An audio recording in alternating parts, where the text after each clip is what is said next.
Well, hello, y'all on YouTube. This is Rob with Rob's Nerdy Knives. How is everybody tonight? Welcome to the live stream. Something amazing happened, by the way. I did the update on the laptop, and lo and behold, my audio in my headset is working again. So it must have been some sort of bug or something, but everything started working like it should. But welcome, everybody. I'm here. And let me tell you, that was a big deal to get here.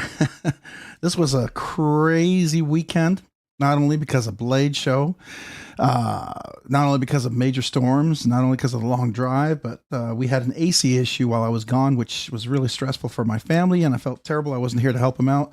I had to do everything, at least try to do everything remote so they could fix it, which they did. They did an outstanding job. And by the way, OCD for EDC, Justin helped me out while I was up there in the pit talking about AC. So I know he's not watching this, but man, Justin, I appreciate you. Thank you so much for that. So anyways, how is everybody tonight? How are you all? Hopefully you're doing well. Let's do a quick audio check just to make sure it is working, and I'm not thinking it is. So test 1, 2, 3. Peter Piper picked the pickled peppers. My.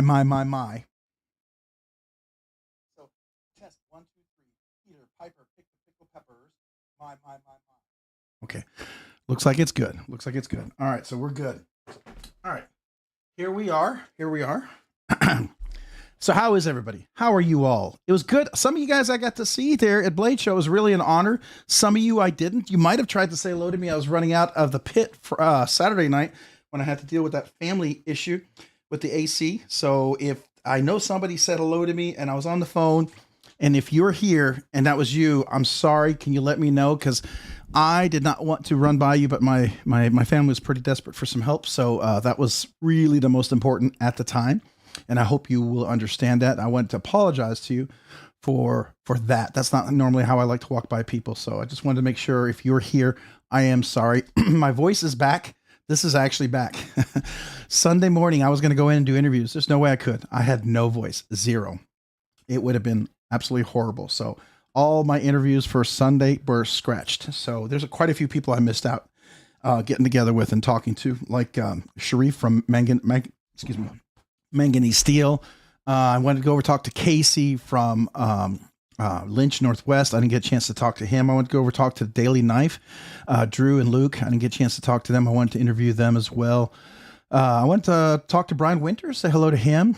There was a few Kaiser folks. I wanted to talk to them. Concept, I wanted to talk. I wanted to talk to David over at QSP. I didn't get a chance to talk to any of those guys. So just really felt bad about that. So that was some folks I didn't get to talk to. It was kind of a bummer. So let me do a quick hello to everybody, at least the people that are here who patiently waited. Thank you. Some of you guys, if you didn't know, life happens. I'm not a full-time YouTuber. I'm part-time, man. I came in from Blade Show. Most people actually canceled their live streams when they do stuff like this, which probably is why they do that. I think I understand. So Wicked Dream Designs, welcome. Appreciate being here. John Takamori, Paul Mills, Graham, Mark Way, welcome. MC warned about headphones the other night. I'm loving it. Warned about headphones. I'm not sure what that's about. Maybe I missed it. Donald Milinkovich, what's up, man? Appreciate being here. John Takamori. Did I say hello to you? Yeah, I did. Said John. I felt like I didn't. I don't know why. Hoffy, what's up, man? Appreciate being here. Wicked Dream Design, saying hello to them. Yeah, that's awesome. Wicked Dream Designs. Appreciate being here, guys. I'm awesome. I got a chance to walk by you and I didn't get a chance to say hello. You were there, right? You had a booth. Oh, where's my map? Hold on a second. I got to go get my map. Please tell me it didn't get thrown out. Please tell me nobody threw it out. Sometimes I get the cleaning fairies come in here and they can't take how bad it gets.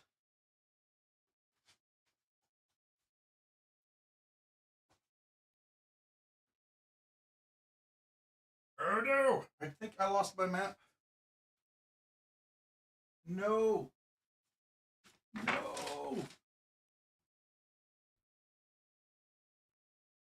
Oh man, that's a bummer. Okay, I'm gonna have to look it up online if it's still there. That's a bummer.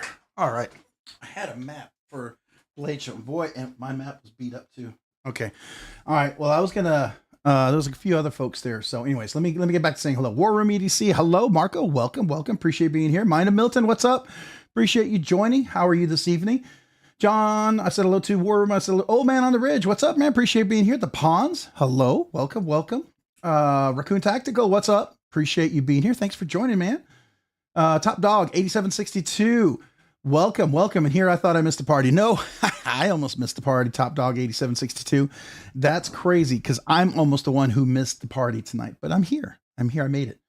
I'll tell you, I got a lot of good stories for you guys. If you want to hear a few stories, it's, some really cool ones. I'm really excited to share. And then we'll take a little bit of the Blade Show stuff. I didn't get a chance to do a video yet either, but that's part of another story why. But I will be doing a video of this. So anyways, but since you're here in the live stream, I'll share with you guys. All right, what else do we have? Let's see here. Who did I not say hello to? Help with Gadgets. What's up? Welcome. Blind Woo Fury. Welcome. Appreciate you being here. How do I tag guys? How do guys tag people and so fast? They probably do it on a laptop. I know if you do it on a computer, it's a lot easier. It's really fast because what happens is you do the @ symbol and then you start typing and it'll pull up the name. You can just hit it and boom, you go. You don't have to actually have to type it all out, which is kind of cool. Yeah, I learned that. So if you're using like a phone or something, it doesn't quite do that. Or at least maybe an Android does it. I don't know, but the iPhones don't do it. Nor does an iPad. All right, so what else do we have here that I did not say hello to yet? Dan Stan EDC, what's up, everybody? Hello, hello. Appreciate you being here. Thanks for joining tonight. Let's see here. I watch on my phone. It's begun to autofill people's names when I start to... What? Now, what kind of phone do you use, by the way, DePons? Is it an Android or an iPhone? I didn't know that. And if it's an iPhone, what do you have to do to autofill? Is it the @ symbol? I'm kind of curious. All right, so Mopatty EDC. Hi, Trish. How are you? It's so good to see you. It's great to see you this weekend, man. It was a real honor. It was a real honor. I really appreciate getting a chance to give you a hug. So good to see you here tonight. It's just awesome. So welcome. Tyler Williams, what's up? Tyler, how are you? Good evening. Good sir. How are you? Are you having a good evening, good sir? Let me try that again. Hopefully you're doing well. Let's see, who else do we have in here? All right, so, oh, wait, Hoffy, what's Hoffy talking about? How does he like what? What did Hoffy get? Now you got me curious. I missed it. I missed what Hoffy, yeah, I'm way behind it. I'm not going to try to keep up with the conversations, even though I want to, squirrel. I'm just going to say hello. Ralph Robinson, what's up, man? Appreciate you being here. Thanks for joining tonight. Let's see, who else do we have that I've not saying hello to? I'm going to just kind of try to fly through. I have them I have them on all my arcanes, similar aesthetics. So it feels funny not having it, but still it's a beast. Okay. So you must be talking about the arcane designs. Okay. Very cool. Let's see here. Who else did I not say hello to yet? I'm trying to go through quick here. Paul Mills. I know I said hello to Fat City. Hey, Paul, what's up? Hey, Fat City. Appreciate you being here. Thanks for joining tonight. Who else is here that I've not? Mind of Milton. I think I said hello to you, right? Mind Milton. I think I did. But if I didn't, hello again. So nice. I'll say it twice. Crazy Roach. What's up? Appreciate you being here. Thanks for joining. How are you? Blind Woo Fury. I think I said hello to you earlier, but if I didn't, I'll just say it a second time. Hello. Welcome. All right. Everyone else saying hello, hello, hello. Dude, I've been dubstepping for 10 minutes straight and my my feet hurt this song. I know. It's I didn't want you guys to be waiting in silence, so I figured I'd play the music. You know, it's better than being in silence. And I should have said we started at 8 because it was just really rough trying to get over here. I got to be straight up with you. It's tough doing a live stream after you come right back from Blade Show, especially when I come back Sunday. Actually, I arrived this morning at 5 a.m. That's when I got in. I got stuck in that major storm. Actually, I literally hit the storm as I crossed the border from Tennessee to Texas. And let me tell you, it was like right out of Twister.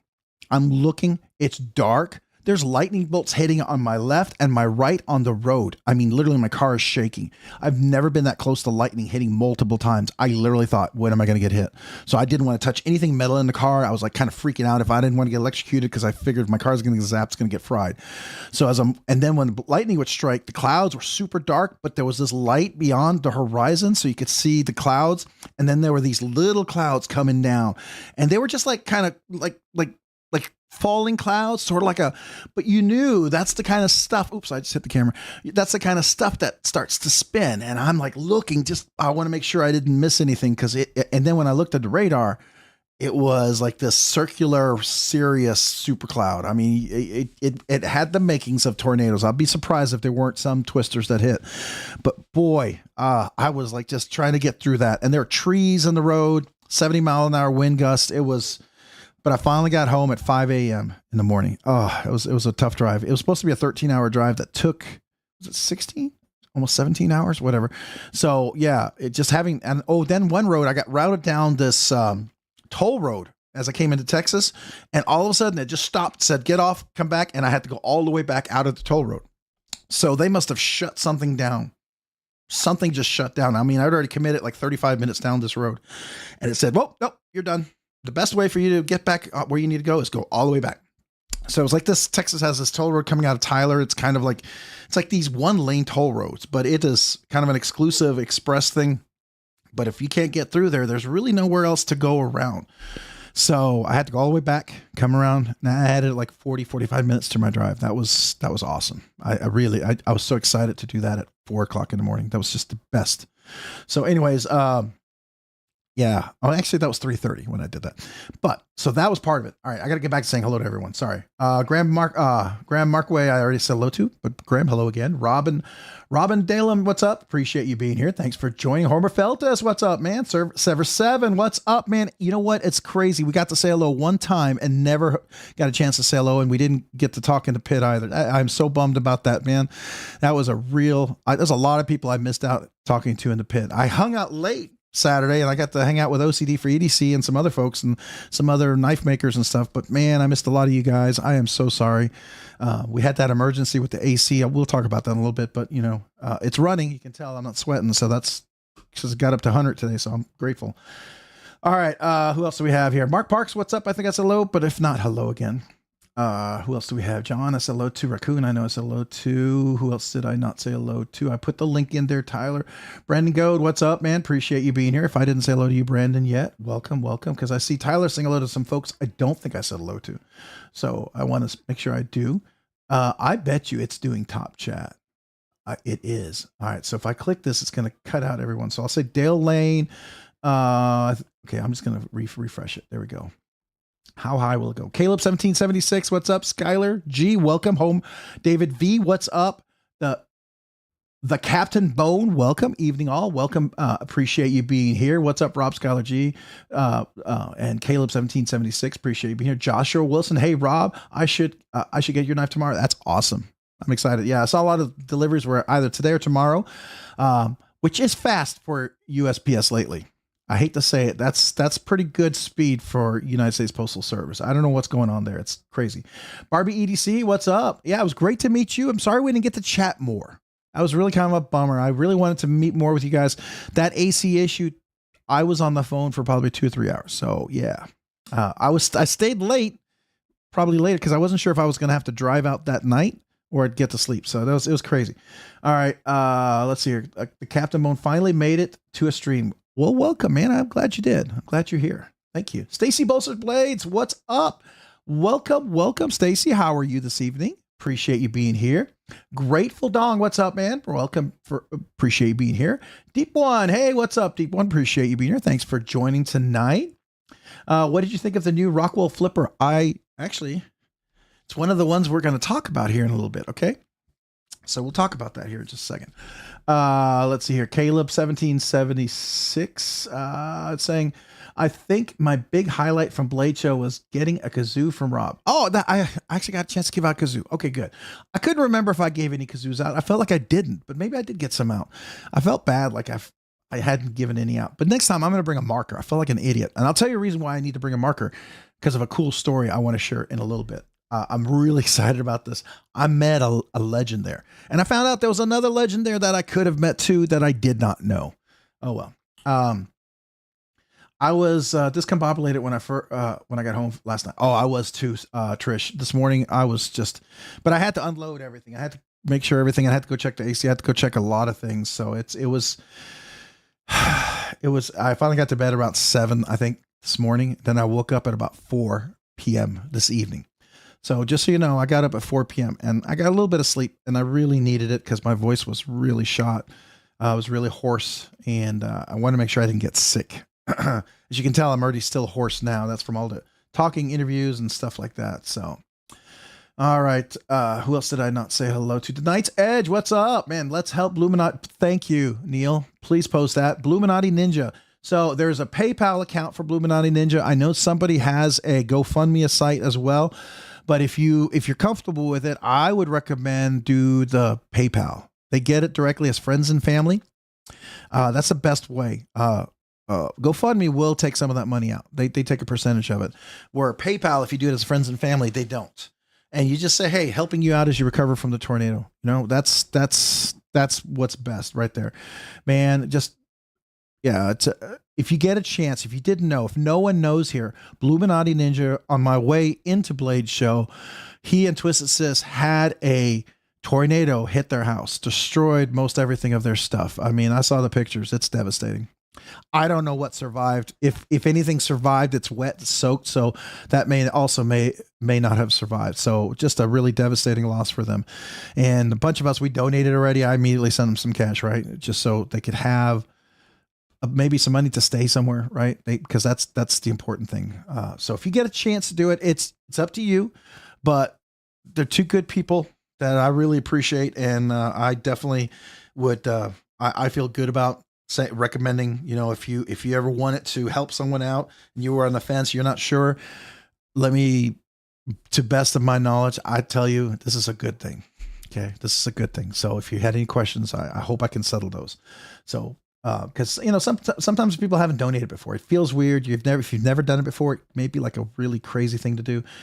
This is a good time to try it if you get a chance, because these are two good people. So just throw that out at you. Do what you can. Wicked Dream Designs, that plane ride was electric. Did you hit a little turbulence in your plane ride as well? That's crazy. Barbie EDC girl, you're talking to Caleb. What was going on there? Oh, the plane ride. I'm not keeping up. I got to keep saying hello because I can't keep up with all the conversations. David Jewel. Oh shoot. What's up, man? Appreciate you being here. Thanks for joining. You're talking about, Bluminati's, tornado. Yeah, definitely crazy. Absolutely crazy. Sorry. I still have a little congestion. My throat's a little hoarse. That's just from the weekend. It's getting better. Actually, I couldn't talk, Sunday at all. So this is much better. Mike Jernick, what's up, man? Appreciate you being here. Who else have I not said hello to yet? I'm just trying to go through really quick. Mick Ranger, what's up, man? Appreciate you being here. Thanks for joining tonight. Help with gadgets. I think I said hello to you early, but if not, I'll say hello again. Welcome. Major Powell, what do you live near, Tyler? My brother used to live in Mineola. So I don't know where y'all talking. So I don't know. Hopefully y'all doing well and are safe. Did something happen to Tyler Williams? Tyler, did you have like bad storms hit you as well? Did I miss that? If I did, please tell me. I'm trying to keep up, but you know me, there's so many conversations going on. I can't keep up with them all. So you got to sometimes say, hey, Rob, hello, McFly. Hello. You know, all right. Lee Ward, what's up, man? Appreciate you being, oh, it just shot right past. I saw Lee Ward and I was going to click his name and say, hey, welcome. And oh, wow, I am really behind. Oh my gosh. All right. I gotta keep up. Lee Ward, you're not late. I'm late. I was late an hour. Ryan Smock, what's up? Good evening, everyone. Welcome. Appreciate being here. Jose's Blades, what's up? Hello, bro, man. Appreciate being here. Revolving Blades, what's up? Appreciate being here. Thanks for joining. I'm going to fly through these names. Addicted to Blades too. Rob's Nerdy Knives. Hey, man, what's up? Welcome, Addicted to Blades. Appreciate you. Thanks for joining. I'm going to go through quickly because I am so far behind. Alex Kerber, what's up, man? Appreciate you being here. Jaeger EDC, what's up, man? Appreciate you being here. Thanks for joining. Let's keep going. Ed Harrison. That was great to meet you, Ed, man. I got a chance to meet. That was an honor. Good to see you. That was great talking to you. That was really cool. So thank you, man. It was a great moment. I agree 100% with what you said. It was a great moment to meet you. It was a great moment to meet you, Ed. So I really appreciated that. So yeah, that was cool. You meet some names, some faces that you put together. It's really cool. So some of you guys, if I missed you, I feel bad. I really wish I'd gotten a chance to meet more people. So We'll have to try to find a place. Like we were going to do that dinner thing we talked about. Turns out we got to plan that ahead of time. We can't wing it. That didn't work winging it. It's hard to connect, right? So anyways, Homer Feltus, what's up, man? Kathleen Smith, hello all from Arizona here in the 106 degree heat. I bet we had like 100 degree, but really humid. Ugh. So anyways, Revolving Blades, what's up, man? Appreciate you being here. Thanks for joining. Wait, did I say hello already? Maybe I said hello, but I'll say it again. Hello. All right. So who else did I know? I'm behind. Dale, Lane, good day to Smock, saying hello to everyone else. All right, let's keep going. Trying to keep up. Come on. How far behind? Look at Tyler doing the mass sweep. Hello. I'm always impressed by that, Tyler, by the way. Robert Willoughby, what's up, man? Appreciate you being here. Thanks for joining. Life survival. It's been a sad week. I lost my gecko Sakori. Oh man. Did you get the new version 1 or the version 2, or is like, because I actually ended up buying the version 2 at Blade Show from Steve. So that was kind of cool. I really, the new one's pretty good. I'm sorry about that, man. Hopefully you can get a replacement. I'm so sorry. Let's see here. What else we got that I've not said hello to yet? I'm trying to. Nebsig, what's up? To the modders, possible texture. The Microtech aluminum scales, the Direct is a bit too slippery. Yeah, so one of the things I would recommend, just a thought, it's cheaper than going to someone who does the full milling because that's usually more expensive, but that's possible. There are people that can do that, and I can recommend them. But you could do deep laser etching. That's another possibility. And it does go pretty deep, and it does give you that texture. I did it to my Rincon from Quiet Carry. It was fantastic. A lot of people, and you can get some fantastic designs on there. Valley Blade Works does that. Just some idea, but there are other modders who will do the full milling. Does cost more, takes more time. Just something to think about. And those books tend to be a little bit longer to get on. So just something. GM, let's see how. Let's see the new Protean. Yeah. Did he say when he's going to drop the Timascus clips? I don't know, but he did tell me he's going to be dropping some Timascus backspacers sometime soon. As soon as he saw me, Princeton goes, I'm coming out with the Timascus backspacers. You bug someone enough and get on their radar when they look at you. And the first thing they say is they see you, he goes, I'm working on those Timascus backspacers. That's kind of funny. It's good or bad. I don't know. Hopefully I'm not annoying. Hopefully it's just because I'm a big fan. Hopefully he appreciates that because I am a big fan. I'm a big fan of his work. And I found out from a lot of other amazing USA custom makers, there's a high respect for Princeton Wong. He's an incredible execution knife maker. There's something, he's one of those elites. I'm telling you, if you can get in on his knives now, I just tell you, I recommend get one. I feel like he's up there. That's all I'm going to say. All right, let's go here. Who else we got? Ed Harrison saying hello to everyone else. Robert Willoughby saying hello to everyone else. Grady's Gear, evening, everyone. How was Blade Show, Rob? It was great. We're going to talk about here in just a second after I do my quick hellos, which has taken a long time. Dale Lane, good day. Mind of Milton, good day. Dale Lane, I think I said hello to you. Did I? I don't know. Hello again. Maybe that's the third time. Who knows? The Night's Edge. Did I say hello to you yet, Neil? I appreciate you. I know you posted the link, but I don't know if I said hello. So, Neil, hello. Welcome. Hopefully you're doing well this evening. Let's see here. Henry G. Hello. I gotta fly. I'm so far behind. We got to move. Robert Baker. Hello, everyone. Hope all is great. Great to see you all tonight. Mister, is he reading chat from 20 minutes ago? Probably. There's no question. I'm trying to catch up. I'm just trying to say hello. All right. So let's just keep going. Marco, let's see here. McRanger, I said hello to Henry G. I know I did. Okay, we're going to keep going. Everyone else, Kathleen Smith, I'm so glad they and the dogs came out safely. Yes, I am too. Very grateful for that. Mike Jernick saying hello to Ed. All right, let's see here. Grizzly Bear Leather Crafting, what's up? Man, I'm so bummed we missed each other there at the Blade Show. We'll have to pick a place to catch up next time. Blade Show Atlanta is huge. It's so easy to miss people, man. I never saw Javon once. There's a ton of people I never saw when I was there. That's crazy. Not even once. Ron Crow, what's up? Appreciate you being here. Who else we got? Rick's Knives. Hey, y'all made it. I made it. What's up, Rob's Knives? What's up with you? I made it too. I was an hour late. Was Blade Show amazing? Wish I could have made it. It was pretty epic. I will tell you that. All right, so I'm going to scroll down. It's going to fly like 20 pages forward. And oh my gosh. Okay. I just got to read names. Can't read comments. I'm trying not to get distracted. Ouchie EDC, hello. I'm going to try not to read your comments only because I'm trying to say hello. Okay. I'm not because I'm ignoring you, but I'm going to say hello. William, Horn Bostel, welcome. Appreciate you being here. Kevin Smith and Knives, hello. I don't know if I said hello yet, but I'm going to say it again if I didn't. Oh, come on. Why you got to do that to me? It just wants to jump ahead and not let me say hello. Okay. And if I missed your name, please let me know. Ouchie EDC, hello. Saul 7. Hey, what's up? Appreciate you being here. Thanks for joining tonight. Hopefully you're doing well. It's not going to let me do this. It's just Mattisfaction. What's up, man? Look, it brought me down to the very bottom. Maddie, what's up, man? Appreciate you being here. Thanks for joining tonight. It just shot past everybody. So I'm going to see how many people did I miss? How many people did I miss? Oh, it's not even funny. Okay. We got Full Fire. Love watching the Blade Show vids from everyone. I got a ton of videos. I got it all put together. I think I might drop it as one big giant video. I think I might do that this year. One big giant video because they were smaller interviews. So I think that's what I may go for. We'll see. But I do have a lot of content from Saturday. I will tell you that. Fred the Lug, what's up? Appreciate you being here. I don't think I said hello to you yet. B Shady 22. I didn't say hello to. Boy, it flew past everyone here. Wow. Okay. I think that's as far back as it's going to let me go.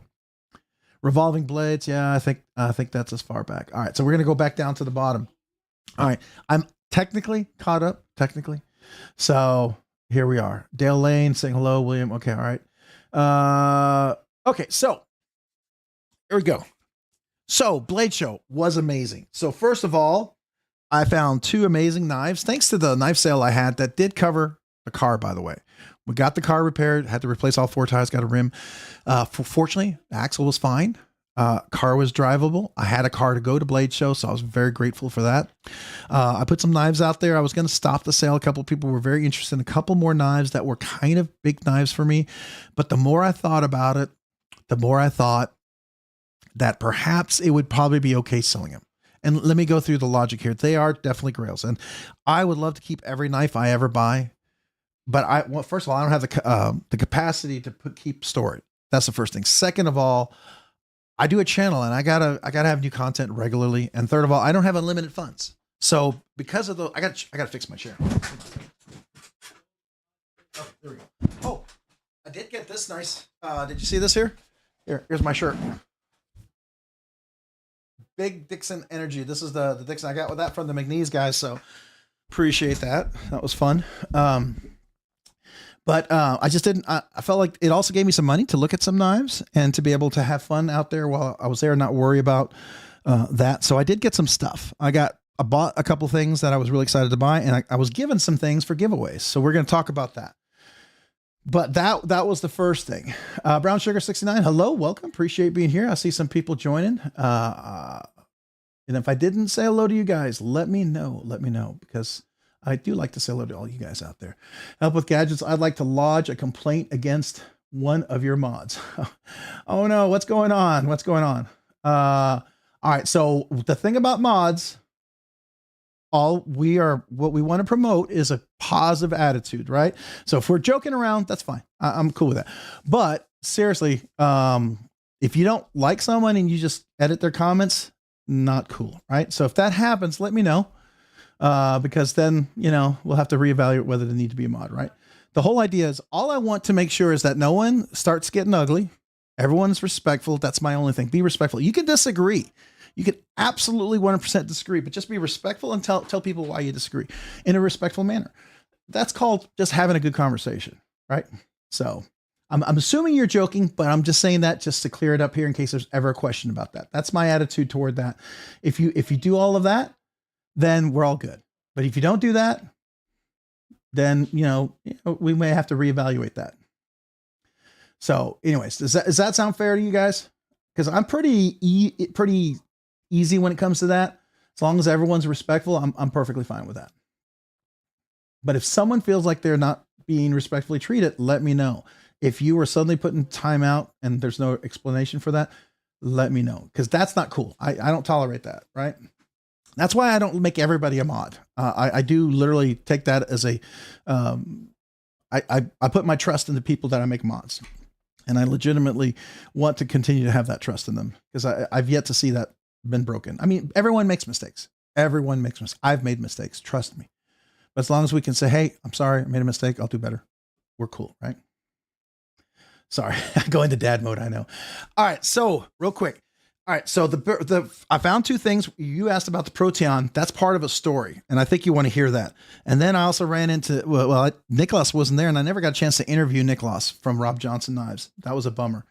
But let me go into the story. The first one, Friday night at the pit at Blade Show, I walk up to Princeton Wong and his wife. They were up there, and I see him, and I go up to say hello. Now, this is where I tell you, the first thing he said to me, he goes, I'm working on those Timascus backspacers. I should have some coming out very soon. So the fact that he remembers me, it's an honor in one way, probably a little annoying for him in another way, but I think that's kind of cool. Hey, is it William's birthday? For real? William Hornbostel's birthday? Let me see. Yeah, that's awesome, man. Well, happy birthday to William. We got to do a little kazoo salute. I'm a little hoarse tonight. We'll see how well the kazooing is tonight. So just be gracious with me and understanding how well I can kazoo salute. I will definitely try to do the best I can. Let me like his comment real quick. There we go. I just want to make sure I like it. All right. So this is to you, William, for your birthday. Happy birthday from Ron Crow. Ron Crow, thank you for your super chat.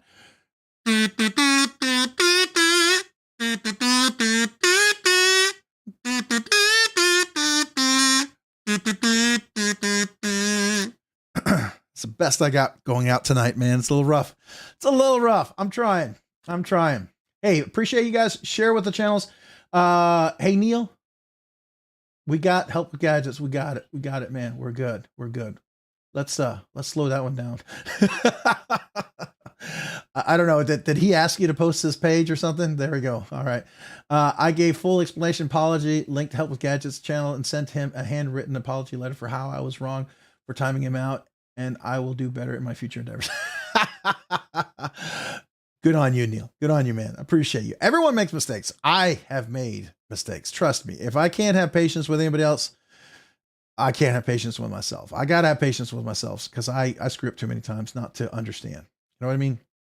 So, but it happens. It happens. So anyway, so I see Princeton. I go up to him. I say hello to him. He's like, first thing he says, hey, I'm working on those backspace, the Timascus, because I've been bugging him about it, because I said I'll be first in line to buy one. I really want.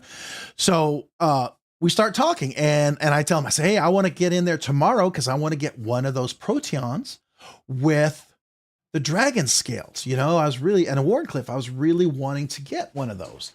Oh, by the way, I will have a members giveaway video probably posted after tonight's live stream. We will have a members giveaway based on Blade Show. I got something for it. So just to let you know that, something cool. So keep that in mind. We will talk about that in a little bit. But that being said, so members giveaway next week. So he says that to me. He goes, well, I happen to have a knife, and he pulls out this knife, and let me just show you. So let's go ahead and go to it. So he says, oh, I'll take this one out here. So he says, I happen to have this knife here. And he goes, you mean this one right here? He goes, like with these dragon scales. I go, yeah. And with this Warney blade. And I go, oh yeah. He goes, can I look at it? And he hands it to me. I'm like, oh, that's amazing. He goes, I love that. It's beautiful. I go, man, I really want to get one of these. He goes, well, it's a pit knife. He's not offering it to me, right? He says, it's my pit knife. And says, oh yeah, I'd love to buy that. And he goes, you can. Since I offered to buy it, he said, you can. I said, could I buy that one? He goes, yes, I would love to buy it. So I bought it from him right there. Now, what you have to see here, let's zoom in a little bit. Look at the extra knurling on here. That's, yeah, he doesn't typically do some of this extra knurling. Okay. All the way on both sides. You see that? And this is the Wharncliffe blade too.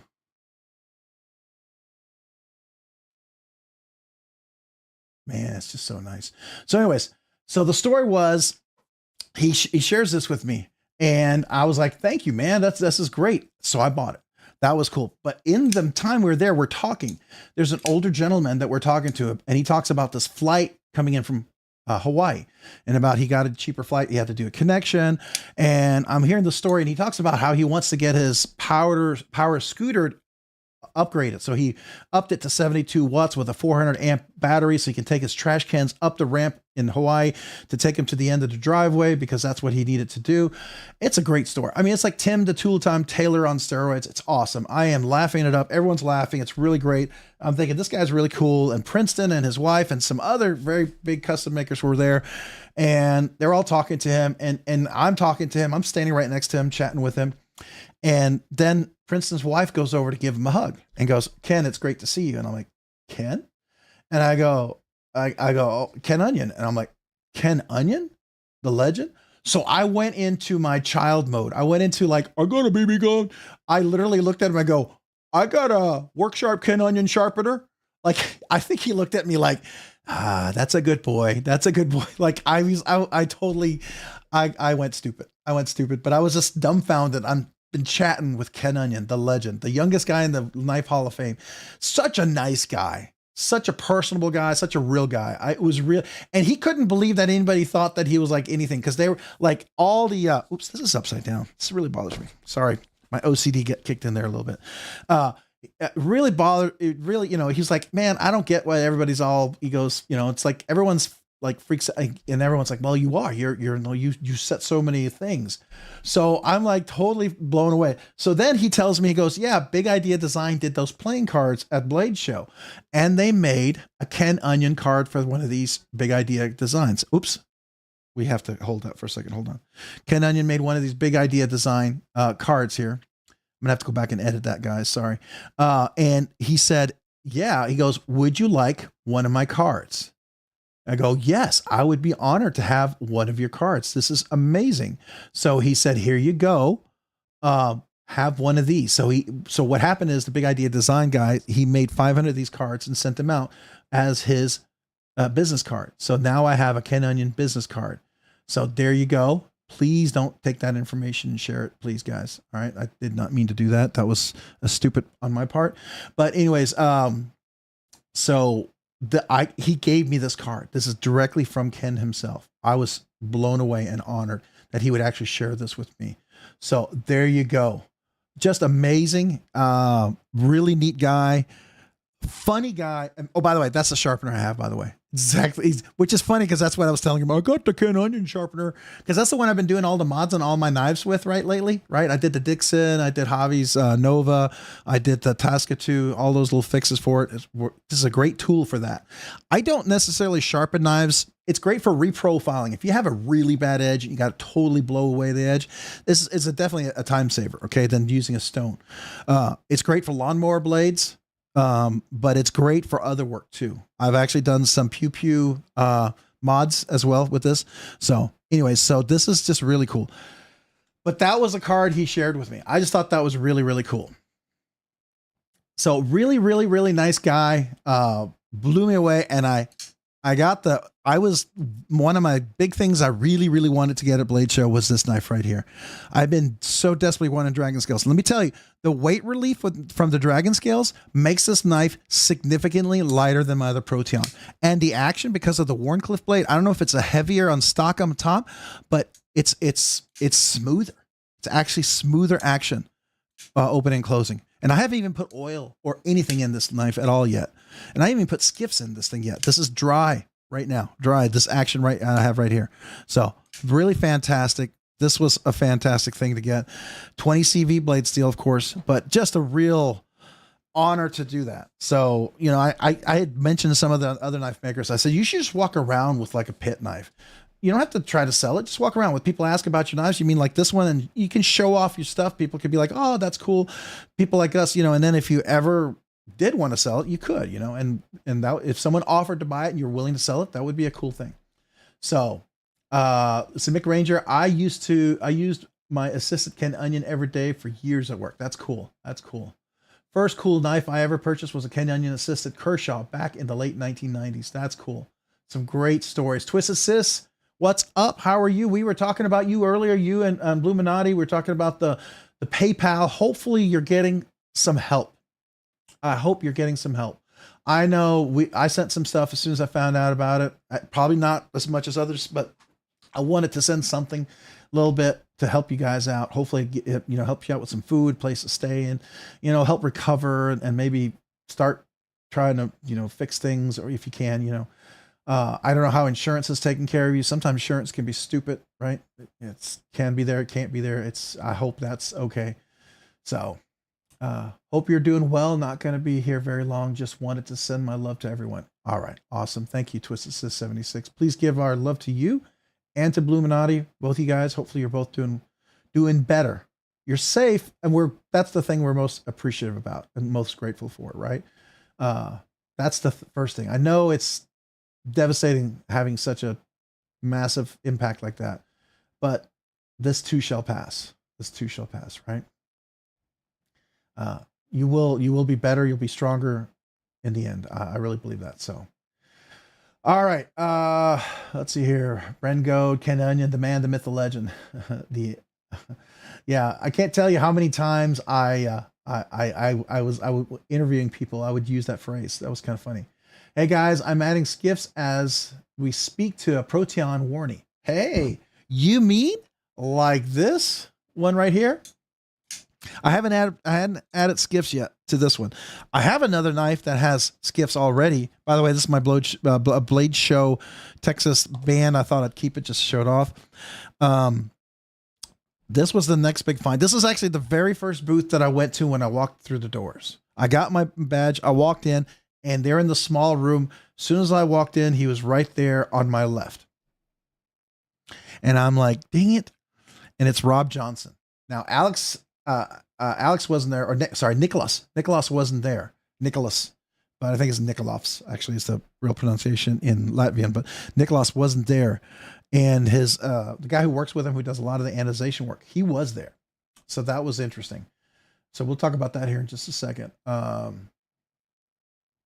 Thank you. Yeah, please, if you, like I said, what I said earlier, if you are inclined to help, there is a GoFundMe. But remember, GoFundMe does take a percentage. If you know Bluminati and Twisted Sis and you feel confident and comfortable, I would suggest maybe doing PayPal. It gets more to them directly as friends and family. That's a little better way, so that like GoFundMe doesn't take up their percentage. That's just my 2 cents on that. You do whatever you can, whatever you're willing to do, right? If you want to, but that's up to you. The Night's Edge, Rob's Nerdy Knives, didn't Onion design the M16 as well? I used to love me some CRKTs and Kershaws and design the Onion back when I was into assisted ones. Yeah, he also has a brand new knife out with CRKT right now. That's actually really good. I got to check it out. I feel like everyone's been very positive about that knife. Andrew Chips, what's up? Sorry I'm late. Has he done the giveaway yet? I have not. I came late today. I said I was going to start 7:30ish. It was more like 8ish. I started the music earlier, but I didn't get online until later. Got back from Blade Show at 5 a.m. this morning. Got to bed at 7 a.m. Woke up at 4 p.m. this evening. Got ready, ate dinner. Hadn't eaten in a whole day, so I had to eat dinner. I had to eat. I hadn't eaten in a day. So I ate dinner with my family, which was nice because I hadn't seen them. And then I had to get ready. Then my computer had to do a full update, a massive Microsoft update that required a restart and redo the settings and stupid things like that. You know what I mean? Oh man, I'm missing super chats. Hold on. Oh my gosh. Revolving Blades. Hold on. I'm so distracted. Revolving Blades, welcome to Rob's Nerdy Knives Enthusiast. Let me welcome you first of all, because that means you're eligible for the members giveaway, which we will have next week. I have a giveaway knife I did get from Blade Show. So Revolving Blades, let me kazoo salute you. My voice is a little hoarse, so forgive the kazoos tonight. Hoffy with a big $8.67 super chat. Hey, hey y'all, I'm back. Rob, did you run into Prince Customs? Any news on the Backspacer? Matter of fact, there is. I did run into him, and there is news. But first, let me give you a super chat. Kazoo, thank you. By the way, that's a super chat. So this is for you, Hoffy.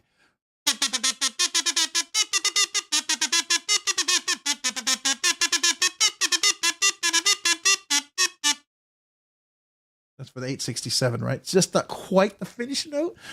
I think that's funny because, like, you know, you finish the note at when we hit 9. By the way, I love when Hoffy does that because it points out we're really close to 9K.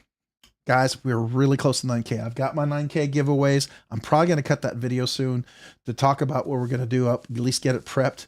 But we are moving really close to 9K. It's going to be 3 amazing giveaways. And I've got a really cool members giveaway with it. So it's a total of 4 giveaways, 3 for everyone and 1 for the members. And then I got my 10K giveaways.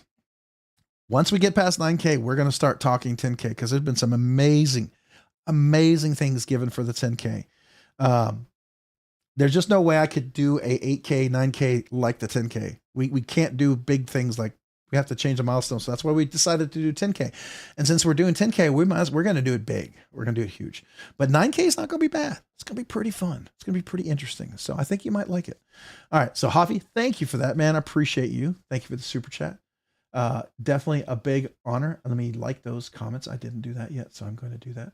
And then we got the Knight's Edge with Nerdy Knives. Wow. Member for 17 months, man. That's cool. Thank you. Let's help Blue and Bluminati Ninja and Twisted Sis. Happy birthday, Milton. Milton, what are you, 400 now? 400 years old? Got to at least be 400 years old. All right. So 17 months. That definitely gets...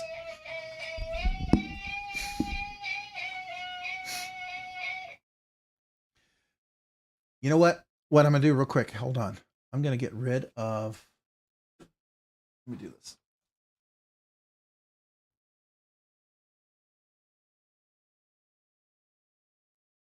Hold on. I'm doing something. I'm going to pin the PayPal thing for Twisted Sis and mine and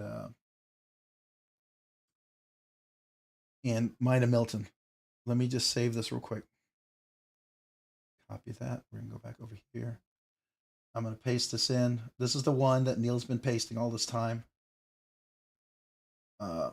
This, I'm going to go ahead and make this. I'm going to pin. So the pin comment is for PayPal for Twisted Sis. Actually, you know what I should probably say? Bluminati, and is it 2 T's for Bluminati Ninja? Is it 2 T's? Is that what it is? I'm getting right to you, John, and you guys help me out. Is it 2 T's for Bluminati Ninja? Come on. I don't know if it says Blue. No, it's 1 T. I had it right. Okay, good.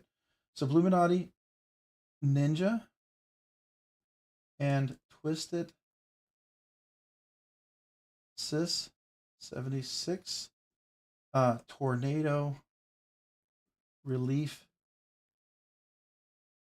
link to PayPal.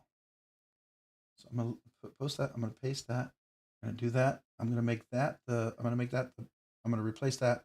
That way I explain what the pin link is. This is the Bluminati Ninja Twisted Sis tornado relief link to PayPal.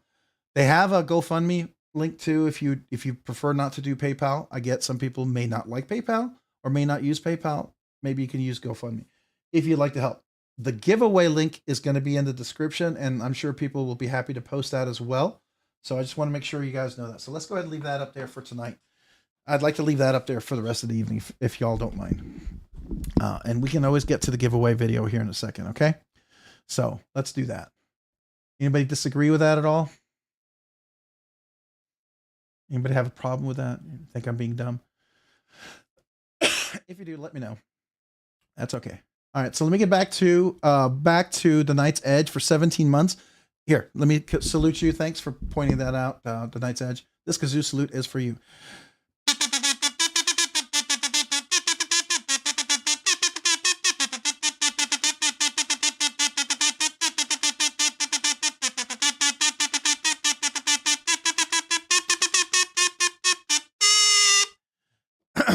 That's the best I got. My voice is hoarse. Thank you, Neil. Knight's Edge. Go check out the Knight's Edge. He's got a great channel as well. Saturday morning lives. Really cool. Neil's a good guy. So go check him out. Thank you for being a member for 17 months and pointing out Twisted Sis and Bluminati Ninja, or Bluminati Ninja and Twisted Sis. And happy birthday to Milton. Sure, I'll say happy birthday. I don't know when it really is his birthday. Might as well celebrate his, what is he, 486 now? He's older than Methuselah, I believe. I think he's officially older than Methuselah now. John Tagamori, member for 10 months. Your 10K. will come sooner than you think. You know, it always seems like it's coming fast. I knew I needed to plan ahead, or else I wouldn't have been able to be ready for it. But I think when we get there, you'll see the effort that I've put in to try to plan for this, and the people I've spoken to, and the people who've been kind enough to help make this a very special thing. First of all, I'm incredibly grateful, and we're going to highlight all of those things as we get closer. We just need to hit the 9K first, do the 9K giveaway, celebrate 9K, talk about that. Matter of fact, I think I'm going to do 9K video talking about a giveaway for 9K and what that means. And then once we go past there, then we're going to talk about 10K. Okay. And then there's going to be a lot of people I want to highlight for that 10K, because it's going to be pretty epic and pretty special. But John Tagamori, thank you for 10 months. Did I press the button?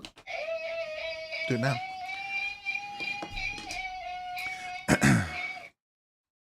So this kazoo salute is for you, John. Here we go.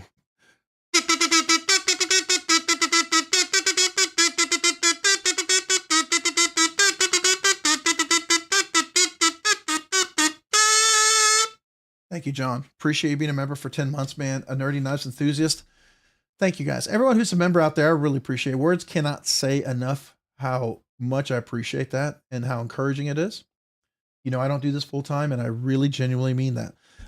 I love knives. I do. It's always good to be reaffirmed by other people that this is fun, and it's you know, at least worthwhile or entertaining or enjoyable for some of us.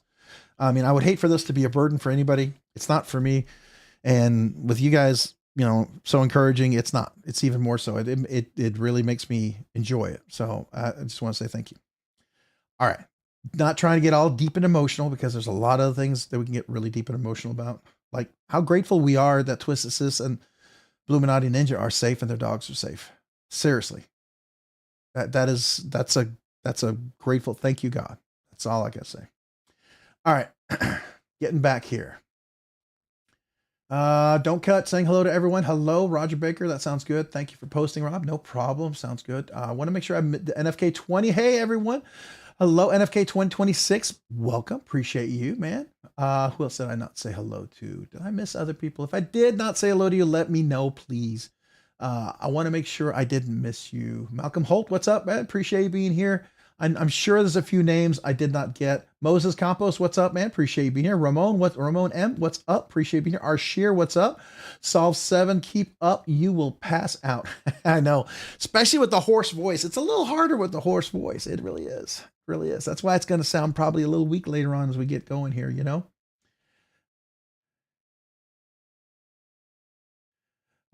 So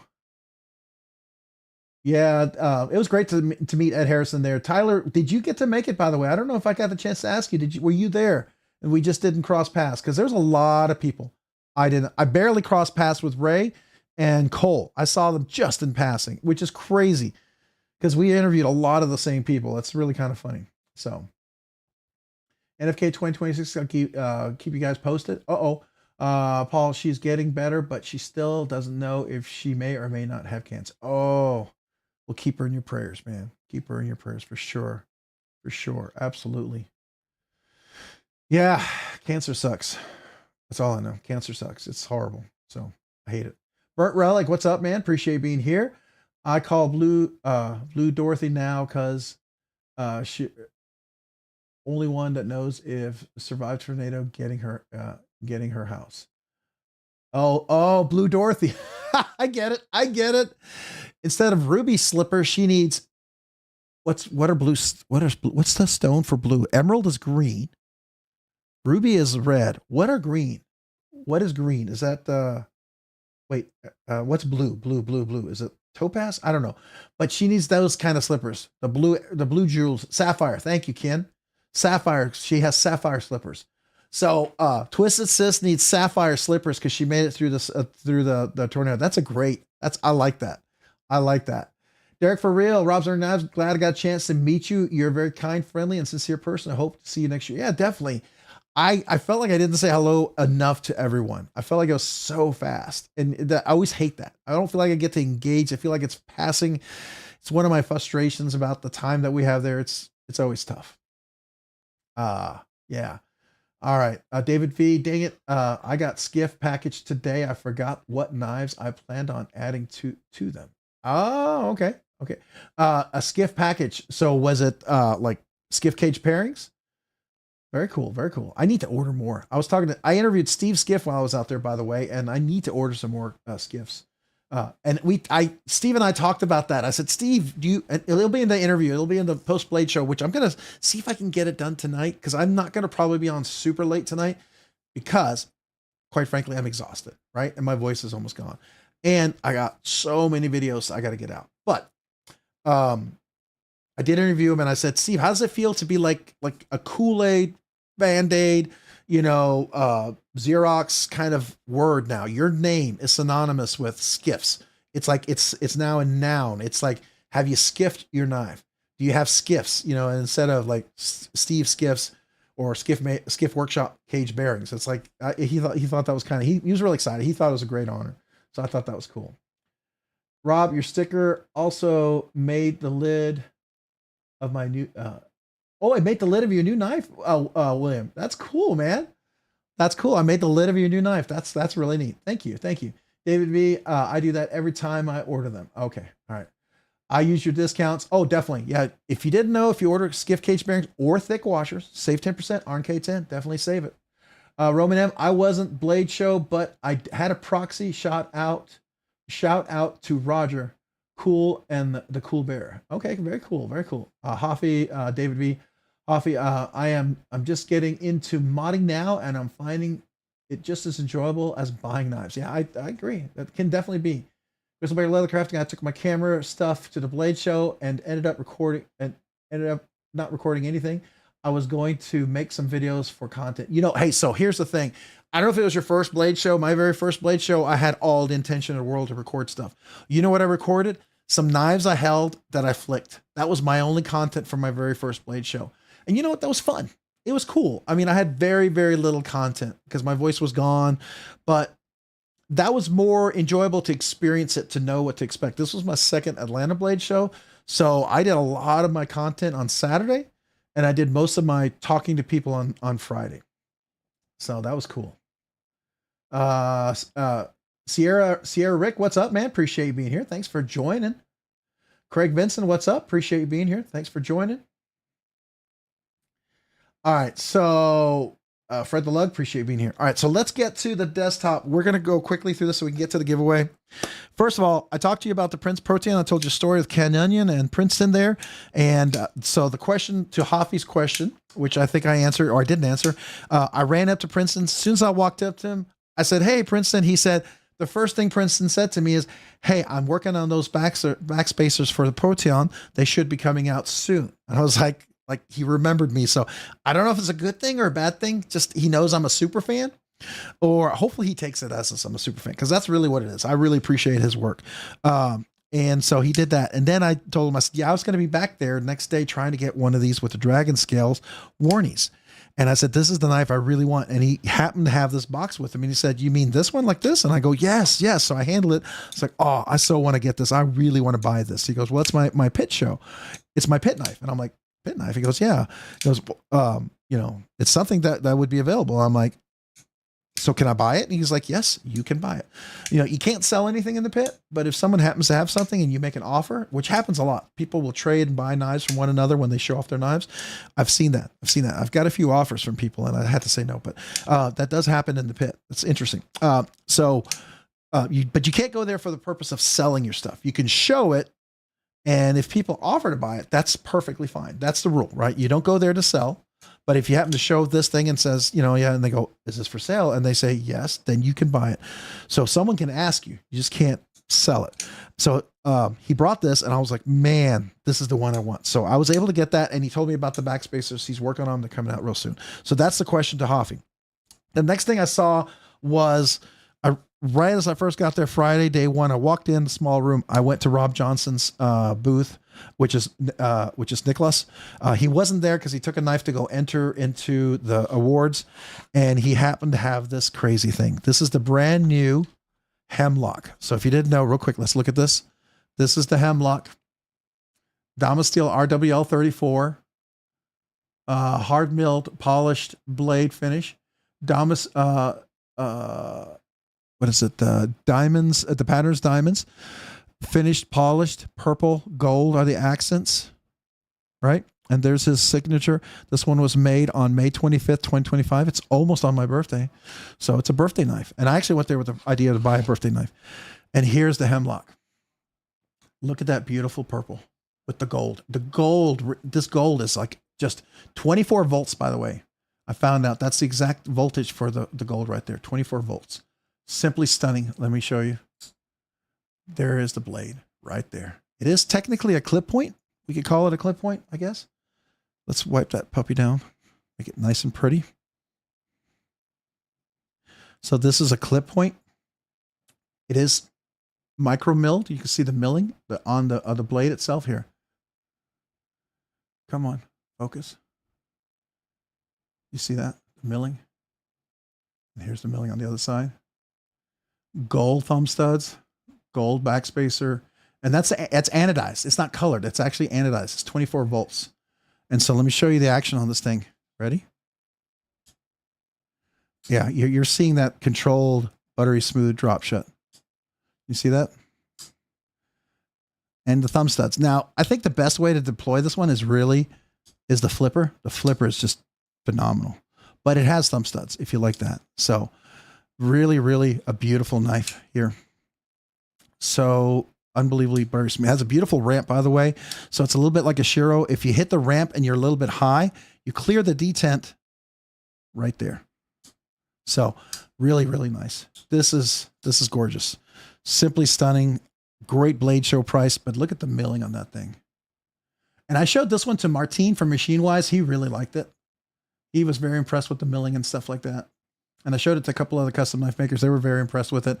Matter of fact, there was a custom knife maker. I think Nicholas was telling me, really big name. And he came by, he was very impressed with his stuff and he really liked it, which he felt very honored by. And I thought it was very, very cool too. So, you know, he's been working hard at his craft, improving it, constantly getting this. I mean, look at this clip. This is a whole new pattern that I haven't seen before. It's sort of like cross diamond pattern, right? It's a little different than even some of his other stuff. I thought that was gorgeous, but I love this blade shape. This is such a comfortable blade shape. So anyways, those are the two big finds. Then of course we have a tactile knife company. I got this one, paid for this one here. This is the new Rockwall Flipper version 2. I actually got this right before Blade Show. Actually, as I was driving to Blade Show. So I got a chance to carry this in, and I talked to Michael when I was doing my interview with this one here. Actually, I haven't even put skiffs in yet, and the action's already dropped shutty. It's really beautiful. The flipper works. Some people may not like it because you may want to have a push button. It's definitely a light switch, but it's very comfortable. If you had the first Rockwall and you liked it, but it was too small, this is really nice. 6364 HRC. So it's not CTS XHP, which is what the original Rockwall came out as. And then they also had some in the 20 CV. Then I went to GP Knives. You know how I missed the Rec 76 drop? You remember that? Oh, at Blade Show, I will tell you the Blade Show price. Now, to be fair, Blade Show prices aren't always the same price that you'll get elsewhere. Okay. So you usually get a Blade Show discount. This, you kind of get a Blade Show price of just the knife without the extra cost of all the anodization and extra milling. So Blade Show is $800. Probably is going to be closer to $950, maybe more if you order it. And then you got to pay for the shipping and maybe other things, right? So I would expect this to be probably excuse me one second. I'm getting a drink.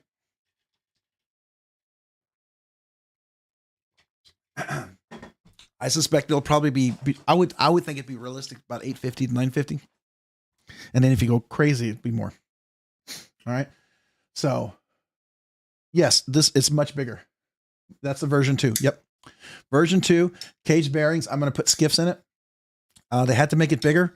The first one, I had issues. Like, look at all the room I have. You see that right there? Let me get right angle. See that? I got extra room, and you can actually choke up a little bit. So you even have a little more room up there. It's got actually a trigger place. It's not the best. I wouldn't but if you needed to pull up a little bit for something.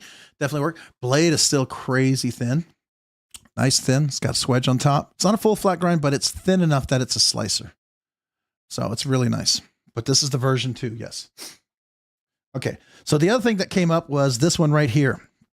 GP Knives had a special Rec 76, and I told you I missed it. I was really bummed. Went over to the GP Knives booth, and guess what they had a whole box of?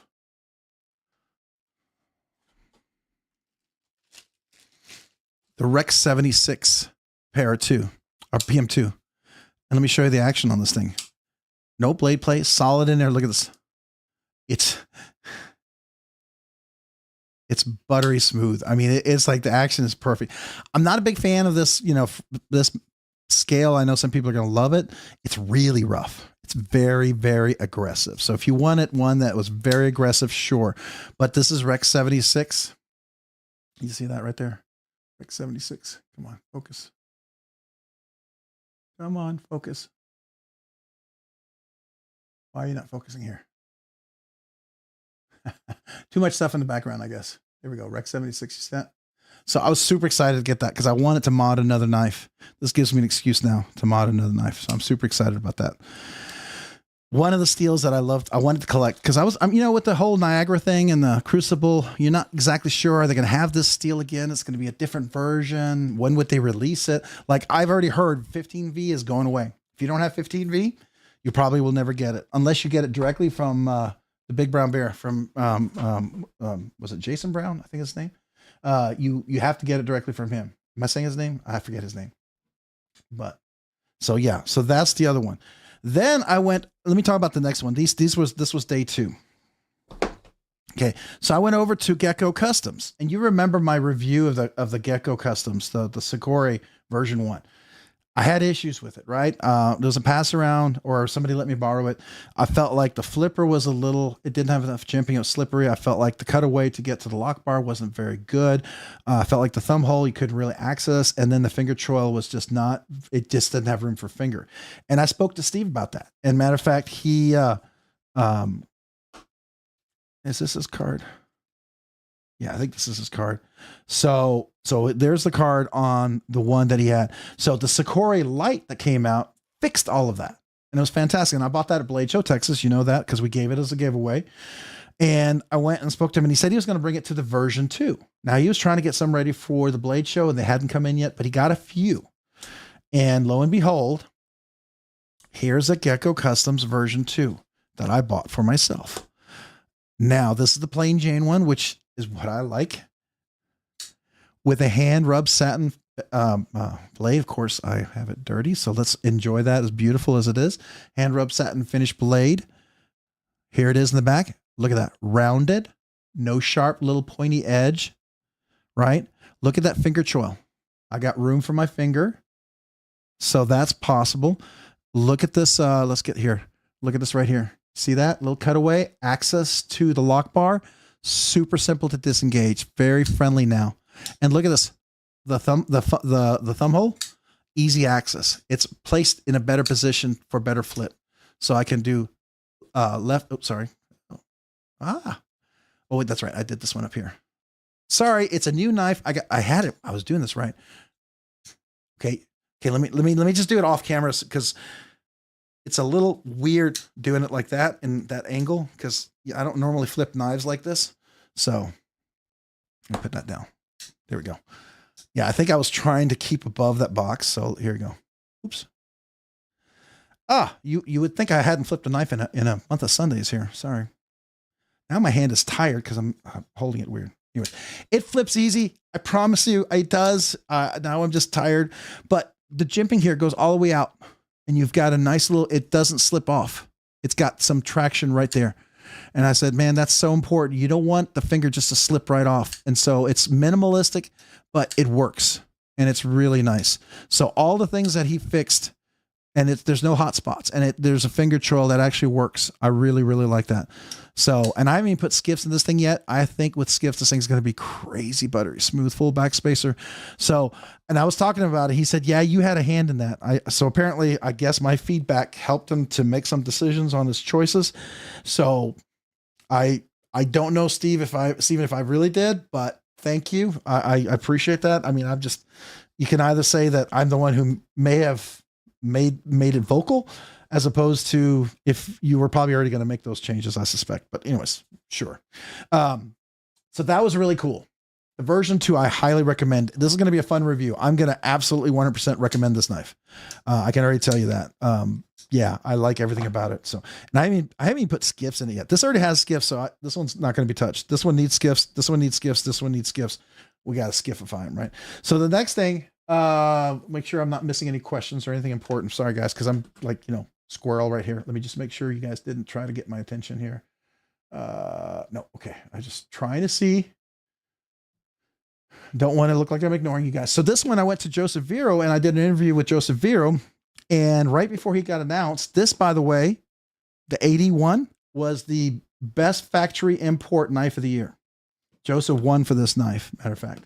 And it's funny because it's like one of the knives he got back from his review. Like, I got his Synapse that he got back after they had the judging, and I bought the one that he had. So here we are again, buying something that comes back from judging, right? So here we are. Here's the 81. There's different colors. Before you freak out about the colors, the thing is blue, black, maybe all black. I think there's orange. I think there's different colors. You can even get a carbon fiber, but this is a budget Vero. Okay. So, Veros normally start off, even the minis are like 300, 325.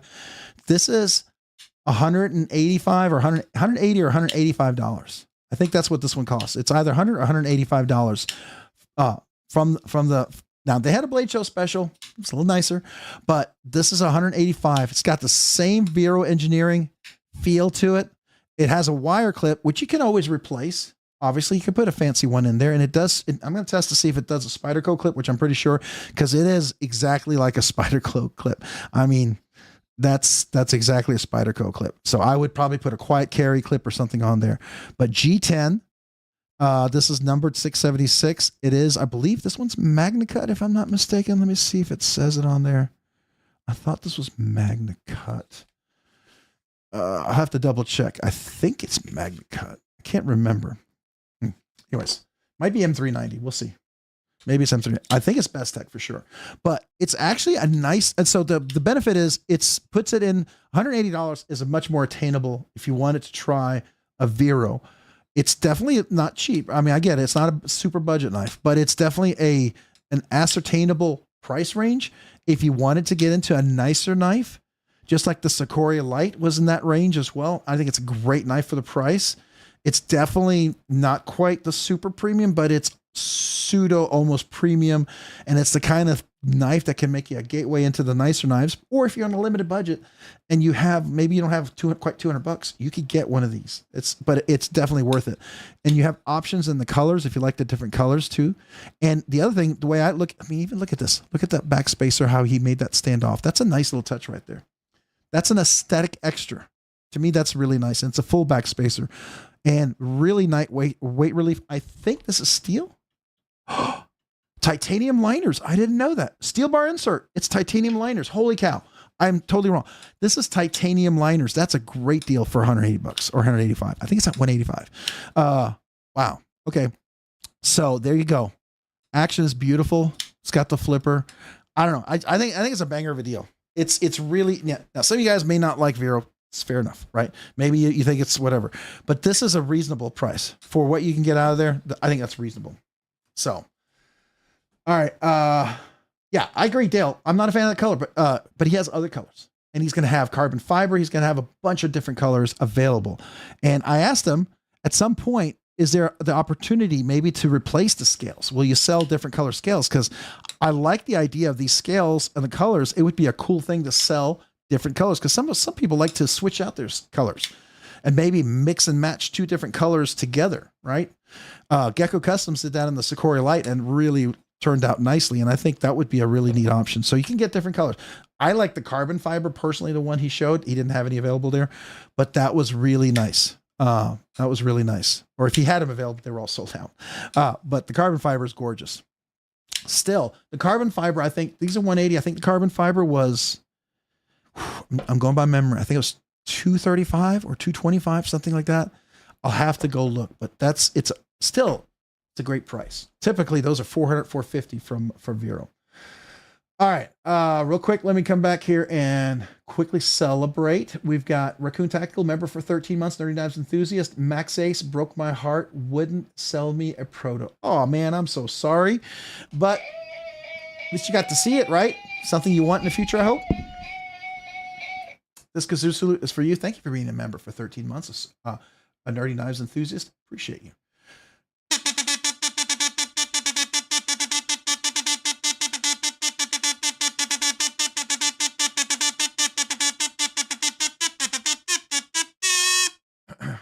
That's the best I got tonight. My voice is a little hoarse, so I don't know if I can go too crazy, so I can keep talking. I don't want to lose the voice altogether. All right, but appreciate you, Raccoon Tactical. Thank you, man. Oh, it's for S40. That's right. Thank you. Thank you. Thank you, Fred the Lug.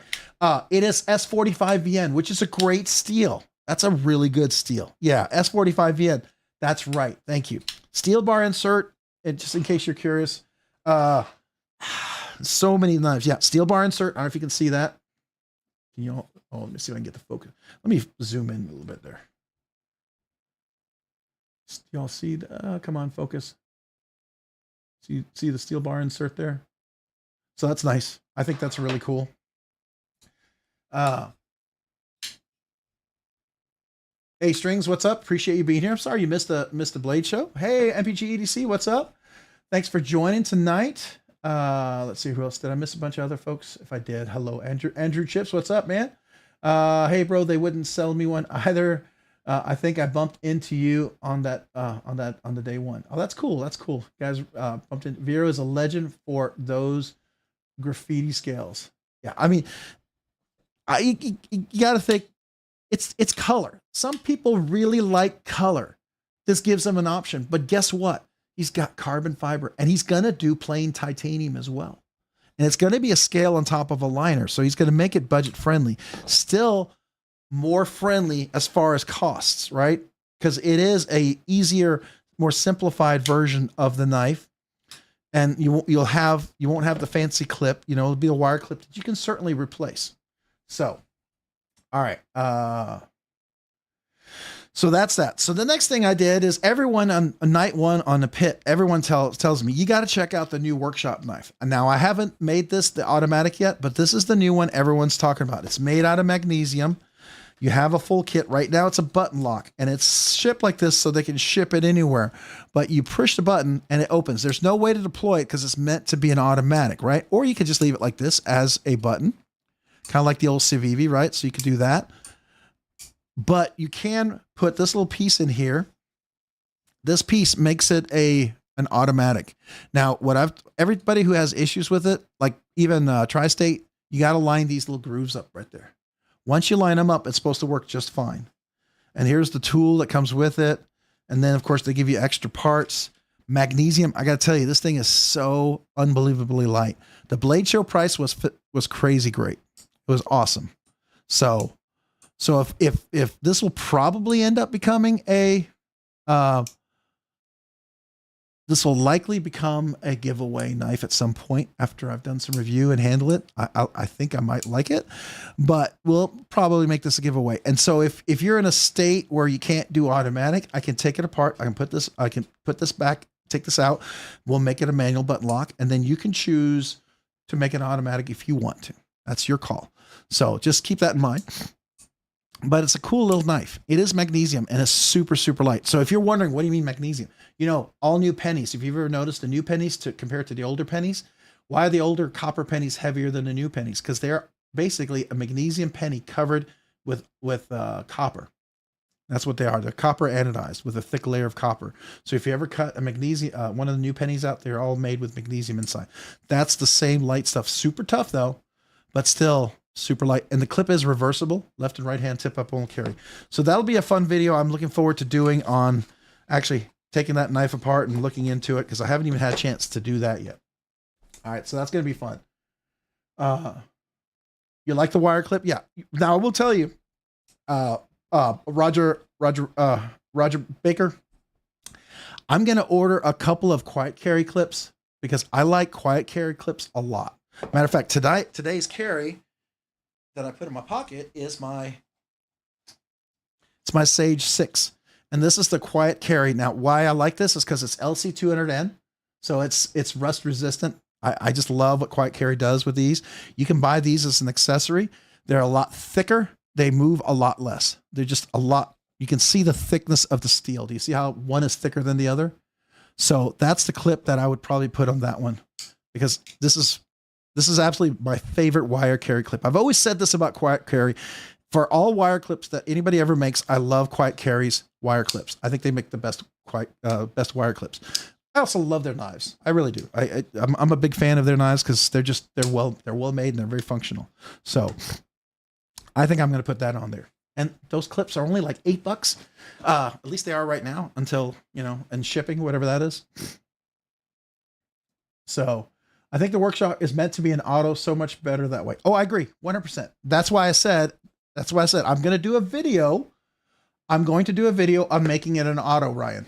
So I haven't done that yet. So I'm not doing that today. I'm not going to do it on a live stream because that's a whole video content for me. But then eventually at some point, this will probably be a giveaway knife.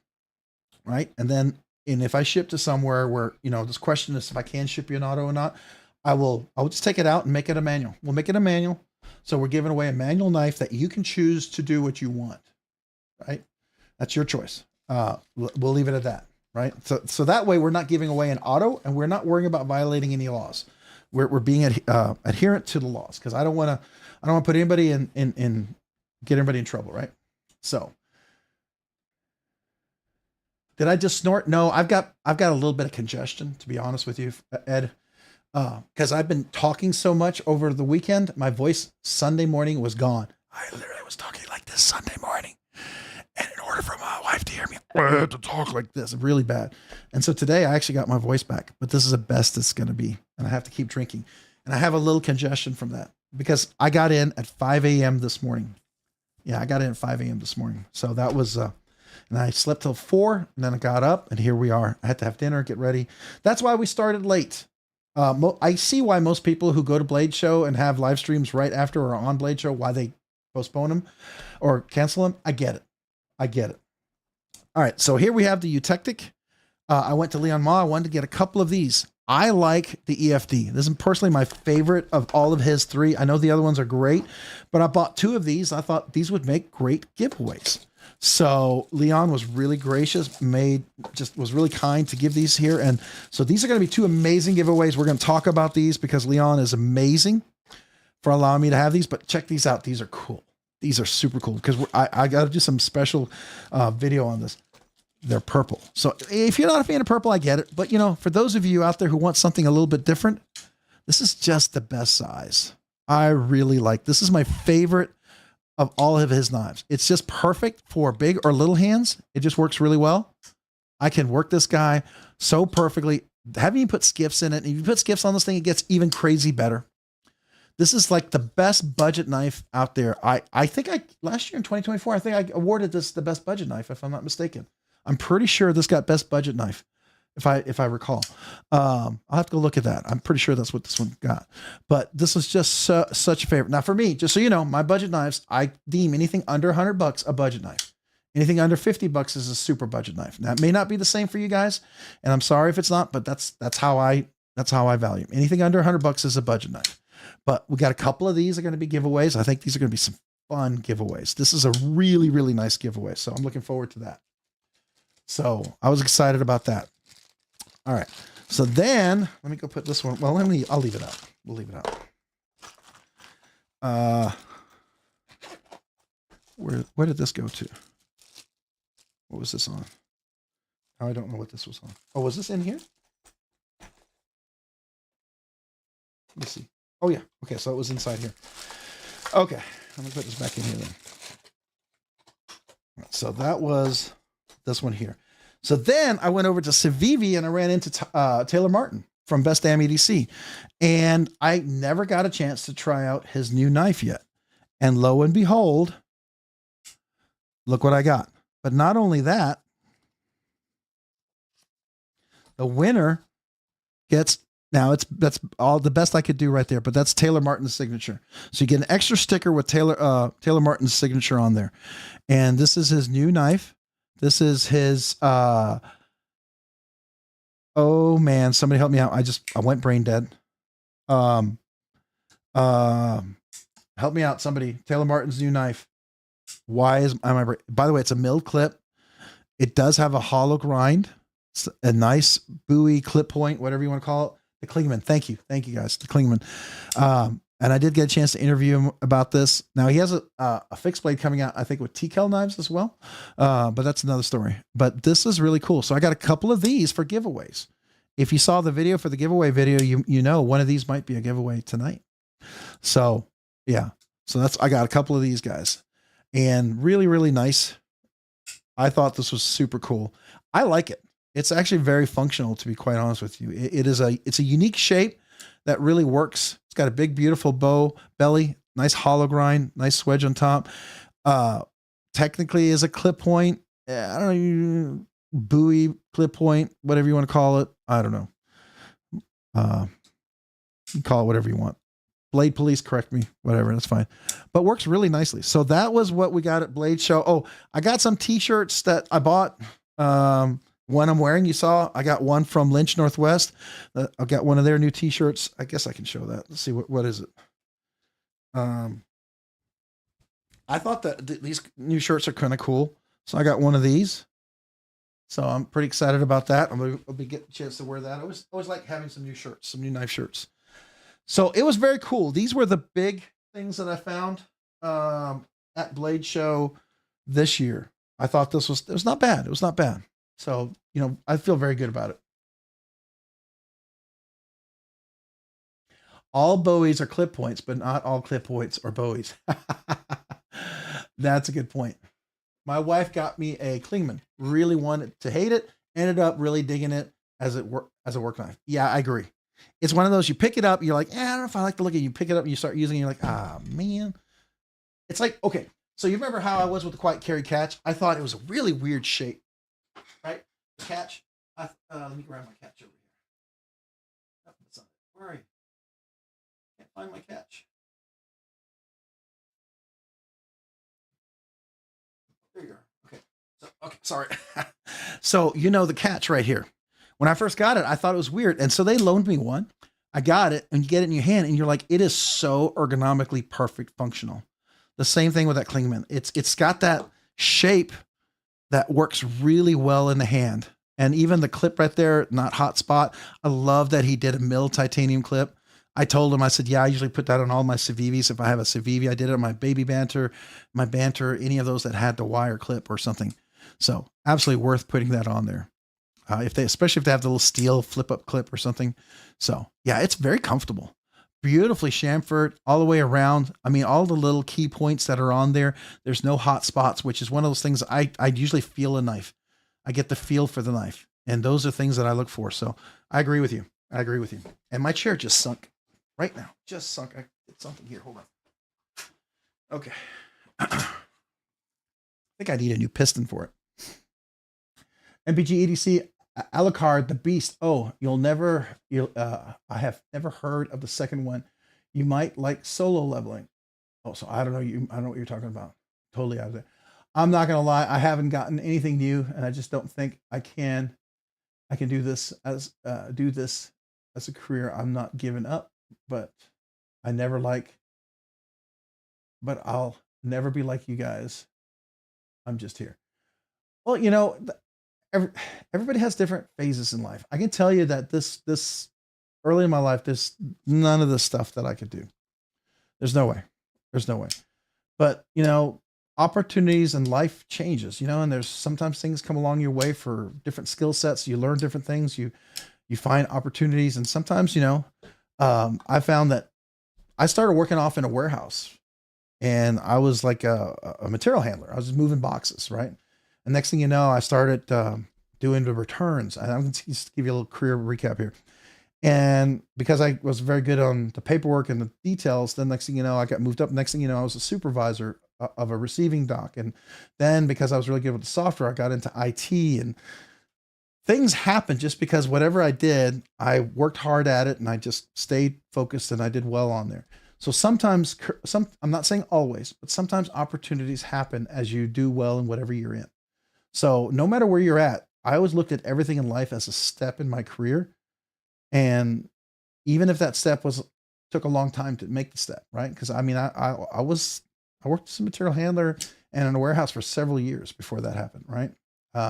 So, and I did the job back then because I had overtime because I just gotten married and had a son. So I was going to do whatever I needed to do just to take care of my family, just to pay the bills, because that's all I was doing at the time.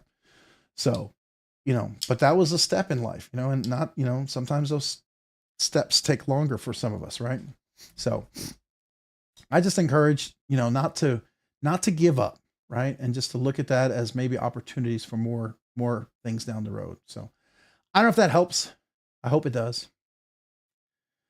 All right. So that was Blade Show. Any other questions about Blade Show? I mean, I told you the stories. Let's see here. Ken Onion, the pit. Oh, and then the AC. Yeah. So Saturday night in the pit, my wife calls up because the AC is not working and it's like 98 degrees at the house. Yeah, absolutely. NFK 2026. We love you no matter what. 100%, man. 100% Ed Harrison. Absolutely. And NFK 20, man. Yeah. So just know, I know sometimes you see where other people are. It can be very depressing comparing yourself to others. And I really encourage people, don't compare yourself to others, because that is always, two things happen if you compare yourself to others. You get really arrogant and overconfident, or it's really depressing, right? If you compare yourself to where you were to where you are now, you either are encouraged or you can say, I can do better. And that's a better, I think, comparison in how to be better. Now, I mean, there's goals you can have. You see someone who's doing well at something. You want to say, well, I'd like to learn how they did well there. You know, like I will tell you, talking to some of these knife custom makers, they love to hear how Princeton Wong and some of these other guys do their stuff. They listen to them, watch them. They want to learn from them. And I'll tell you, Princeton Wong is a very generous person in the knife industry. He helps a lot of people and very kind. Martine from Machine Wise, he's really good friends with the Grimsmill knife guys, and they talk and work together. I love hearing all the collaborations that occur out there. It's really cool. Really, really cool. I knew Javi Garcia was good friends with Osier and Enrique Pena, and they share a lot of their things. It's just really neat.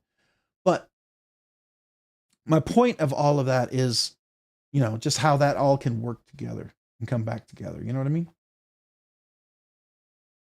So I don't know if that helps anybody. But what did you get at Buc-ee's? Oh, what did I get at Buc-ee's? Oh, coffee, Arizona tea, a tuna fish sandwich. Believe it or not, Buc-ee's tuna fish was made that day, so it's actually fresh. I know what they say. Don't get tuna fish at a gas station. Buc-ee's is not a gas station, like a normal gas station. And what else did I get? Oh, and some chips. So that was for my ride home. Oh, and some banana chips. I had to have something crunchy to drive home with. So I got a bag of banana chips. They still have half the bag over there. I just needed something crunchy as I'm driving, because I was on the road for like 16, 17 hours. So that's what I got at Buc-ee's. And gas. I got gas for the car. Pretty good price for the gas. Man, that Ninja Kamui is a bloodbath. It's pretty cool so far. All right, so you guys are talking about knives. All right. Ryan Johnson, what's up, man? Did you show what I gave you to check? No, I did not, Ryan. Oh, so now we've shown what I got. Let me show you a couple of things what people loaned to me. I got two things. I'm going to start off with first of one thing that was loaned to me by Sever 7, and then Ryan Johnson. You got to see this thing. This is going to be a very special review. I am super stoked. By the way, Ryan, thank you for allowing me to check this out. So we're building up to this. I know we got a giveaway, you guys. If you want to hang around, some of you guys, if you got to leave, I get it. At this point, we started late. You know, if you're mad at me because I'm late, then I'm probably not going to make you any happier because I'm not going to get any faster. So I'll just let you know ahead of time. So if you want to leave and be angry at me, you might as well do it now, because I'm probably not going to speed up a whole lot because I got to talk about these two things real quick. And the reality is I didn't even think I was going to be able to do a live stream today. I thought I might have to cancel it. And I'm just glad we're here. Right? I'm just glad we're here. So to me, that's cool. you may not be totally cool with it, but I am. Oh, one of the other things that I did get. Oh, I got to wait. Before that, I got to show you one other thing. I'm just going to leave this little hint here of what other thing I might show as I pack these up. Now, I know somebody offered me a used one of something that you see here. And for those two people who offered me a used one, I'm very grateful, but you have to understand when I spoke to them, they made me an offer I could not refuse. And I probably might be working with them in the future, just so you know. So I'll just leave it at that. Kind of exciting for me personally, because I really like this stuff and I wanted to check it out, but it was just kind of a neat opportunity, I think, to be able to check out more of their stuff. But I'll talk about it in 1 second. Haven't even talked to anybody about this one. This was one of those white elephants in the room or whatever. Man, by the way, did I tell you I love this knife? This knife is so buttery smooth, and I love the shape, the look of this knife. I think this is my favorite Rob Johnson's knife. This is my favorite knife Nicholas has made to date. I love this, and I saw it and I thought, oh, okay, but when I saw the color with the gold, I was like totally stunned. I was like in a trance. It just, the colors work together.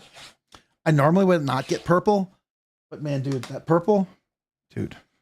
And this is probably going to get my Time Damascus clip. I'm going to probably move it over here because the action on this thing is just so crazy good. It's really good. Just really, really, really good. So, all right, so let me get this here. All right, I think let's save that. We want to make sure we take care of that little guy. Okay. All right, and then we'll put this over here. This one I can leave out. Actually, I'll leave that one out because I've already done an unboxing on that one. All right, give me 1 second. Let me grab this real quick. I gotta make some room.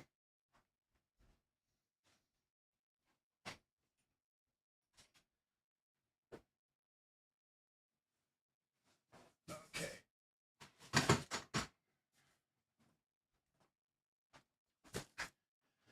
All right. So we're going to talk about the other two knives here in just a second, but a Divo X Kaiser mash, I did not. I never got a chance to handle that Raccoon Tactical. I emailed Kaiser, Concept, and QSP, David, and oh man, now I'm terrible with names. My brain. Anyways, I said, I'm so sorry I didn't get to stop by. I really wanted to. But so if you know what this is, so I never said I would do any of this, but here we go. The Pioneer. All right, here we are. So this will be another video coming. This is the Pioneer. And I did an interview with a guy, and it turns out I did not know that these are CNC'd. All of these parts here are CNC'd. And I'm going to be putting this together right here. Beautiful little piece. And this has the TS Prof stones that they do right here. So we'll be doing some sharpening with this guy right here. So this was the other one, the TS Prof Pioneer, the manual. So I guess I drank the Kool-Aid a little bit.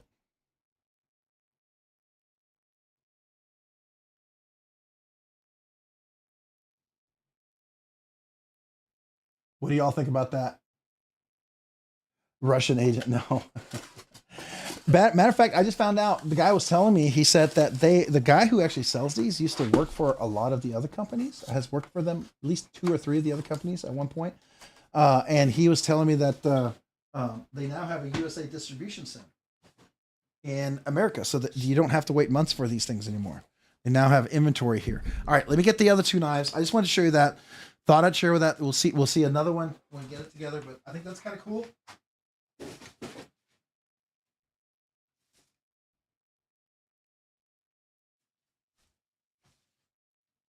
All right, so here are 2 amazing Amazing things. So, oh, by the way, on the first night, I got a chance. I had dinner with the Daily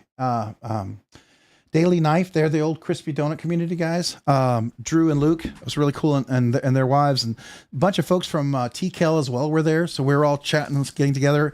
And speaking of that, someone who loaned me this was there as well. Got a chance to. Ryan joined us for dinner. Ryan Johnson, who is studying engineering, by the way, and I told Martine about that. Did you ever get to talk to Martine?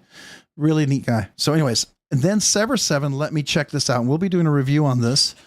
I think it's an interesting knife. He's going to send me some links on it. Beautiful. I don't think this is fire anodized. I think this is Timascus. When I look at, yeah, it's Timascus. This is definitely, well, is it Zircotite? Hold on. So Sever 7, is this Zircotite? Is this zirconium on the back? Hold on. Hold on. It's like a mid-tech Chinese version knife. I think it's done really well. The action is really nice on this thing. Really beautiful. Let's see. Once you clear the detent, look at this. Action is beautiful. Flipper. Really nice. And I believe, so if Sever 7 is here, I want to see if this is Zircotite or Timascus. I believe, hold on. Looks like it's Timascus. I don't see any zirconium in there, but I believe that's a zirconium backspacer. It sure looks like it's zirconium. Oh, you're welcome, Ryan. Yeah, no, it was fun, man. I would love to have everyone join us, right? I was going to try to get, you know, I know Trish probably wasn't up for it, but I was seeing if Trish wanted to join us with Machine Wise and Pinchetta, Pen and Knife. I got a chance to eat dinner with them. There was really a bunch of nice guys as well. So is Sever 7 here? Zirconium. It is zirconium. I thought so. And the clip Timascus for scales. And oh, this is zirconium as well. Did they try to anodize their zirconium? Because it looks like it has different heating elements if that's zirconium. Because I've never seen a different heat treat. Because typically you only oil slick it, right? You just oil. Wait, hold on. Oh, they did do something to the backspacer. Oh, yeah. So I haven't even reviewed this yet. I just looked at it. I thought it was really cool. I was going to try to get back to Sever 7. We never got a chance to catch up. So I ended up holding on to this. Now he's going to allow me to like do a review on it, which I think is really cool because I would like to very much look at that. And I think this will be a lot of fun. It's very, very, very nicely done. I don't know what the cost is. I don't know not about it, but my first impression were this is pretty impressive. Yeah, it's like a bamboo space. Exactly, Ryan. That's what I really like. It's so unique. I love that. That's something you don't always see. Usually it's just a typical, but when you see something unique there, I think that's really, really cool. So that's going to be a cool review we got coming up here. I'm going to put that back in here because I want to take good care of it. Fancy little case for it and everything. All right. And then, all right, so Ryan, first blade show he ever went to, Ryan, hopefully you don't mind me sharing this, but first blade show he ever went to, and he bought 2 knives. Man, if you're going to first blade show, you're going to go there, go big or go home. Apparently that's Ryan's motto, because the first thing that he bought was a Blaurock blades. All right, so I've been wanting to review this for a while, and all you guys have said I should review it. Every time I look at these on sale at BladeBinge, they are like 2 to 3 times, or at least 2 times the price of what Ryan bought for this at Blade Show. So the Blade Show price for this guy, and if you guys know, when we've seen these, typically you see these listed for like $1,200, $1,500 or more. Not any time below $1,000. They're always really expensive, right, Tyler? If I remember, anytime we were looking at it, you're always saying that's really high price. But the Blade Show price for this was, I hope it's okay I share this, Ryan, was $700. And I couldn't believe that. So $700 for a Blaurock blades. Now, look at the milling on here. We have to focus on this. And I'm going to talk about this in the review. Okay, so you see the milling, and it comes up here. It stays in perfect line. It's like the milling pattern goes here, and then here. Just amazing. Amazing. For the price. And when I first handled it, it was a little weird and awkward. And I was like, I'm not sure about this. But then I think Ryan and I both noticed the more and more you handle this, the more and more you're like, Yeah, this is very comfortable. It's kind of it grows on you, right? As you understand the ergonomics of this knife, it grows on you. So if you're used to like doing a push button, you're not going to like this because you're going to hit this, right? But if you understand a light switch, this works. And I don't think this is really meant as the primary means of deployment. I think it's just an optional. I think the best means of deployment for this knife is going to be this fuller. I think I would call this a fuller with holes in it. I wouldn't really call this a thumb hole because technically it's really no. I mean, you call it whatever you want, but I treat this more as like as a fuller. But this works so nicely, so incredibly nicely. I really like this, and the shape of it in hand is so comfortable. It really is. So Tyler, I think you have one of these, right? Do you have a Blaurock? I think, or you did. I don't know if you still do. But that was the other one. I'm going to get a chance to review this. I haven't even had a chance to do that yet. There'll be another video coming. Thank you to Ryan for allowing me to check it out. Oh, and it's drop sweet. Yes, it is. So once you get it past so the detent is right there. You clear the detent right there. Okay. So once you're right there, now I don't know if it has skiffs on this guy. Sometimes these guys use skiffs, but I bet if you were Ryan, if you were to take it apart, put skiffs in, if it didn't already have them, might already have skiffs. I'm going to guess. Oh, you've never handled one, Tyler? Okay. If you did that and you put a little oil in there, I bet you it's even sweeter. So, but it's not my knife, so I'm not going to be doing that. This is Ryan's knife. I don't want to mess with his knife. And I think you need the special tool anyways. You see that? And I don't know if it includes the tool. Let's see. Is there a tool underneath? Now here's the card. It's RW34, a batch, February 2025, 525, Blaurock. So it's the batch is from February 2025, but it was completed. Hey, your knife is the same age as my Protean. They have matching birthdays, so celebrate birthdays together. Anyways, I don't think there's anything. Yeah, so it looks like you need a special tool. So I wouldn't even try to do anything with this knife.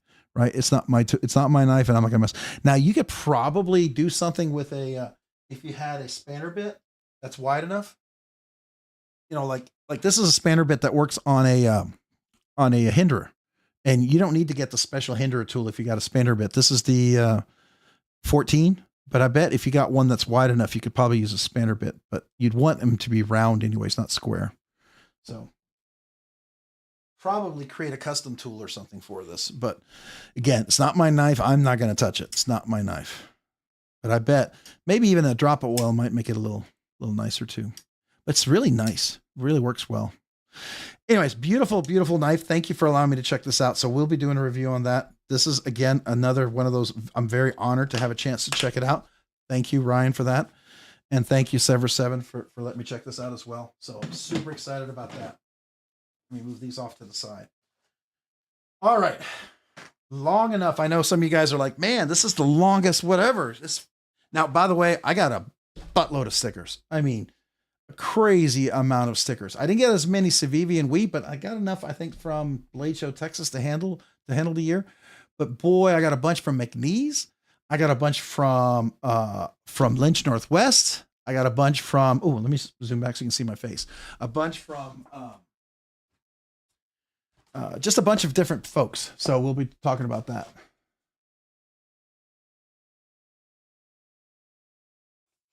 Oh, okay. So here is something from TS Prof. They gave me a bunch of these stickers. So that's going to be part of tonight's. Of course, you're going to get a kazoo. You can pick any color. Tonight's is going to be a Civivi. I wonder what Civivi that might be, right? And then we're going to just get a bunch of stickers out here. Hold on. Oh. Oops. Oh, I just dropped my chip. Hold on. Here we go.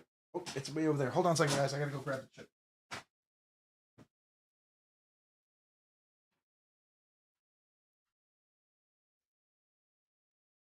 All right. All the way behind my desk. Okay, so excuse me. Last of the 7K poker chips, an 8K poker chip. We're starting to get close to that 9K, so we'll soon probably have legacy 8K poker chips. You're gonna get a Wii knife, which makes sense with the Civivi there. I'm gonna hold the channel stickers off for a little bit. Oh, NCC blades. I went over to say hello to Nick. By the way, he's making the thumb stud and the flipper versions of the Ragnarok and some of the other knives as well now. I thought that was cool. I got a bunch of McNeese stickers as well. Got a bunch of the Gecko custom stickers. I got the couple of extra Gecko customs. You're going to get a little, I guess, I don't know, that just came with the Civivi one. Oh, these are cool. You're going to like these. Lynch Northwest, you know, you've seen these stickers. This is made out of material. This is not just a sticker. I don't know if you can see that. It's like material. This is a cool sticker. That was really neat. Thought that was really cool. All right. Of course, you get a Rob's Nerd Knife stickers that are off to the side. The Knife Freak podcast, I got a bunch of those as well. I got a chance to meet Boatwright. Chase. Chase is a really nice guy. And boy, he makes some great knives. Holy cow. He had this one carbon fiber, camo carbon that he polished. That was stunning. But his micarta stuff, if you're a micarta fan, is next level. Just really next level. His action on his knives are phenomenal. Had I not already spent as much as I spent, I seriously considered it, but the one I wanted was already sold. So anyways, I got some Rob Johnson stickers, which is cool. Some Civivi stickers. We got some Suncut stickers. We'll just throw those over here. I'm holding off on a channel, guys, here just a second. Oh, this comes part of that Civivi stuff. Now I'm giving you 3 of the Gecko custom stickers here today, I guess, just to show those off. This is the Knives Are Tools. This is from Lynch Northwest. I love that. It's kind of like along the lines of the kind of like Milwaukee sort of look. I got a cool sticker here from Caleb 1776, but we'll show that in a second. And here's one of the cards from Gecko Customs. He does custom work, by the way. That's what he started off with, which is really cool. Holt Blade Works. You saw that new Outlaw that I got a chance to check out. You can pre-order it, man. That thing is amazing. Thing is amazing. It's a large knife. If you don't like small knives, you want something almost 9 inches long, the Outlaw is definitely something you want to consider. Somebody told me to go check out DCB Customs. I did. Their stuff is crazy good, crazy amazing. GP Knives. Obviously, I went and said hello to them. I got that PM2. I thought that was super crazy cool. Oh, I got a couple of more cool ones. This is another Rob's Nerd Knife sticker. Let's throw it over there. The Dixon Energy Drink, size matters. I thought it was hilarious. Got some more McNeese stickers as well, so that's a cool one. And I think that's it for... All right, so the next we're going to do is channel. So now we got Mad Yoko. We've got Crow's Blade Woodworks. I ran into Caleb 1776, and I got one of his awesome stickers. Dude, this is epic, man. This is seriously epic. It reminds me of like The Patriot or something like that. Like what is it? That movie, The Patriot what's the guy? He's a director, actor guy. He did The Conspiracy Theory and a bunch of other movies. Anyways, that's really cool. Of course, I got BEDC, Brian, but I did not get his Atlanta Blade Show stickers, Brian. I felt like I missed out. I forgot to ask you if your Blade Show Atlanta stickers came in, because I would love to have added a few of those. I don't know if you did. The Knight's Edge, of course, I got Neil here as well, so we'll throw him out here. Twisted Tactical Terry 79, who's now 1931 Leatherworks, so we'll put right over here as well. And then we've got Weld and Carry, another cool sticker. We got MPG for EDC, MPG EDC. This is Meredith, her channel, Sunday nights live streams. Of course, I was driving, and I would never have been able to. Yeah, I was just driving. I was exhausted.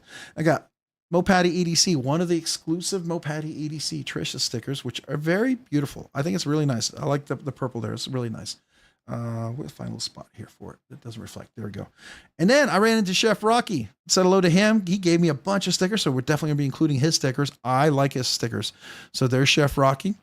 He showed me a couple of really cool knives that he had there. That was really fun. So it was cool to run into Chef Rocky. And then, of course, the last but not least, but someone I'm going to point out, because one more time, the link that you see at the top, Bluminati Ninja and Twisted Sis, if you didn't know, their house, if you just joined, so see, we got a bunch of folks here. Their house was hit with a tornado and they lost pretty much everything. And so There is a link right now in the chat. That link is for their PayPal account if you want to help. There is also a GoFundMe for them as well. So if you don't like using PayPal, or you're against using PayPal, or you just don't want to use PayPal, there is a GoFundMe as well. If someone has the GoFundMe, if they wouldn't mind pasting it into the chat. But if you can help, it's up to you. Obviously, it's your choice. But PayPal really will be more direct to them as a friends and family. Help them with their tornado. I definitely sent them some money. No questions there on that one. That was not I didn't have to think twice about that. Just because they're just such good people. And if you wanted to help some good people, here you go. These are two really good people to help out. They survived. Their dog survived. I'm thankful for that, but they still need some help, right? So please consider that. So that's why I saved that one for last. So I could just do one more plug for them, just because they're worth helping out. You know what I mean? It's always cool to see how the community comes together for other people. I do love to see that, and encourage people. We all go through tough times emotionally. Some of us fight battles with our health, cancer, and go through struggles. That I know several people in here who are battling that right now. And I've battled that with people in my family, and it's cancer sucks, right? But having people here to support you and help you through those times is what makes it bearable, right? We don't have the joy. We don't know how joyful we can be without knowing how not joyful you can be. And when you go through some of those really dark times, sometimes you can be some of the most brightest light in a room, because you find hope in the midst of all of that. I knew a lady. I'm going to get a little emotional probably from this one, so I apologize ahead of time for you guys, but this one's pretty cool. I was in college and I ran this lady. I can't remember her name, but she helped with the youth group, and super sweet lady. She was in there for several years, but she was dealing with brain cancer. And I found out later on that she always had a smile, always had joy, always was there to help people, help friends, and help the kids. And she was struggling and in constant pain for like the last 3 years of her life. You would never know it. And I didn't even know she had a wig on or anything like that, but she was just so full of joy, and I had no idea. And so she encouraged more people by just her light that she brought, So I just point that out, that sometimes, just because you go through tough times doesn't mean you have to stay in the darkness. You have to stay in the pit. It sometimes means you can understand what light is and what joy is, because you know what it's not.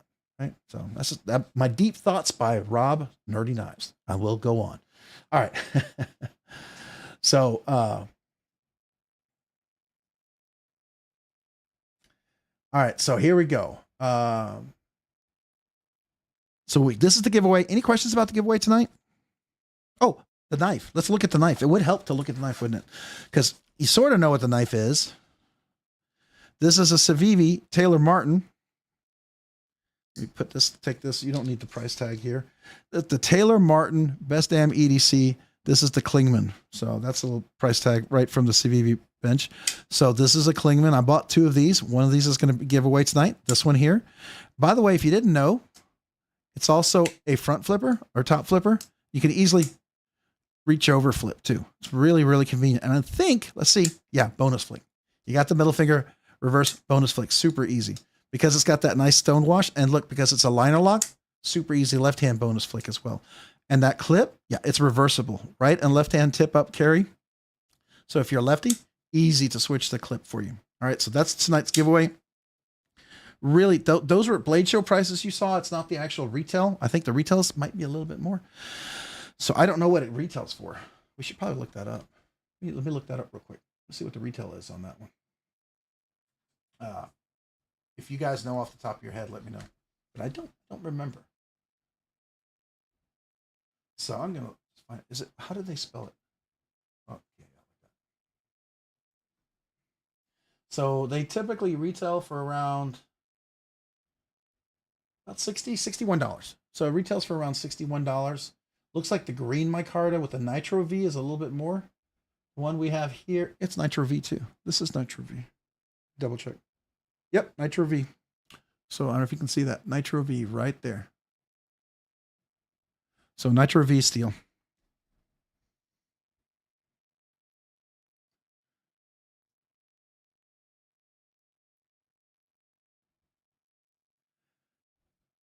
Oh, that's cool. It's cool strings.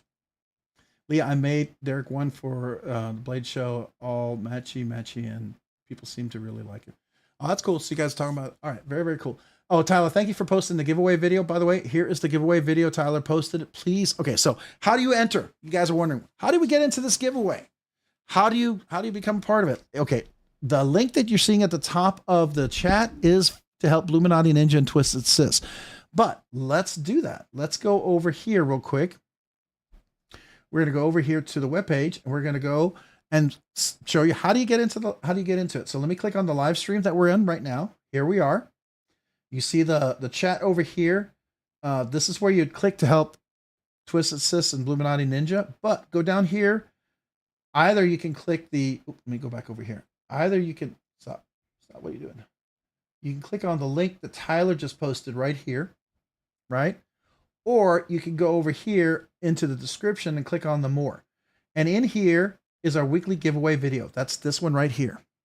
Now, before we do that, but wait, before we do that, there is an actual, there's some links here. So if you want to become a channel member, I'm going to be doing the members giveaway for next week. I'm still kind of up in air. I'm debating between two knives that are going to be the giveaway. And I'm not exactly sure which one it's going to be just yet. And I'll let you know by probably as soon as I log off, as soon as we end the live stream. Still kind of up in the air about that. I want it to be something cool, but I'm thinking it might have multiple things. So it might be something different if I do some of the multiple things with it. So that's why I'm up in the air about it. Just want to let you know. But right here, you'll see all these links right here. This is how you become a member. For next week's, there will be a members giveaway on top of a regular giveaway. But here are links to save you money. Original Goat. If you buy Original Goat, like their aluminum or titanium scale, save 15%. Use RNK to save 15%. Helps the channel, but most of all, it helps you. Saves you a lot of money. Skiff Caged Bearings or thick washers. You can save 10% if you use RNK10.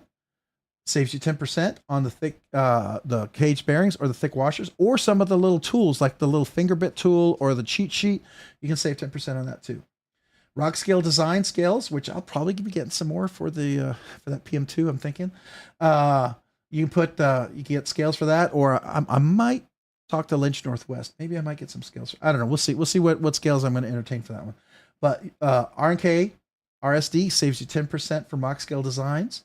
They do such a good job on scales, man. And then BladeBinge. If you buy anything from the BladeBinge shop, which it was great. I met Eric and all the guys there from BladeBinge. Ray was there. Cole was there, but helping them out. But BladeBinge had a bunch of stuff. They had a Knoll knives, a dark mode Knoll knives radon. That was really cool. That was nice. Version 2.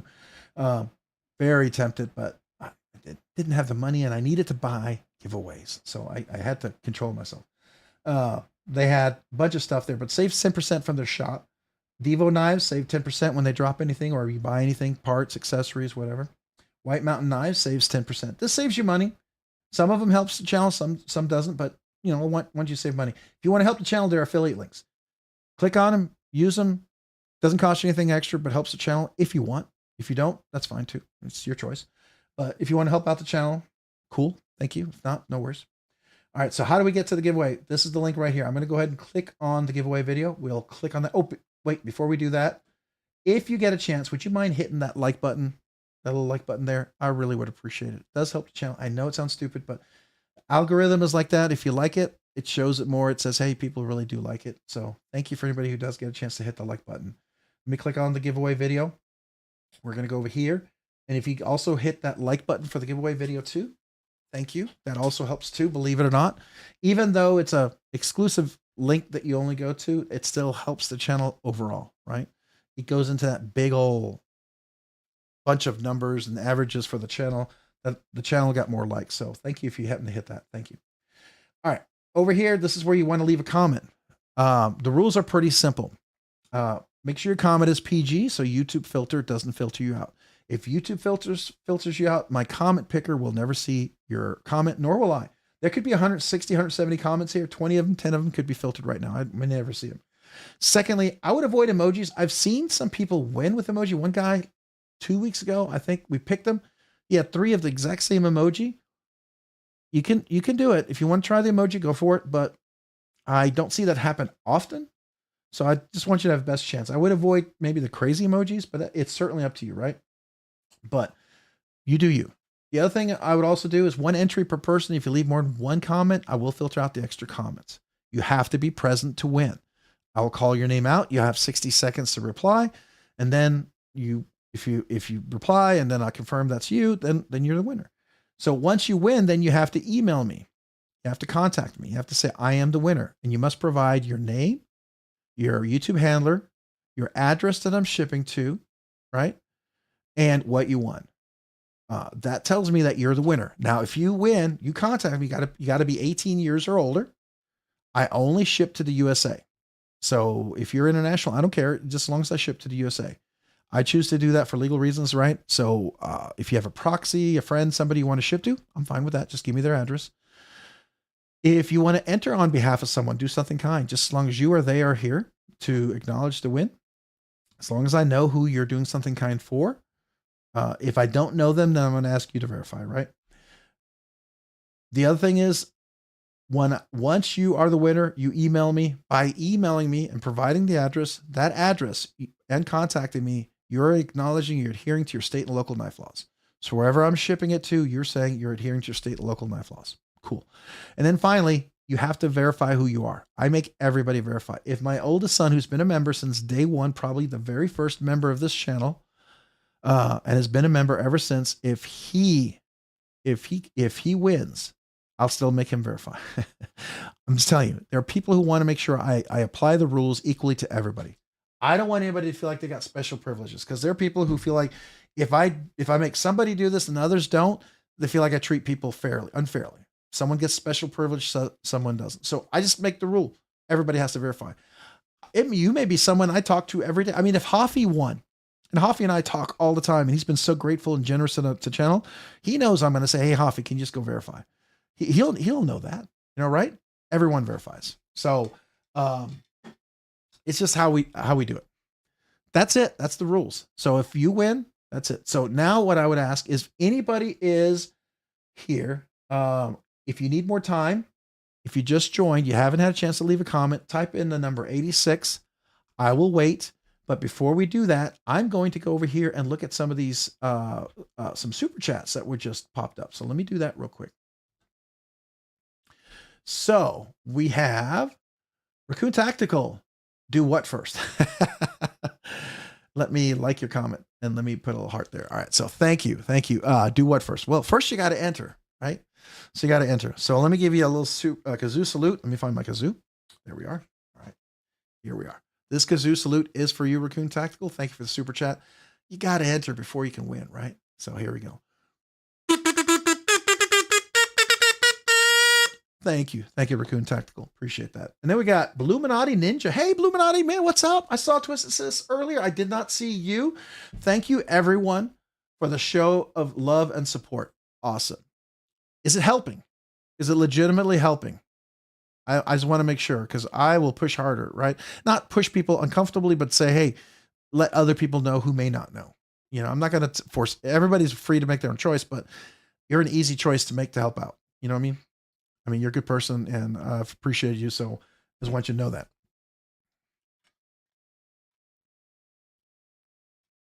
Sorry, I need a drink. My voice is getting kind of hoarse here. All right, but you are welcome. I'm glad we can help out, but I hope everything continues to get better for you. You know what I mean? So thank you for being a member, a nerdy knives enthusiast for the last 14 months. I'm honored and I'm humbled. Thank you, Illuminati Ninja.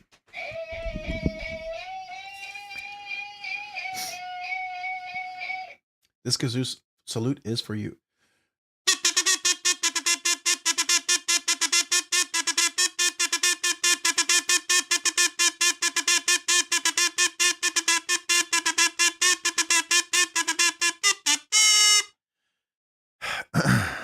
It's a little hard for me to do the kazoo tonight, so sorry, guys. That's the best I got. But still, my best is what I'm going to give you. So, all right. Thank you, Bluminati Ninja. Appreciate you, man. All right, now we got none for now. Member for 4 months. If somehow I win again, send it to Bluminati. You got it. Could you just go put that in your comment real quick? It helps me out. If you put it in the comment, it really helps me out. That way it reminds us when we're there. in case you're not here, in case you step away and you get called. That way we have somewhere, because I would like to say I'll remember this, but there's a chance I might see a lot of comments since before we go. Okay. So, let me give a big kazoo salute to you and thank you for being a member for 4 months. This kazoo salute is for you, done for now, and for Bluminati Ninja.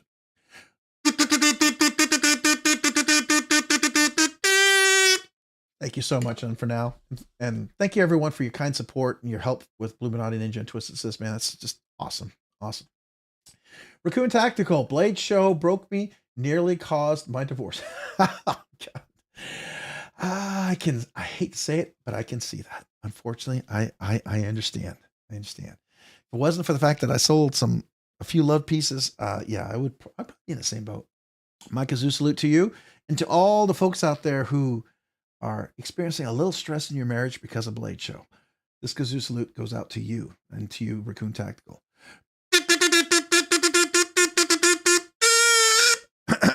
Wow. I'm trying to hang in there, guys. Trying to hang in there. Forgive me if it gets a little rough, but we'll make it through, right? All right. All right. Any other comments before we go ahead and go? Caleb76. Oh man, Raccoon Tactical. I wish I could have met you. Bummer. I will be broke as a joke when West comes around. Oh yeah, I hear you. I hear you. I feel like Rob would make a great radio host. Probably not as good as Rochambeau. Rochambeau I feel like he's like the welcome to WKRP in Cincinnati. Today we're gonna have some rock and roll best. You know, I feel like he's just like that kind of I don't know. He would be really good at that. Maybe as an announcer or something. I don't know. Gone Vision. Tired have another 800 plus mile drive in the AM. Oh man. Wow. That's crazy. MPG, you come into Blade Show West. That's a long drive. I think I looked that one up. I think that one's 14 hours if it's Utah. It actually might be only different by 1 hour than Atlanta, if I recall correctly. Rob, never saw my comment on Mel Gibson. Oh, well, no, I didn't. MPG EDC, what did you see? Hold on. I'm trying to go back. Oh, I knew I missed something. How far back do I need to go to find it? How far back?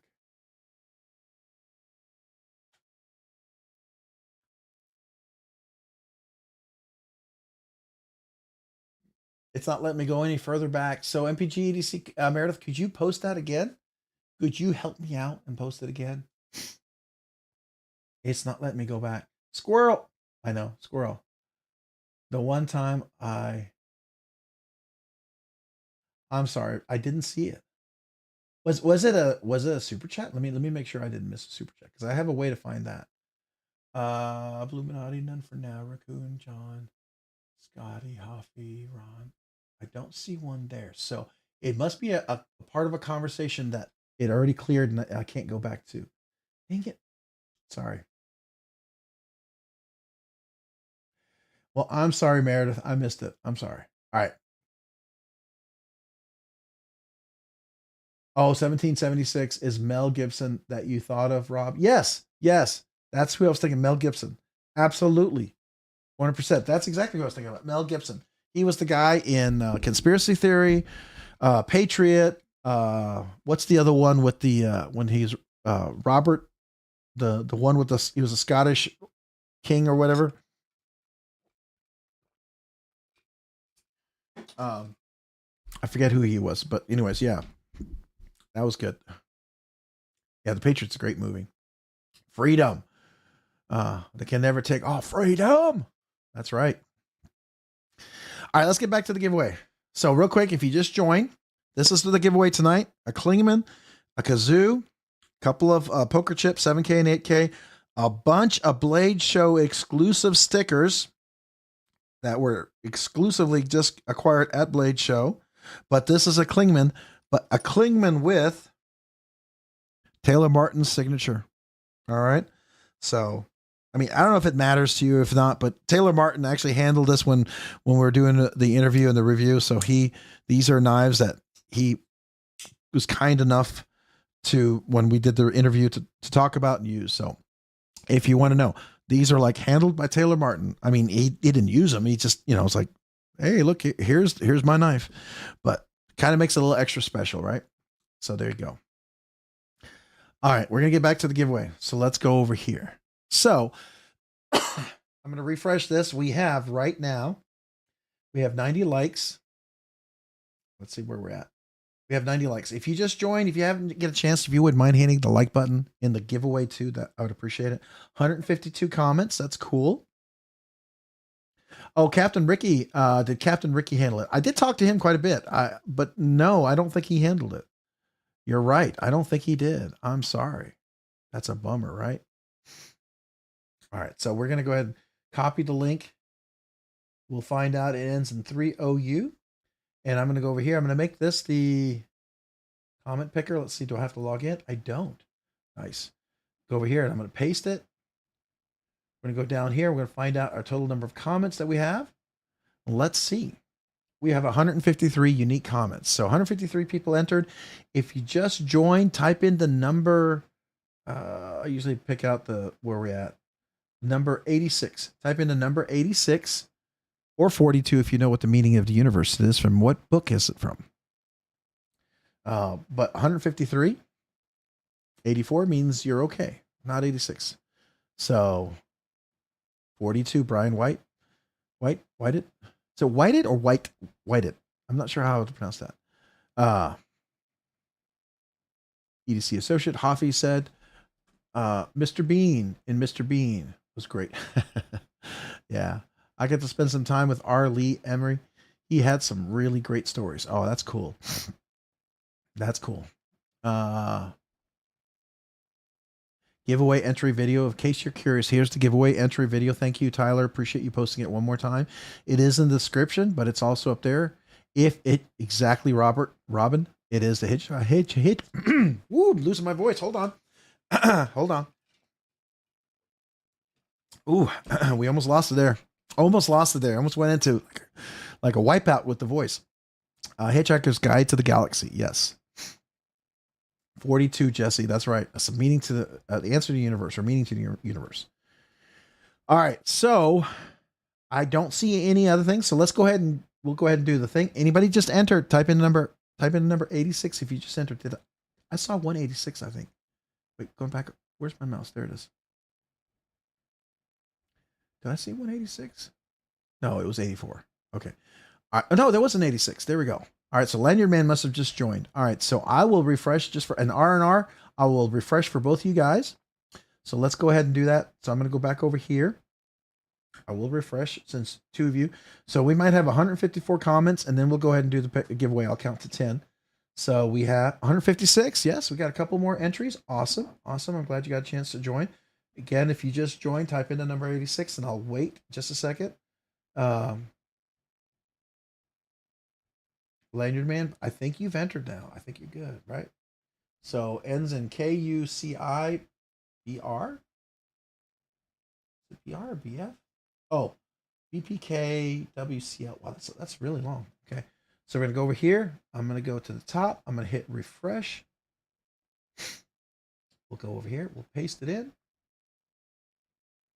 We'll go down here. We'll go ahead and get the total number of YouTube comments. So we should have 156 maybe. 156, so we're good. So I'm going to count to 10. Good luck to everybody. So just so you know, there will be a members giveaway next week. I should try to get that video up tonight if I have time. If not, it will be this week. I'm deciding on two things for the giveaway. I want to see if I want to make it just one thing or if I want to make it a combination of things. So I'm still kind of debating on that as I'm trying to plan things out. But that will be posted tonight or tomorrow, I hope. And then we'll have a regular giveaway next week, right? So members, just know, when you see that video, go leave a comment. That'll be the entry video. All right, good luck to everyone. Appreciate you. Did Grismo have the Fial there? So real quick story about Grismo. Their stuff didn't make it. It got stuck in customs, just like what happened to Tapio with Hog House. Now, they sold everything they had coming in to people, but no, they didn't have one there. I think somebody shared one that they might have had with them, but no, they didn't have any inventory. They got stuck in customs, sadly. So that's what I understood. I don't think it ever made it on even on Sunday. So yeah, but but they showed what they had and they were willing to sell it if people wanted to buy it. And I think they, if I'm not mistaken, they might have sold a lot. So anyways, all right. So good luck to everyone. I'm going to count to 10. If you just joined, type the number 86 if you need 30 more seconds to enter. Otherwise, I'm about to do the countdown. So good luck. And we'll see you next week. If you want to hang around, what time is it? We might hang around for about 15, 20 minutes. I don't know if I can do a real long night tonight because I'm really exhausted, but we will definitely do that and we can talk a little bit. So talk a little bit about, I got some stories. Day 2 in the pit. Got a chance to have dinner with Machine Wise and Pancetta Pen and Knife. Really cool talking to those guys. I found out just some wonderful stories about that. So, all right. So here we go. 10, 9, 8, 7, 6, 5, 4, 3, 2, 1. Good luck, everyone. Here we go. Let's see who's the winner tonight. The winner is... And the winner is Sterling Stutes. Thanks, Rob. Appreciate all you do. Have a blessed day. Sterling Stutes, are you here? Sterling Stutes, are you here? Just need to see if Sterling Stutes, are you here? I can verify that you are here. You are the winner. Let me start the timer so I'm fair. Everyone has the 60 seconds. All right. So we're waiting for Sterling Stutes to say that he's here. You'll have 60 seconds to say, that's me, and I can verify.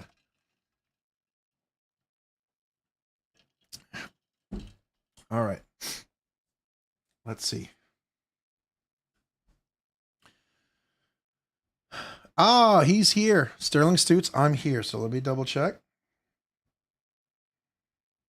Now I'm going to go to your channel just to verify it matches up with the 3215. And it does. Sterling Stutes, congratulations. You've won the Klingman tonight. The one that Taylor Martin actually handled and did his little interview with. So congratulations for being the winner. Let me grab the email address over here in just a second. I'm going to leave it up for just a second so everyone else can see that you're the winner. Wow, we haven't had this in a while where the first person is the winner and we don't have to redraw. It's kind of nice. All right, so congratulations to you, Sterling Stutes, for being the winner tonight. All right, I'm going to pop back over here to the table. So anybody who became a brand new channel member, if you're thinking of becoming a channel member, or you were a channel member, became a channel member, or you've been a channel member all along and you've never asked, if you're actively a channel member right now and you've never asked or received a channel sticker, email me as well. I'd love to mail you a channel sticker. All right, it goes out to all my channel members. I usually send you a little channel sticker and a thank you note. And Sterling Stutes, email me. When you email me, Sterling Stutes, do 4 things for me, please. I got 2 questions for you, but first, email me with your handle that you use, the name I'm shipping to, the address that I'm shipping to, and that you won the Civivi Klingman. Try to keep all those 4 things in the email. I'm going to reply to you. I'm going to ask you to verify. Just cut and paste what I ask you to cut and paste. Be that simple. Please, just I'll include some screenshots. So email me. Now, my 2 questions to you are, do you want the orange kazoo? Do you want it signed? It's up to you. If you want a different color and I have it, I'll more than happy to give that to you. But if you want it signed, let me know. And I was supposed to bring a purple kazoo. I had a purple kazoo I had on reserve for someone I was going to give it to. I don't know who that was that wanted a purple kazoo, and I didn't get a chance to give it to them. It's kind of a bummer. So kind of sad about that.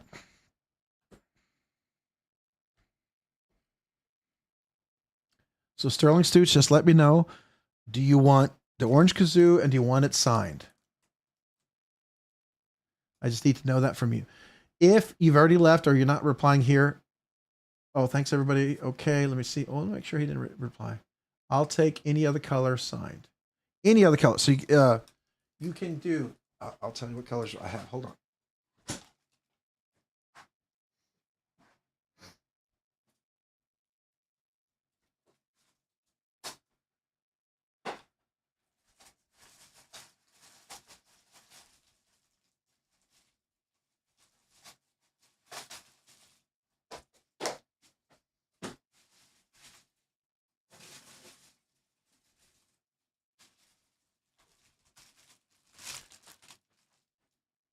So the other options are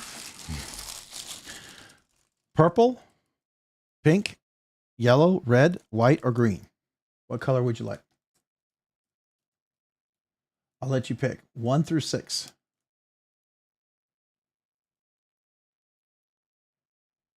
Well, my gone fishing. My giveaway streak is undefeated. But at least I know about the coolest idea for a round trip ever. Love you guys. Good night. Oh, that's cool.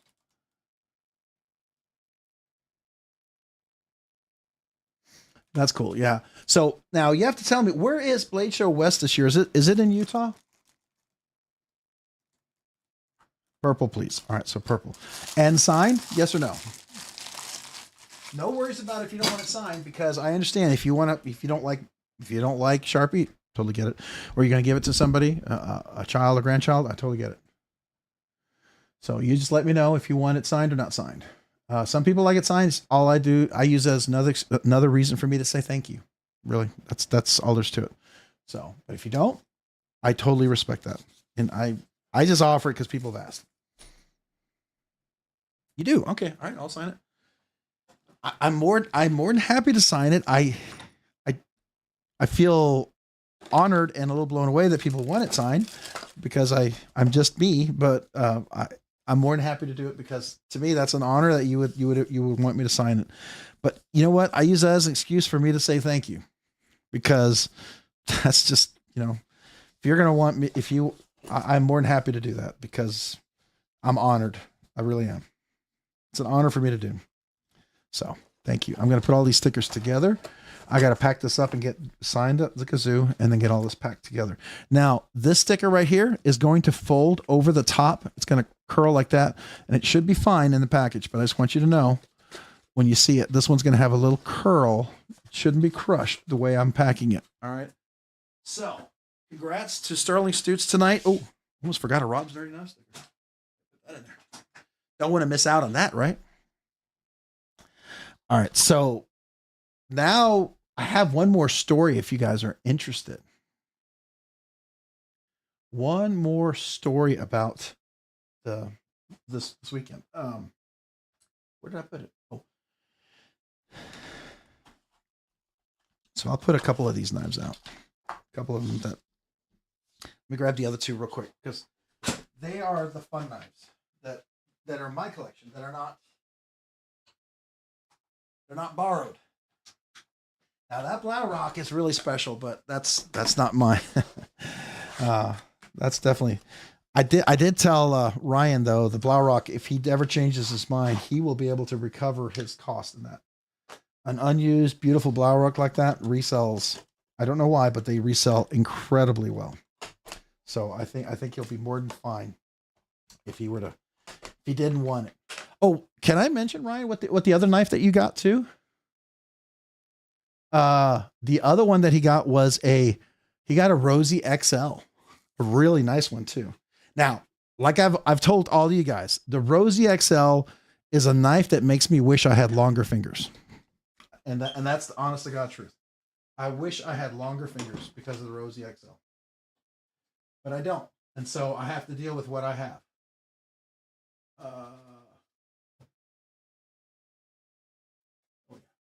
Grab that. Just gonna grab a couple of knives real quick to put in there. This will be just a few here. All right, so day 2 in the pit, we finished with Blade Show. I was finishing my last interview with Martine from Machine Wise, which is really cool. I found out, if you didn't know, that the new Mojave, they're experimenting, and it'll be like a special order. Like, I mean, they'll have a few they'll make. They won't be all of them, but they are going to use the bushings like they have on the Bally song.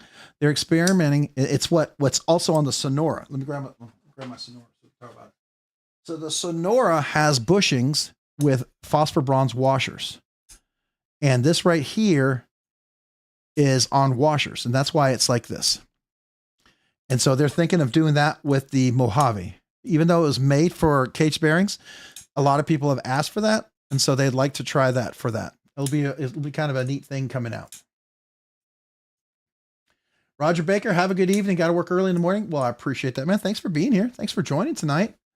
I hope you had a good evening. Sorry I was late. For all of you guys who might have been frustrated, I'm just happy I did the live stream. Quite frankly, I wasn't sure if I would even be able to get to do this.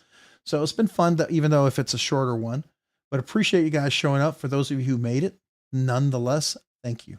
And if those who have to have a good evening, get some good rest. I will probably be signing off very shortly myself, maybe a half hour longer at the most, because I got to get some rest as well. And I got to do that one members video and try to get one content video out for tomorrow. I actually have 3 or 4 recorded, and I just need to do some post-processing and upload them. But one of the videos I recorded in the hotel room. It's kind of interesting. So anyways, I overheard they got a new mill and are going to do some crazy milling on the Mojave. Yes, he is going to do some very unique new milling. Yes. Martin did talk about that. He's definitely going to be, that's something cool. I don't know if you call it crazy, but definitely more involved. One thing I like about Martin, he's a guy who's always learning.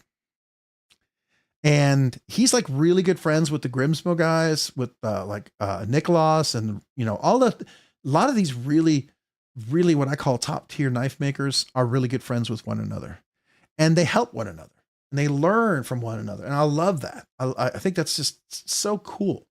It kind of reminds me of like the African Custom Knife Makers Guild. Have you ever noticed how all the African custom knife makers, they just make stellar knives. It's something else. And I feel like it's kind of like what's happening here in the US with the US Knife Makers Guild. You just see some stunning knives. I think it's cool. The guys at Machine Wise let me mess around with one with bearings and one with bushings. But I thought, no, to be honest, I thought one on bearings felt smoother. So a lot of people said the other. So so when I was talking to Martin at dinner, he said about 20 people who felt that there was 2 people who liked the bearings more. And so you would be one of the 2 people, Caleb. I didn't really notice the difference, but I do know I might get a chance to, there's a chance. I realize things get busy and things happen, but Martin might say he might let me get a chance to check out when he does.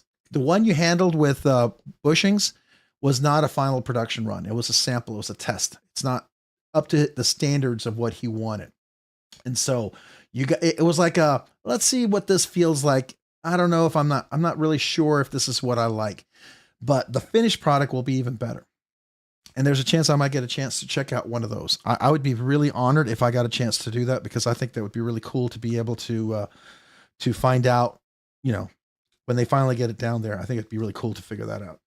Now, I will say, Martin explained to me the difference between there's captive bushings and there's captive. There's a knife on phosphor bronze where it's where the phosphor bronze washers are captive, and when they're not captive. And see if I can remember how he explained it, but his explanation was brilliant.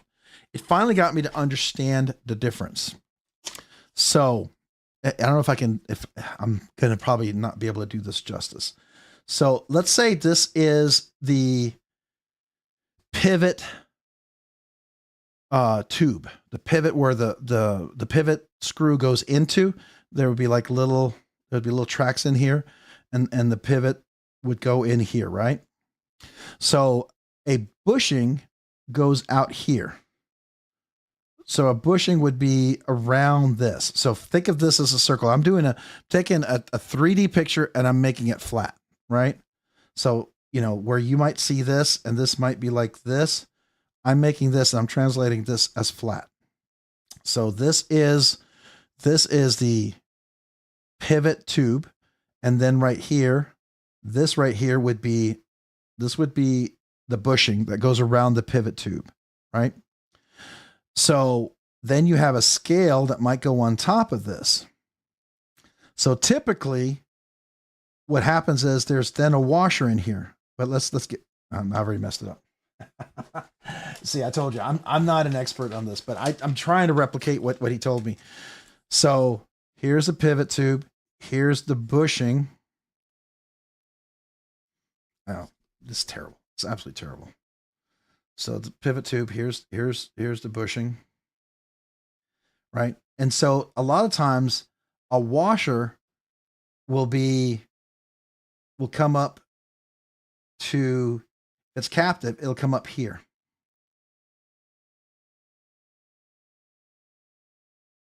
Right? And so when it screws down, the bushings holds the washer in place. And so then the knife will be in here. The knife will go around the bushing and the pivot. And so this area between the washer and then the scale is up here. The scale's up here, right? And then the screws up here. This area right here in between here. This is very, very like 0.002 of an inch wide. And oil that they put in there is what gives it its action, whether it drops fast or drops slowly. So a light viscosity oil will make it drop fast. A medium viscosity oil will make it drop not as fast. And a high viscosity oil, a very thick viscosity oil, will make it drop slowly. And that's similar to what's done to balisongs. So that's the captive pivot. Does that make sense?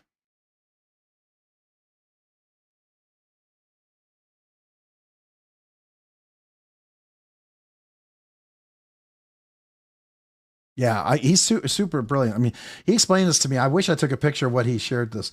But then a non-captive pivot, because he has a journal. I mean, like as he learns from other people, he writes these notes down. So I mean, this guy's he has a master's and a bachelor's in engineering. So obviously the dude knows his stuff, right? So here we are with the washer, and then we have a bushing here. This is the captive bushing, right? Where the washer then comes here. This is what we call a captive bushing, right? The washer, there's two washers on each side. So this is the washers here. And then the knife goes in here and there's a space in between. So now you can have a bushing that's not captive. And so then you have washers. Let's say this is the washer. And then this is the washer. And then the knife is up here. This is the scale. This is the scale up here as well. And the blade goes in here, right? So non-captive. So that means that this washer can move around. And when you tighten this down, the blade in here there'll be less pressure. So the more you tighten it, the less action there is. Like Spyderco has that, right? But a Chris Reeve knife, like the large Sabenza, it has a captive bushings. So you can tighten it down, but it's going to be tightened by this. The way you control the action and change it is you wear in the knife, you break it in. The phosphor bronze wears, but it can wear out to a point where it starts to have blade play. So that's why they sell new phosphor bronze washers, right? The bush, you should never have to replace your bushing, but you can, but you shouldn't. I mean, they sell them because people damage them. So, you maybe replace the washers, but if you want to change the action, you can polish the washers, make it thinner, and that gives you better action, or it could be more drop shutting. Some people don't like that, but that's what you can do there. And that's why I polish my washers. On this over here, the wear part on this, they say technically is the knife, and I forget what they say, but anyways. But that's the difference.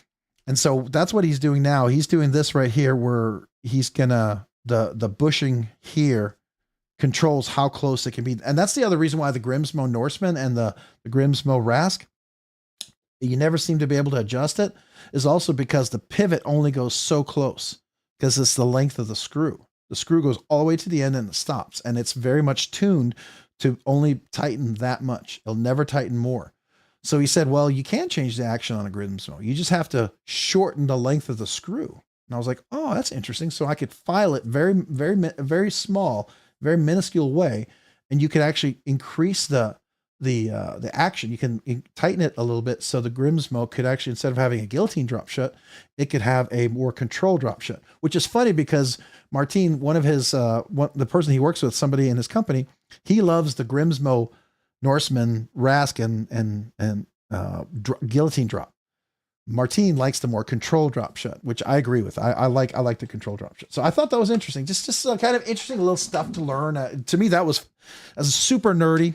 I don't know if you guys like that kind of nerdiness, but it explains how that works. And I'm sure there's better ways to explain that. All right. So I'm chatting away here and totally not paying attention. I am so sorry. And we've got, Meredith MPG EDC says West is in Salt Palace. Well, Salt Palace. Okay. Across from Salt Lake Temple here in Utah. It might go somewhere else next year. Okay. That's cool. That's cool. So I have to figure out how far away that is. I don't know if that's really far away from me or not.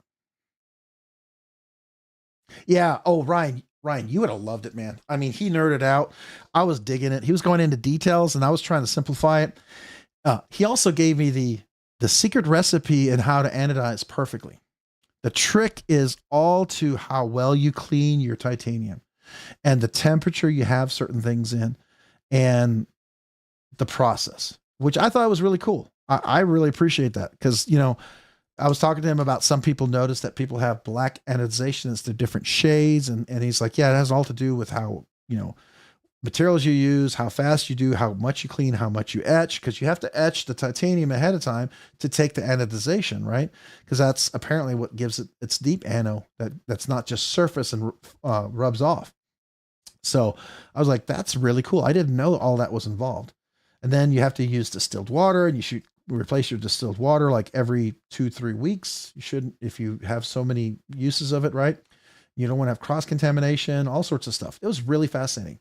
All right. So Meredith, let me go back and kazoo salute you. I didn't kazoo salute you. I feel like I completely had a brain fart there. Sorry, Meredith. Forgive me. Hold on. Here we go. Forgive me. It's the exhaustion setting in. It's not because of anything else but me. So this kazoo salute is for you, Meredith. Thank you for the super chat. Thank you for telling me where it's at. I'm going to look it up here in my map in just 1 second.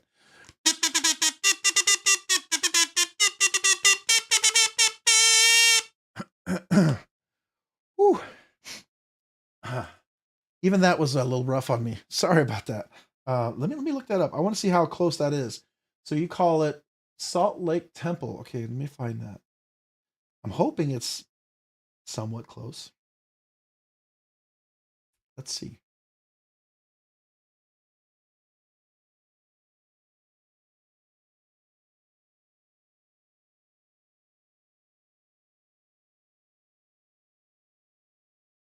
Oh, yeah, I can't make that. That's a 21-hour drive. I'd have to fly. That's a 21-hour drive. There's no way I could make that. That's too far away. Oh my gosh. Yeah. I think Maker Syndicate was close, but not that one. I'm so sorry. I would love to have done it, but I'd have to fly in.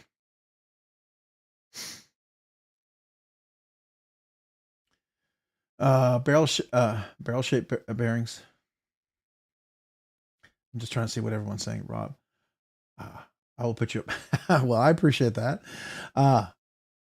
Level on. Hey, level on up. What's up, man? Appreciate you being here. Cat Scratch. What's up? Leon. Make sure I want to pronounce everybody's name correctly. So Leon, I want to say Netoyor. Is it Netoyor? Netanoyor? Is that close? Am I even close? I hope I am. I like saying people's names correctly. Got to remove all those ions. Oh, that's a good point, Ryan. Yeah, that's what he was explaining about that. Yeah. And it also why, if you don't do that, why sometimes you can't get the greens, because the greens is the highest voltage and the highest interaction, right? Like when you do heat anodization, you get to that, you get to the green colors. It's the highest heat and the longest time in the flame to get Timascus to have a green color. So like it starts off really dark. The dark Timascus, when people try to match with a black DLC or zirconium, It's a very easy anodization. It's also not the sturdiest. It's very high level.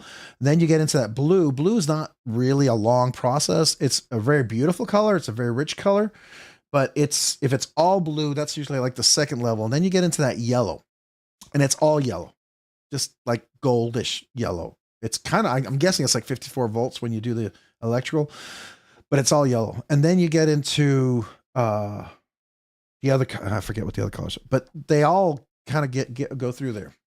So anyways, I thought it was interesting. All right. Yeah, chemistry is cool. Rob, if you fly, you can stay with us and have dinners too. It'll be more nana bread or lemon raspberry muffins. Oh, lemon raspberry muffin. Wow, there you go. That's cool. Thank you. Chemistry is awesome. I agree 100%. Jay Dizzle Designs, what's up, man? What's up? How you doing? Good to see you. I have to tell you, I shared your knife with a bunch of people, and oh my gosh. First of all, the Spyderco booth, freaking loved it. They were like all over it. Just wanted to tell you that, by the way. And then on the pit, when I was showing it off to other folks, they thought it was simply stunning. So just thought I'd share that with you. You know what I'm saying? Just letting you know, because it's one of those knives I love sharing off. So sharing with people. It's French, so not even close with the pronunciation, but it's okay. So it would be Lyon, Netrieux. Would that be closer? Netrieux, like that. So Netrieux, like parlez-vous français? So Netrieux, Lyon, Netrieux.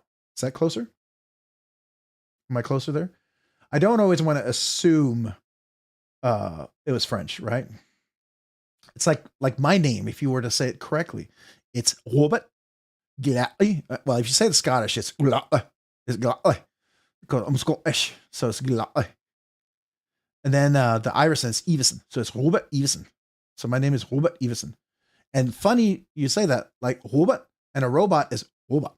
So robot and Robert, very similar sounding. So my name sounds very similar to the word robot, but it's this little articulation where you can see the difference.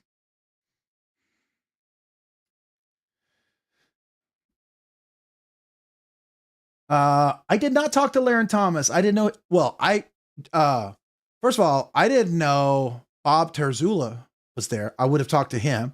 I didn't know Laren Thomas was there. I would have talked to him. I didn't know Javon was there. I would have talked to him. There's a bunch of people I totally missed. I wish I could have talked to Laren Thomas. That would have been cool. Was he at a table or was he just walking around?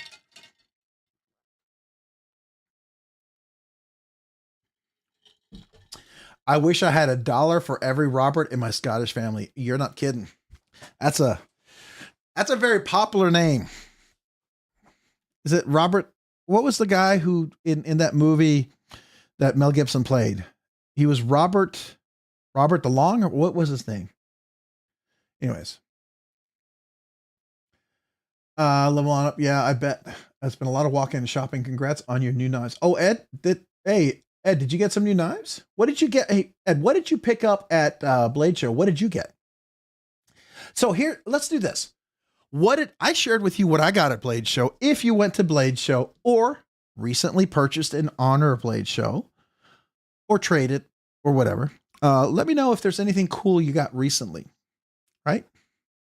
I'd love to hear. Because I always love to hear what people get. Because sometimes it's something I've gotten in the past that I enjoyed. Sometimes it's a knife that I would love to try, or get someday.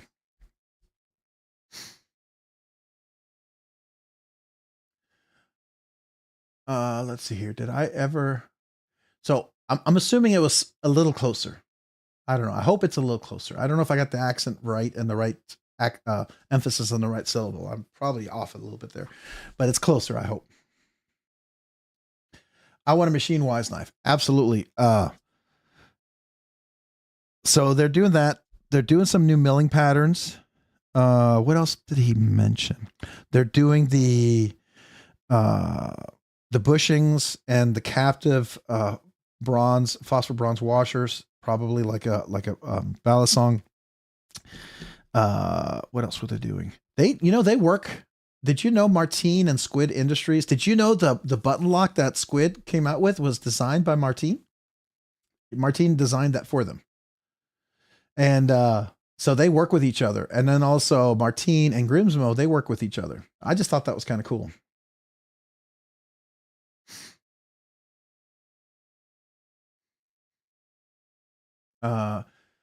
Had an amazing conversation with Laren all about the Niagara specialty metals at their table. Oh, that's cool. Oh, he was at the Niagara specialty metals. Yeah, that's such a big show. I mean, there's so much to see, so many people to talk to.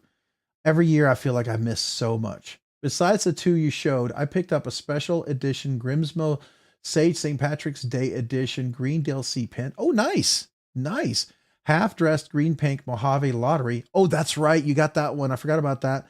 And some sweet shirts from Grimsmo and Hawk. Oh, very nice. Very nice. Really, really cool. Yeah, you got that half-dress one. That's really nice.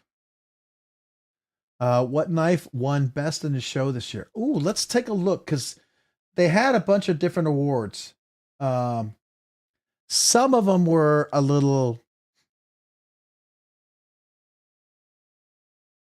Some of the awards were, I think, well deserved. Some, I don't know. Blade Show Atlanta 2025 winners. Let's see here. All right, I found a website. Here we go. Here we go. Let's share. Oh, by the way, I know I'm not saying, okay, I'm just going to say, I'm not saying it was copied, but I'm thinking that in the universe, the inspiration of the Rock and the Excalibur knife might have somehow kind of spread out, sort of like a ring in a pond when you throw a rock out there, like the rings go out. Might have spread out and given a little inspiration to Princeton Wong to make this year awards. If you notice, it's a 3D milled printed rock with an Excalibur stone in it. Now it's very different than what Hoffy did, and obviously it's Princeton doing it, and so he made these hand milled swords, and the sword does come out. But I just like to think that maybe it had a little inspiration. I just wanted to point that out. I know Hoffy may not think so. I think so. I think his, maybe as it kind of diluted its way out, it might have maybe inspired other people to do other things. And that's what I love about knives, because that's what happens with knife design and creativity. It impacts other people. And so I just think it's an interesting thing. You know what I mean? I think it's a beautiful thing. So to me, I like to think that it just maybe inspired other people to do something similar or even better. All right. So I just heard about Derby City Somewhere Else is gonna have to look them up, find out more, but glad you're enjoying them, Ed. I'm missing your conversations. Okay. So Robert DeBruce. Yes, thank you. It's Robert DeBruce. That's who it was. Thank you. I appreciate that. I heard that the workshop NAF was not really deserved. All right, so let's look through here. All right, so let's see what do we have. Blade Show overall knife of the year and imported fixed blade of the year was the UG Tools Tiny. Never heard of that. Never heard of that knife. Anybody heard of that knife? Shiro won like 4 awards. But it was also for that integral. Remember I showed you, if you guys were here for a late night stream one night, and I showed you that lottery that Recon 1 had. It was so expensive, and I was stupid enough to enter it, and I would not probably have been able to afford it, but it's gorgeous looking enough. I think that's the one. We'll find out here in just a second. Best American made fixed blade of the year. Okay. I'm not going to say anything. We're just going to pass that on. Best imported Vero Avid 1. Yeah. I mean, Joseph does beautiful work, and he does have a design aesthetic that really is very pleasing, and it appeals to a lot of people, whether you like him or not. I mean, that one doesn't surprise me. Do I think there were other contenders? Yes, absolutely. I really do. I think there could be some arguments made for others, no question.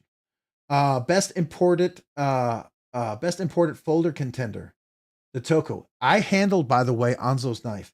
That thing is freaking amazing. After handling it's on my grail list now. Absolutely on my grail list. And yeah, it's good. It's freaking amazing. That one didn't surprise me. That one was well deserved. The Toko is, it would be a contender against the Sonora and the Les George. It would be right up there. And I don't mean that in any disrespect, but it might be just a little bit better for other reasons. For other reasons, it's not an integral, so the best integral is still the Sonora. Absolutely, the Sonora is still the best integral. And the Les George is by far the best knife for the best price. But this is an expensive knife, but it is phenomenal. It is really that good. All right. No, that's all I'm going to say.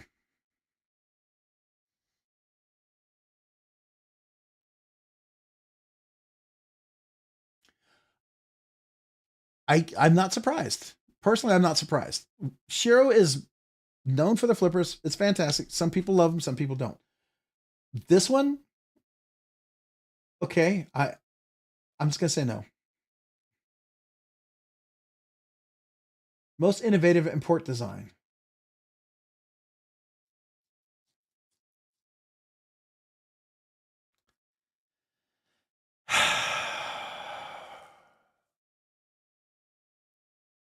I don't know. It's different. It's incredibly great value for what you get. There's no question. And they can produce a buttload of them. And it's USA made. And it uses different materials. And it could be a manual button lock if you want it to be, like the original Civivi. What the heck is that one called? Boy, my brain's just not working. But, you know, whatever. Most innovative American design sleeping tigers. Okay. QSB Glide Lock Penguin. They won. Oh, I gotta tell David. I didn't know that. I hope David was there. Sometimes David misses these shows, and they've four of the awards, they've won four times, and well, 5 times really, 2 in 1 year.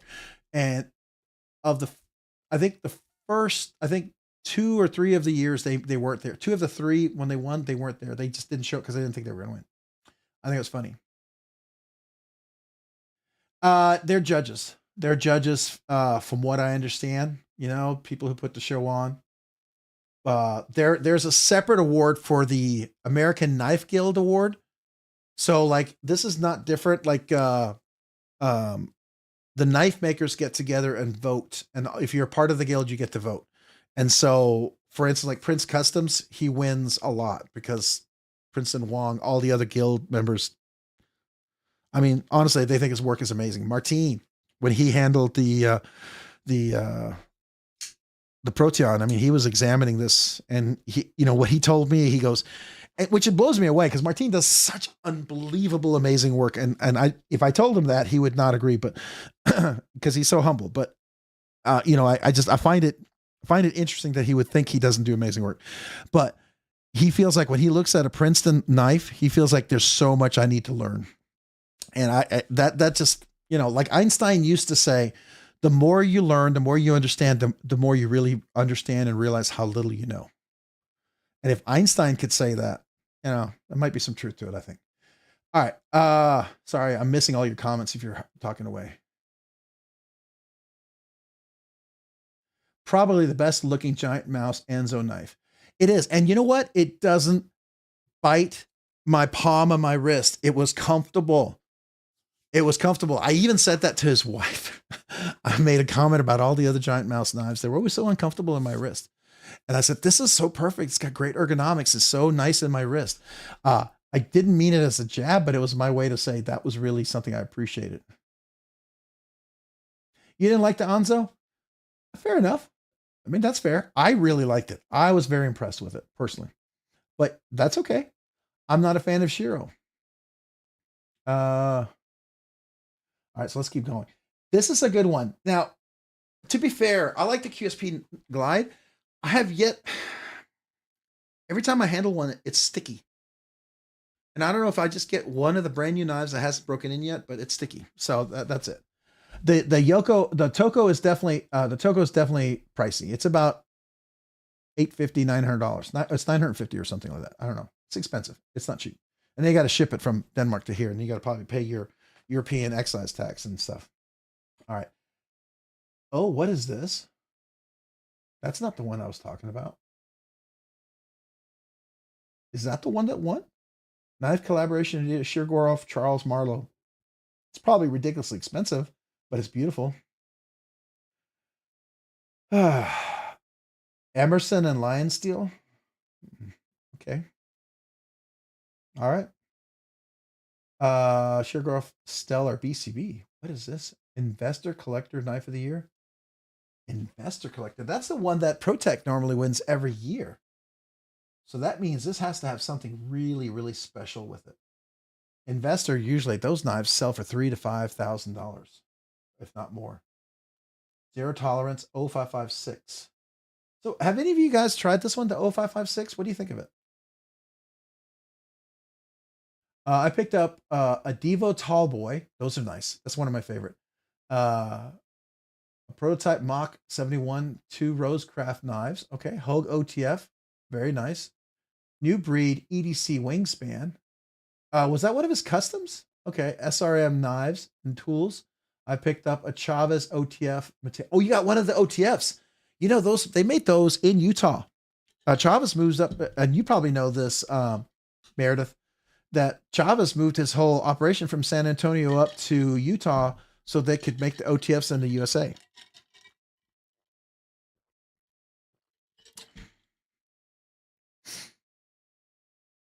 So the wingspan OTF. Okay. All right. So anybody have the zero tolerance? I'm curious. It's one of those I hadn't reviewed because I wasn't really sure about it. I was curious.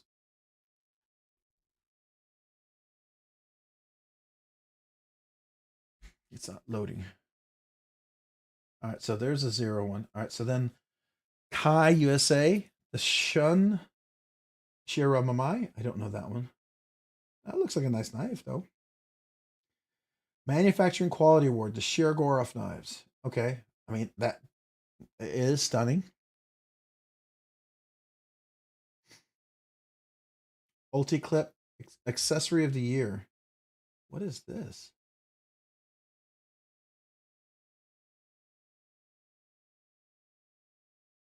Huh.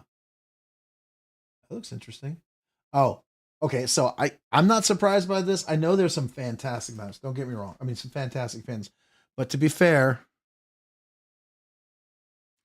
this is the knife. This is the knife. This is the pin I've been using since I bought it.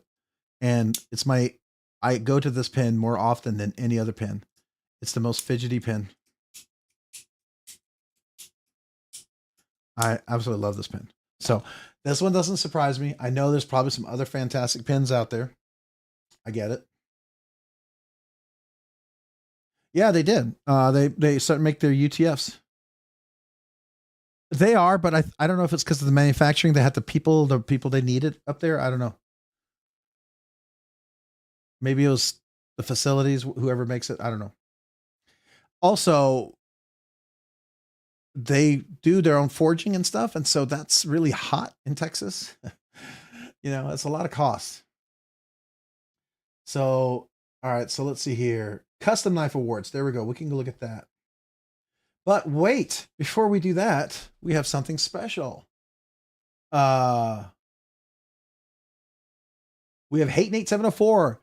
Hey, yo, Rob, it was great to finally meet you in person at Blade Show. It was my first Blade Show, and I must say it's awesome and overwhelming at the same time. 100% agree. 100% agree. And I've been there. I've been to 4 Blade shows total, and every Blade show feels like that. The Atlantis, more so. They are overwhelming. I had a blast and will continue to be exhausted all week. Same here. I got home 5 a.m. this morning. This morning. I slept till 4 o'clock this afternoon. I woke up so I could do the live stream. So I totally understand and I totally agree. But it's a blast. And I went to a lot more people that I expected to go to, and I missed about half the people I wanted to see as well. So I wanted to see the Shiro. I wanted to go to Niagara And I didn't know Laren Thomas was over there. I wanted to interview this, and these other people. So yeah, I didn't even get to say hello to Enrique, to Javi Garcia, which I normally do. So I was really bummed. Really bummed. But thank you. Thank you for the super chat. Let me like that real quick here and like that. There we go. And let me give you a big kazoo and a big thank you for that, man. I appreciate you, Hate Nate 704. And it was an honor to meet you. I really did enjoy that.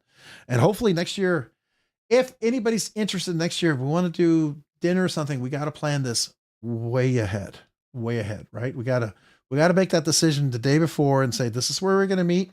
If you want to go to dinner, we'll all go. If you don't show up. It's fine. So we'll do something like that. What do you think? All right. Mike Kazoo, salute to you. Hate Nate 704. Appreciate you.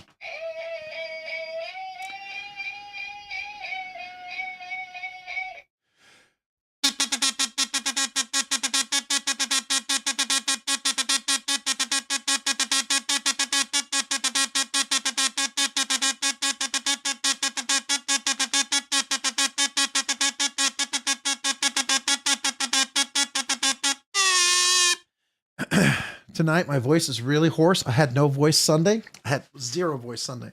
So that is the best I can kazoo tonight. I'm sorry it's not as great as I normally try. It's not like it's great. It's not as loud as it normally is. I wouldn't say great. So, but thank you, Hate874. Appreciate it. It was an honor to meet you. It was really great. Yeah, it was awesome. I got to meet a lot of really good people. I wish we could hang out a little more, but you know, everyone's checking out knives, so I get it. That's what we're there for. We're there to check out knives, but it would have been fun to hang out afterward. I was in the pit and I did get to talk to some of you guys there. Wish I had been able to. Mick Ranger, so where are you taking us to dinner next year? I'm not taking you to dinner. We're going together somewhere to dinner, right? We'll just go to a place we all decide each of us wants to go. Unless I have 500,000 subscribers by then, you know, that's a whole different game, right? That's not going to happen.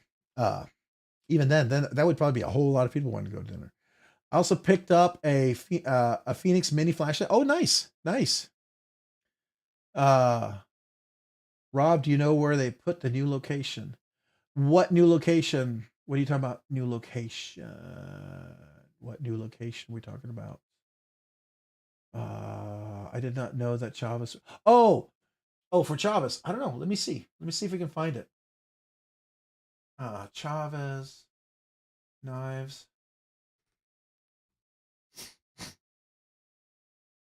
Let's see. Oh, the guy's got a Fender guitar. Maybe he plays. I don't know.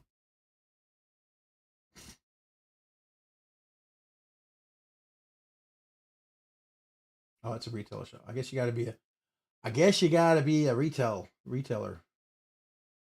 Autos. Here we go. Maybe it's right here.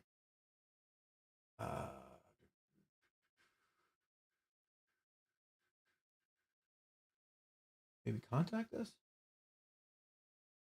Nope.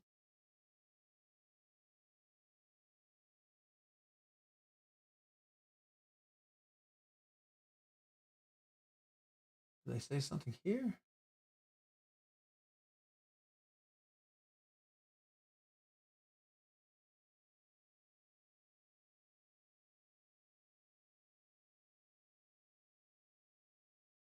trying to see if they talk about it. I don't know. I know I was looking at YouTube on YouTube. Let me see if I can find it over here. I think they have a channel.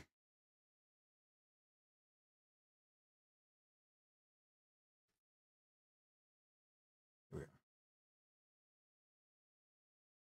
Yeah. So in this video is where he talks about it. Make sure it's not playing any audio. It's not. Let me grab this video. If you listen to this video, he talks about what they were bringing to Blade Show. And I'm going to paste that in. And then you can listen to it later. And they'll talk about their move to Utah. Maybe he gives you a little more details. I don't know exactly where it is, though. It's the best I got. But that OTF looks really sweet. Hey, Ed Harrison, how is the lockup on that? It looks like it's all made locally, from what I understand. They made that themselves, and they only had I think they brought like maybe 50 or so. What they were saying. Just kind of curious. How do you like it?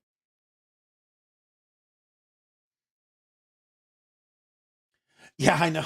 I had a hard time finding people, especially when I've never seen most of them exactly. I mean, fortunately, you guys saw me a little bit here, right? You've seen my face. but a lot of you guys I've never seen, unless there's a pic. But even then, sometimes those pictures, I mean, they're thumbnails. It's hard to see. No, it's no worries. I had the video. Hey, Rob, have you, you have the 80/20, don't you? So I had an 80/20. I have an 80/20.5. I sold my 80/20. It was just a bit big and it just wasn't what I was looking for. It was really wide. I did get the original goat scales on there, the titanium ones. They were really nice. It had originally the G10 scales. The original goats were great, but I will tell you the 80/20 slim is a much more doable knife. That is one that I think I would carry. So if you feel you've got really big hands, 80/20 is going to be great. If you feel like the 80/20 is a bit big, check out the 80/20 slim. Now I had a chance to buy one, but it was the recurve blade. I'm just not a recurve blade fan. I don't like the recurve blade. I want I don't want a recurve. So we'll see. The other big news was Okazo is going to be doing a partnership with Demko, and he's going to be making some of his knives for him. And they're going to have the shark lock in there. And the knife that he showed me looked really cool. So he asked me what I thought about it, and I gave my feedback. Sometimes people ask me what I think about it, and they ask for my feedback, like on a prototype. And I don't think they're always ready for what I say because I'm honest. And I don't know if Rick was ready for that. So I hope Rick wasn't too offended, but I gave him some things and some ideas about it that I hope he considers. He may not. It's his design. He can do what he wants. But it was my thought on it. I will tell you the new one that he showed me looks like it. If you've ever wanted a Demko, like a shark lock, like the 80/20.5 or whatever, and you want something that was a little thinner, a little sleeker, but still had a shark lock and had all the goodness of that, check out the Okazo knife. I think he's thinking maybe September, they might actually be having something ready for sale, small drops of stuff. It's going to be really nice. I'm pretty excited about that. The 80/20 fits me well. So, you know, that's the thing. Some people find the 80/20 is a really bit big. The 80/20 slim is great, but I would say the original goat scales were great. That's a great deal. And if you do go to original goat scales and order them, use my code RNK, save yourself 15%. Don't pay full price. Hate Nate 704, Rob's Internet. Remember, I touched and flicked your Rob Johnson hemlock. Oh yeah. I remember that. And I touched and flicked the Tri-States hemlock. Sweet knife. I must have one. Oh, did Cole get one too? I didn't know he got one too. I gotta give him a hard time. I wonder what his looks like. He's probably gonna show his off tomorrow night. Okay. The one I got, obviously, you can't see that looks terrible. The lighting's not good. Let's go back over here. The purple on this one. I was blown away by the gold and the purple together. This typically is not a color I would go for, but this worked. I wonder what Cole got. Hey, Nate 704. What color was his? I'm kind of curious. Oh, I didn't take as many pictures. I hear you. That's awesome. I was amazed by KDNK the most. What a good dude. I spent a couple of hours with him in Darkwater. What good people. KDK. I should know that. Help me out with abbreviations, because as soon as you say it, I know I'm going to know. Got to go. Bye, everyone. See you next time. Have a great night. Hey, thanks for being here, Leon. Appreciate you joining tonight. We will have another giveaway next week. And next week, we're going to do the members giveaway. I'll have a knife I bought at Blade Show for the members giveaway. If you ever decide to become a member or gifted a membership, you would be eligible for that, just so you know. But we will have a regular giveaway next week as well. So if you happen to come back for that, and I should be on time because I'm not recovering from Blade Show by then, I hope. Yeah, so this week we started a little late. I'm just surprised I still had it, but appreciate you being here. Thank you. It's an honor to have you. Tri-States Hemlock is a polished 3D cubed button lock. Oh, so he got the 3D cubed one. Oh, that's nice. Yeah. Did he get it anodized? I was drawn by the anodization on this one. This one is what really blew me. It's crazy drop shutting. Just beautiful. I don't know. Just really sorry. I fidgeted with this on my drive home all the way. It's fun. Oh, Kinman Dan Kinman. Yeah, Kinman. Okay. I knew that stood for something I should remember. And I thought of it, but I wasn't sure. Yeah. I didn't get to say hello to him either. I did, I think, at Blade Show Texas, or another Blade Show Atlanta. Maybe, no. When did I get to see him? I thought I saw him some. Now I don't know. And Swags is really cool. I ran into Swags out in the hallway and didn't even know it. And I was talking to her. And we were walking in. She helped me find a place. And then all of a sudden I was like, and I go, "You look familiar." And she goes, "Yeah, I'm Swags from." I'm like, "Oh, yeah." I was like, I had no idea who she was. So again, my claim to fame is I know someone who knows someone. And if I knew, I wouldn't even know. It's like I told you, the first 2 Blade shows, I kept running into what's her name? She's got over 1 million subscribers. She's blonde. I should know. Oh God, I'm so bad with names today. Sorry, I'm really tired. I'm really tired, guys.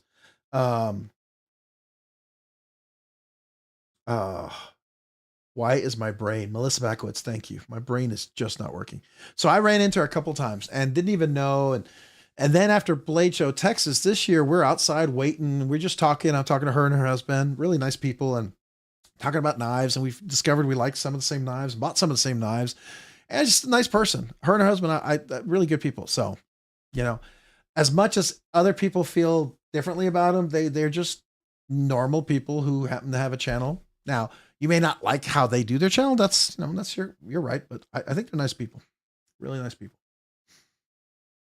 It doesn't hurt that she's, well, that's true. I mean, a lot of people get all oogled over her, but I guess I'm too old because she'd be like the age of my daughter. So that would be, a little weird. But she's not. She's easy on the eyes for sure. Sure, she's easy on the eyes. It doesn't hurt. I got to meet Melissa and her man. Very nice. Very nice to me. Yeah, absolutely. Really wonderful people. I agree with you, Ed.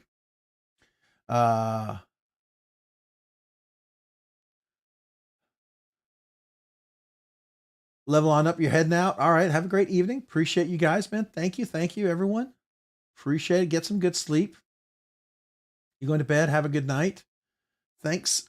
Thank you. I will heal up. Yeah, we're probably going to wrap it up. I said I was going to stay late. It's 11:43. I do got to wrap it up here. 15 minutes. We'll talk. I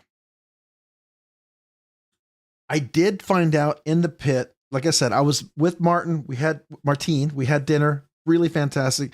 He did talk about the new milling patterns he's exploring. He did talk about, he is interested at some point. I don't know if it's this knife. It may be another knife, but he is interested at some point of possibly contoured stuff. I don't know if that means a different knife or whatever, but he's the kind of person, he wants to be able to do it well and not haphazardly, right? So I would expect for him to do something like that would be something that would be very, very methodically and perfectly executed. But I do like the fact that he's doing the bushings, and kind of, that's a neat thing. I did talk to him about the flattened detent. That was really cool. I think that's super exciting.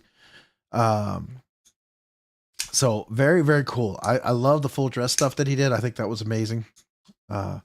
I saw his pin. I really want to get one of his new pins that he's going to be dropping soon. And he took it apart and how it works. That was really fascinating. That would be something I would like to get in the near future, is one of his pins. Those are really cool.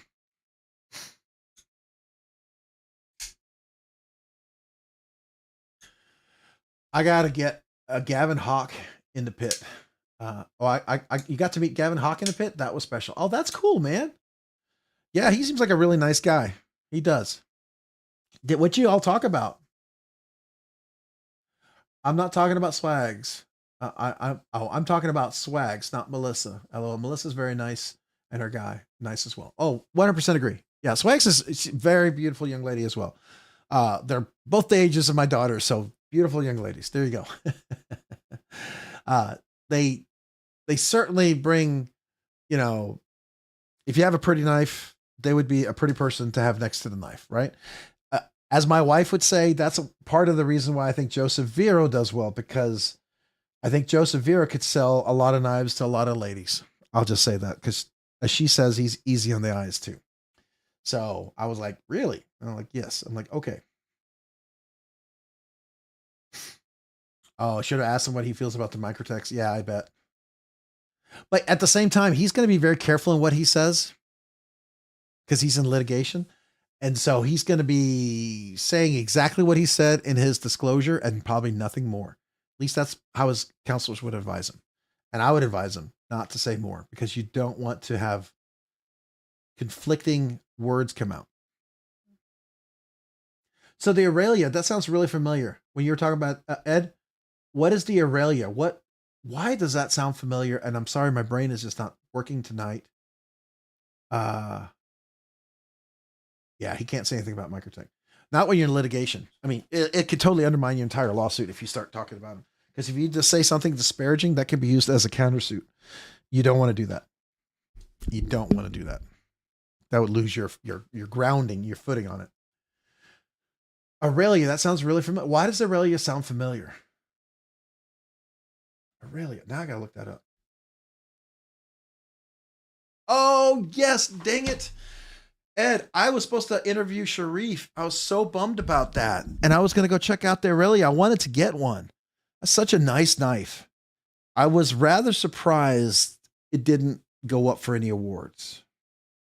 It's really well executed. That was surprising. It got released this year, right? Officially, it was released this year. It wasn't last year. I didn't know.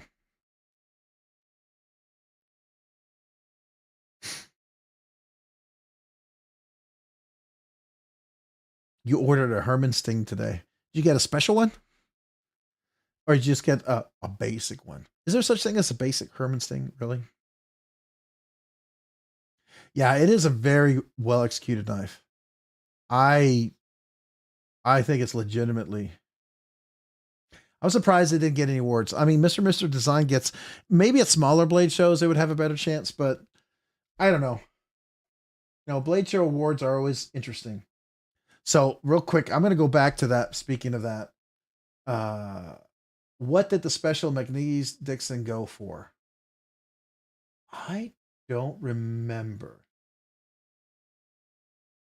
I know it was not cheap because it was pretty nice. It was pretty nice. All right, so real quick, the best of the awards. So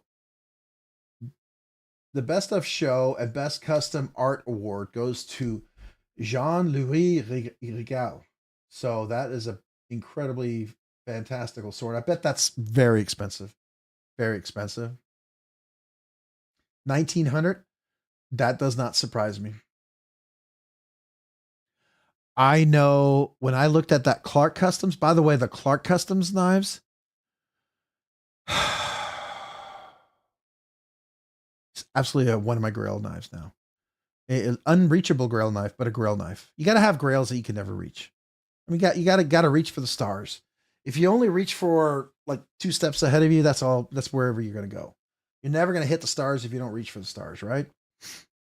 So, yeah, the Clark handmade knives are something ridiculous.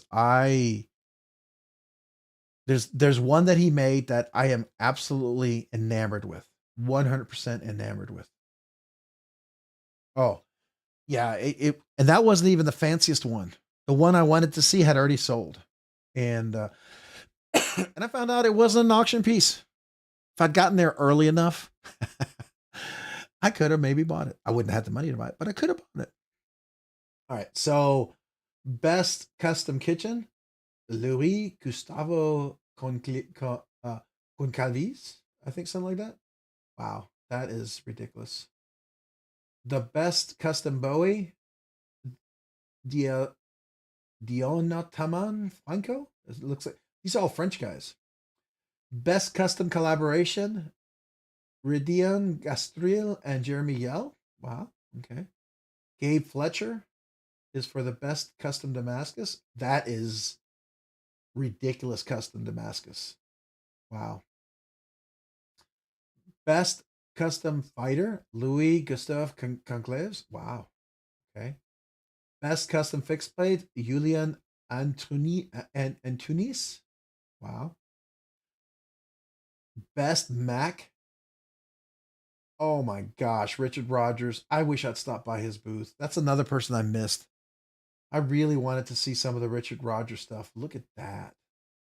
That is stunning. Wow. Okay.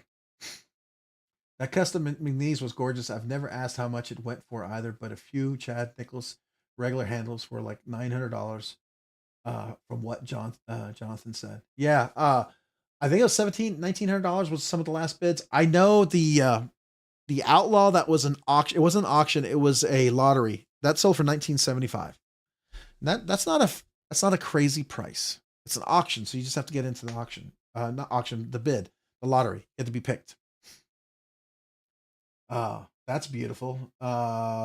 Best custom folder. Javier, Yop, that's a folder? Am I looking at these wrong? Is it below or above? Oh, I feel like I'm looking at this wrong. No, that's what it is. Oops, I went too fast.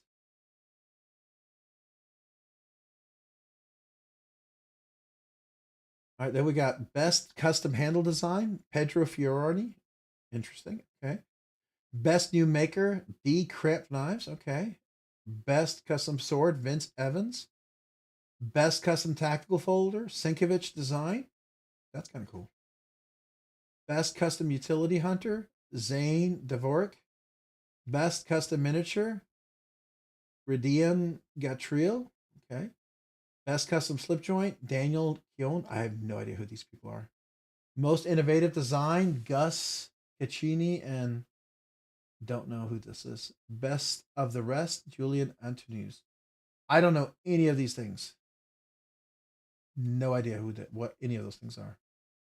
Never heard of them. I don't know. They're a little. I guess if you collect crazy stuff like that, maybe that's stuff you love. Didn't really mean a lot to me. I mean, I don't mean to sound bad. It's just it's not like something I go, wow. All right. That's the awards. I guess that was it, huh? I thought there was more awards.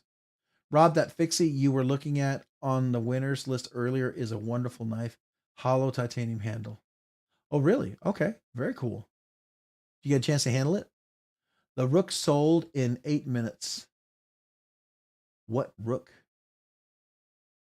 So much cooler on hexagrams. What's so much cooler on hexagrams? Ed, it's borderline impossible to keep up.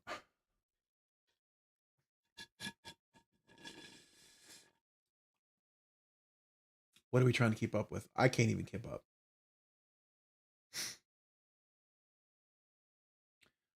What did the special McNeese Dixon go for? Didn't somebody say it was like $1,700? I thought that's what they said. I don't know. I don't know. Gotcha. Say Donnie Bless Knives custom knife around 16. There was a Dixon. There was a Dixon auction too that sold really fast. It was over at Boatwright Blades, and I wish I had known. I missed that one.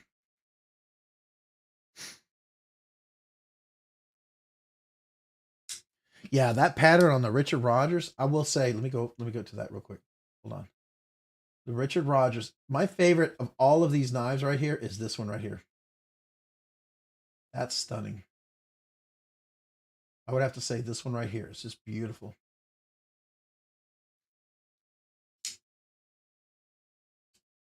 The Sharp by Design Mini Arc Nemesis. I don't remember how much. I didn't even go over there. I mean, to me, they're just totally out of my price range, and I'm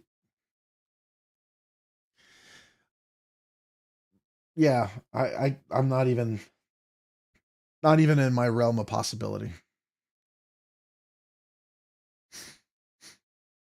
Or realm of what I'm reasonably willing to spend, I guess, on something like that. I don't love them that much that I want them. I think they're cool, just not for that price. Sorry, my nose is running. Excuse me. Any DSK knives in your collection? His javelina looks killer. DSK, that sounds familiar. DSK, help me out. DSK. Something. Who is DSK? Why is my brain not working? I am sorry. Old man on the ridge, good night. All, I'm tired from staying up until 2:30 a.m. playing Cutters Thursday and Friday. Not as young as I used to be. Man, I understand. Have a great evening. I'll be wrapping up here in a second myself. Who is DSK? Why is my brain not working? Dan Sullivan's Knives. I don't know. No, I don't have anything. Makes me want to go and look him up. Dan Sullivan Knives? Let's look him up. Dan Sullivan Knives. Let's see what we got. I'm probably misspelling that. Let me look that up. Sullivan, Dan.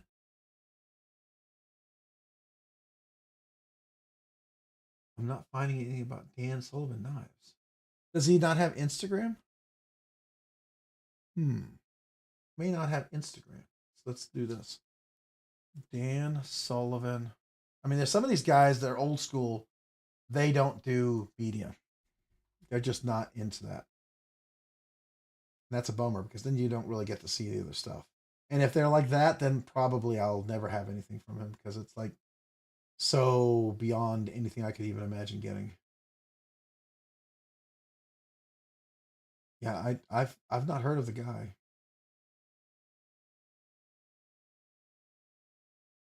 I don't know this guy, so I guess not. No, I don't have anything from him. Never heard of him. Sorry. 8874. That's a sexy looking Sting. Just looked up their sold page. You're going to love it. Just picked up my first Sting last week.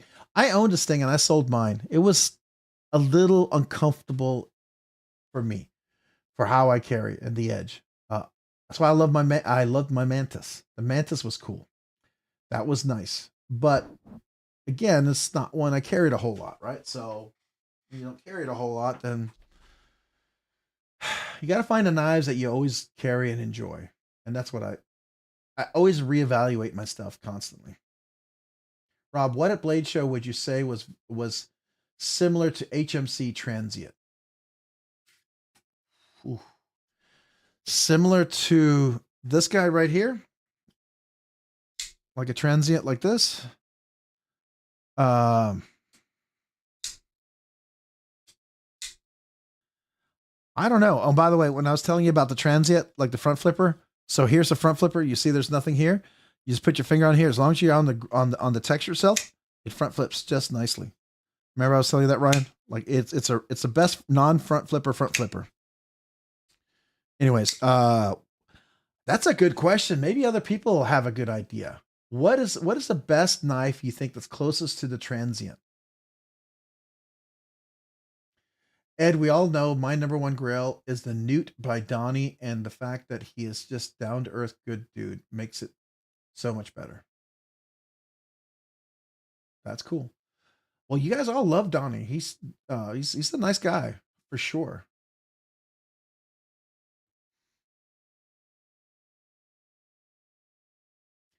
And the funny thing is, I might have hung out with some people and I have no idea who they were. I know some guy I hung out with. He does a lot of blades and steel and stuff, and apparently is someone. Yeah, I'm pretty sure I hung out with some people that I should probably know their names, and I don't. So I feel like an idiot. What do y'all think? What's closest to the Transient? What would you all say is closest to the Transient? That's a good question.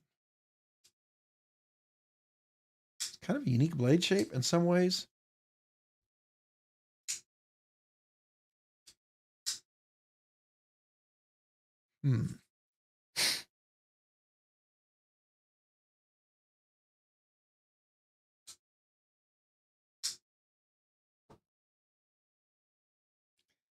I don't know. I think it's kind of unique. It's really hard. Oh yeah, I remember the live. Yeah, and was I in it? Did y'all see me there? I was. I think she had me show up, and I didn't even know if you could hear me or not. Yeah, I've looked up Blessed Knives. Everyone's asked me to look up Blessed Knives. His aesthetic doesn't appeal to me, but I'll look it up again. It's just an aesthetic that I really they're just now. I know he makes other knives, and I probably wait. What is this?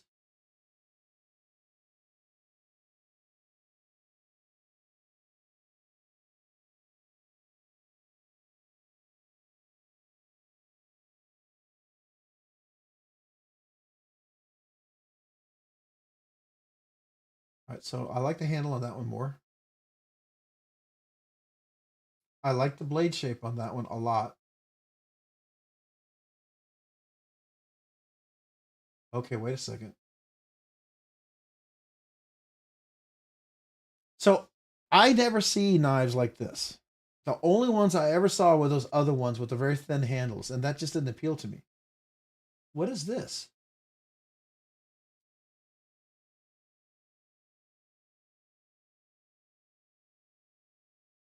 Okay, I like the impulse. If this is a prototype, I like this. This I like a lot. This completely changes my whole aesthetic thing. I have never seen this design before, and all the other aesthetics I wasn't a really big fan of, but I really, really, really, really like this design a lot. And I love the spider hole. I mean that's cool. I know it's custom knife maker, so you can do them. It's only if you make a production knife, but I really, really, really, really, really like this. Okay. So when is this coming out?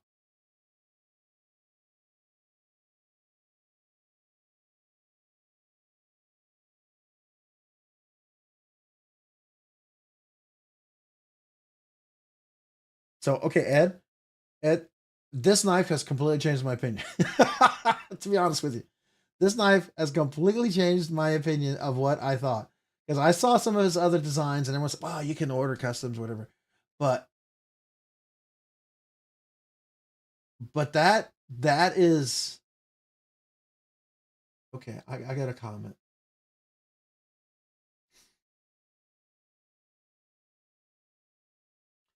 Okay, you have my attention, sir. This is amazing. So when can I buy one, please?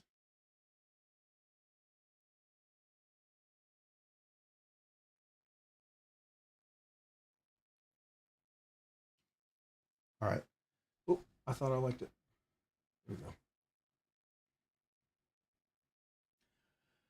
All right. Hey, Nate704, appreciate you, man. Have a great evening. Thanks for being here. Donnie makes some of the best, make one at a time by hand. Well, I know that. I've known that for a while. And well, and I know people say that, Ed, but all I have ever seen when I see that he can make you whatever, honestly, is this design and this blade shape and that these this general blade shape here doesn't appeal to me, right? Until I saw this. Now, is that the prototype? Is that the one he was just working on?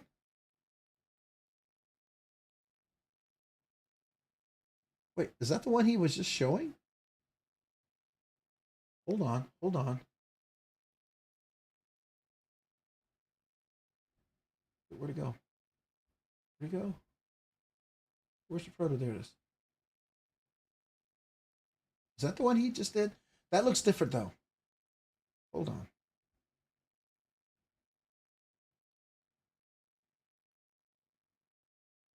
Now I'm not sure. Squirrel, I know. Bunny rabbit, rabbit hole. Oh, you're not seeing it. I'm sorry. Thank you guys. Thank you guys. Thank you. Thank you. I am not 100%. I'm tired and exhausted. So I'm looking at this. So what I was telling you about was this one right here. Is this one here the same as this? I don't think so. I think this one's a little different. I like this one. This one seems different than See, this one has a little straighter back. And I see he has an aesthetic. He loves this kind of trailing end, which I'm okay with to some degree. But over here, yeah, see this ends and then it's got this big recurve right there. And that's what I didn't dig. This one doesn't have that. Yeah, they're different. This one's shorter. I like this handle shape a lot more. And if this is if they took this and made that other one, then no. I like this right here.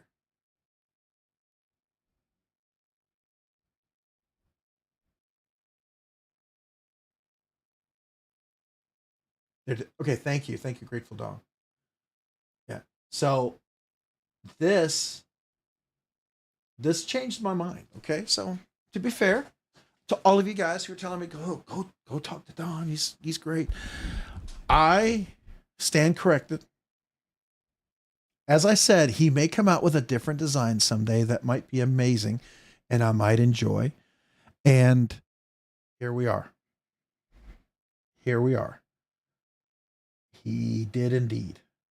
And I honestly don't mind it in high polish either. I know he probably wouldn't want to sell it like that, but I wouldn't mind it with a milled maybe. I like high polished titanium, honestly. That's just me. So what is this one called? Is this the Ripley? Is that what this is? This the Ripley?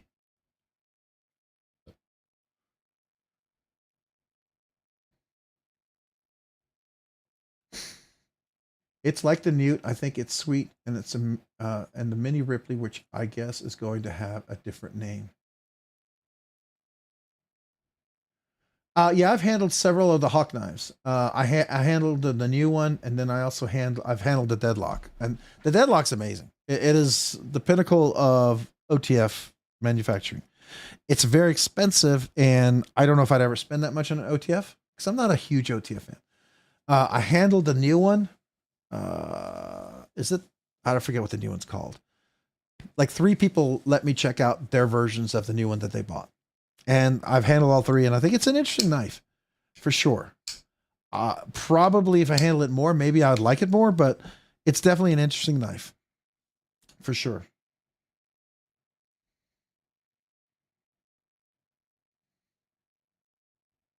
That's the Impulse, Caleb. Okay. So it says Vapor, Ripley, Newt, Vinyl Lock, Frame Lock. Oh, Proto Impulse. It would help if I read, huh? If I read it. The Prototype Impulse. Okay. Yeah. So the Prototype Impulse is real cool. Is that on his website? Doesn't he have a website? I'm pretty sure he has a website because I went to it. They didn't list a lot, but I thought he did this. Let's see if he has the Impulse listed now. Because it wasn't before. Come on. Show up.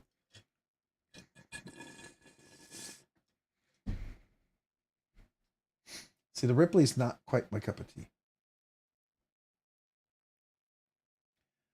The Impulse, though. The Impulse is pretty cool.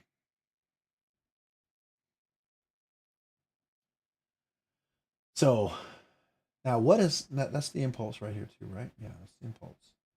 And what is...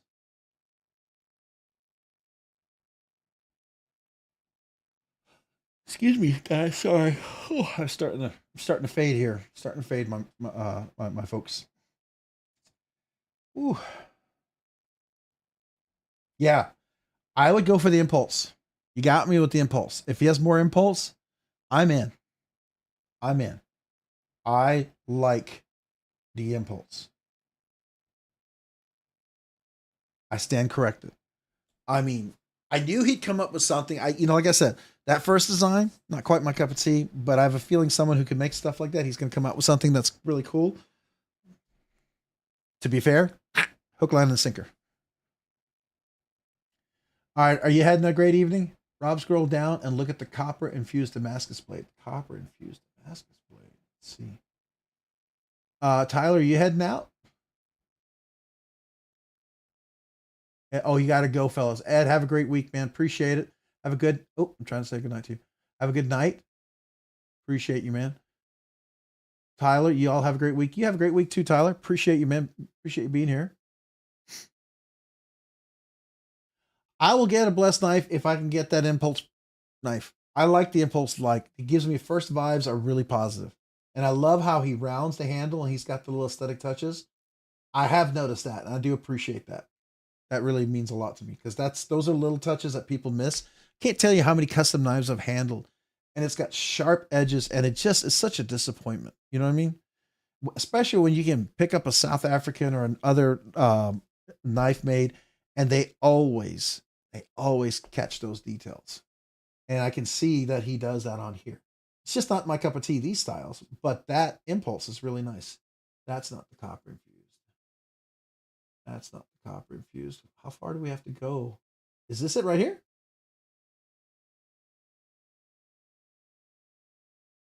Yep. There's the copper infused. Is that what you're talking about? That looks crazy, man. That is crazy. Is that the one you got? Did you get that one? Is that carver knives? That sounds really familiar, Ryan. And I think I do.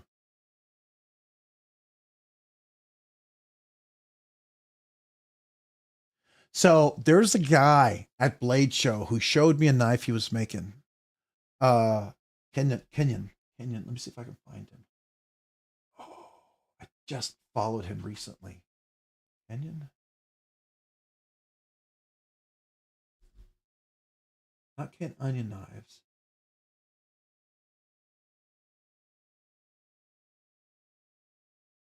Nope. I wish I could find out who I've started following recently.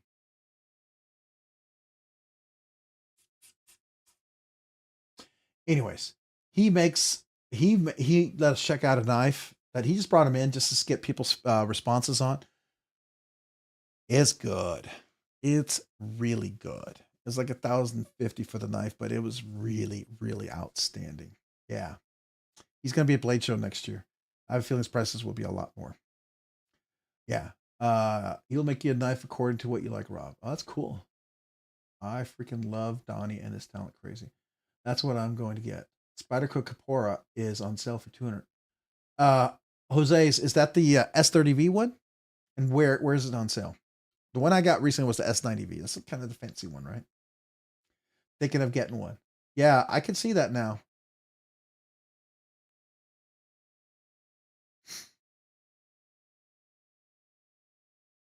So there's several knife makers I know that do this. Like there's a guy. Uh, problem is I'm not going to be able to find all these names. I don't know their. Excuse me, guys. Healing Customs is like this. There's another guy.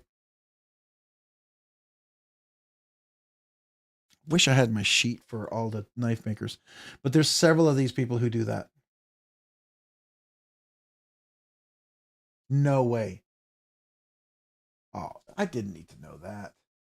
Uh, Knife center.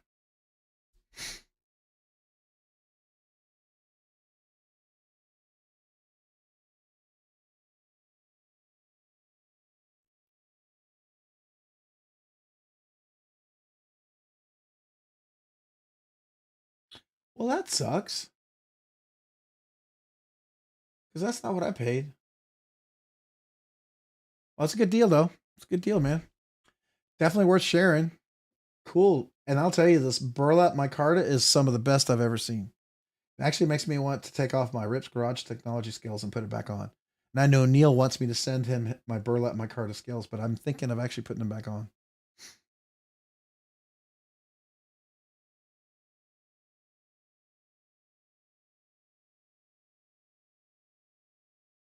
Ed Harrison, are you gonna get the new? Are you gonna get the new Impulse? Is that the one you were talking about?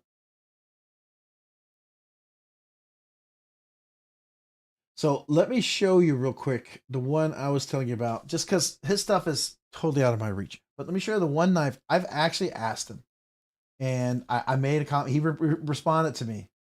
Uh, Clark Custom spell custom made knives. Oh, custom Clark Custom Knives. Where are you? the guy? Oh.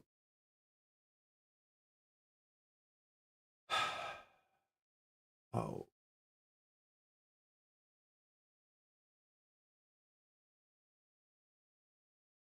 Is this it? We are. Yeah, Clark Handmade Knives. This knife right here. I asked him, I said, would you consider making this like an evergreen product, would you make this like a production knife? It doesn't have to be like a full production, but like one that he could make regularly for people to buy. This has that evergreen perfection look. And let me tell you, these thumb studs are some of the best thumb studs I have ever used in my life. They're placed perfectly and angled perfectly and work perfectly. There's not a sharp anything on here. Even with these sharp edges, they're not sharp. Nothing. It's literally insane.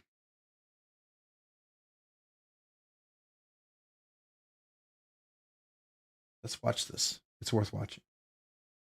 Beautiful knife.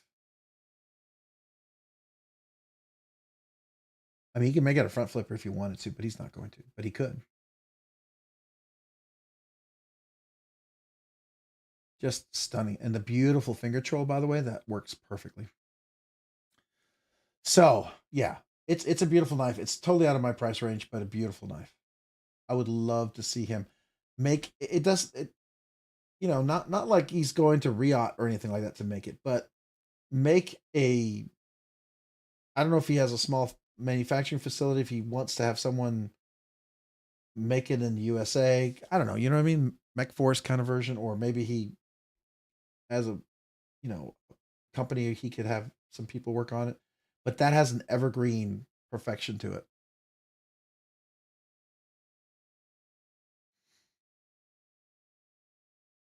Yeah, well, I agree. I agree. He's a fantastic guy. There's no question about it. I was just telling you for the longest time that other design of the knife just wasn't quite appealing to me, and I I don't buy knives. I mean, as much as nice as people are, I don't have a lot of money just to throw around to buy something just because I want to support someone. I'll buy it because I like what I'm supporting. Now, if they're good people, that makes it even better, right? But just because they're good people doesn't mean I'm going to go buy something. I've found too many times that that turns out to be not the best. It's like throwing away money, honestly. And I don't mean that badly. It just, and also I don't engage as much with it. I don't embrace it. I'm not all in like I really want to be. Right. But when you can be all in. Like Mr. Design, when he came out with his stuff, it was easy to be all in with his stuff.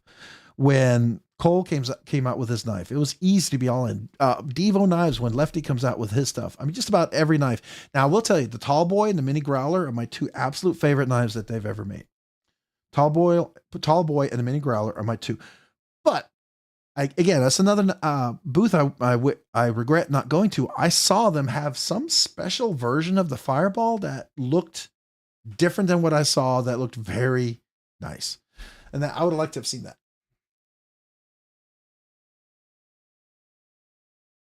So, is the Knight's Edge is that the one we were looking at? Was that the one for the Knight's Edge? Anyways, that's the one that I would love to see. So let's go back to it. Bless Knives. Oh, there he was. He's right there. Is this the prototype, the Impulse? Is that the one he's making for Neil? Jim?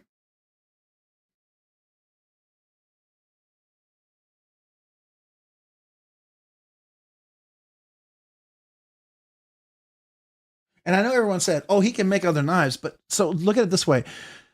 If you see some guy makes a specific design knife every single time and you don't see any of the other designs, it's hard to visualize how he would make another knife. But now that I see this, I'm like, yeah, that I like. So if Neil came up with that design, if that's what he's working on, then that's awesome. I want a purple fireball. I talked to Kevin about when are they coming out? Oh, a purple one. That's cool. Is it like anodized or is it going to be used like purple fat carbon or something? That would be cool. Hey, Jose's Blade, are you putting your Timascus clip on your new Proteon? Jose, I actually said that in the beginning of the live stream. Yes, I'm absolutely 100% going to do that. And when Princeton lets me know the backspacer is available and I can buy it, hopefully no one else buys them all. I'm putting that on that one too. Yeah, 100%. You read me like a book. Yes. Yeah, Ryan Johnson, 100%. 100%. Oh, okay. So, Neil, if you were here still, great aesthetic design. You have just changed my entire opinion on what I've seen. I mean, I'm not saying Blessed Knives, other knives weren't cool, because I will tell you, I noticed all the details of all the perfect little soft points on there. There's no sharp edges, all the little details that were taken care of. That's very noticeable. So I knew if he had a different design, it would probably be fantastic.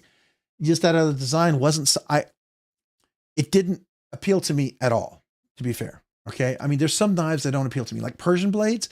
It could be the most awesome Persian blade out there. And quite frankly, 99% of the time, I'm going to hate it. Not because it's a bad knife. I mean, Sheer Gorf makes some of the most amazing Persian blades out there. I hate him. I don't like him, right? It's not my cup of tea. I don't like that. So, no, a different one.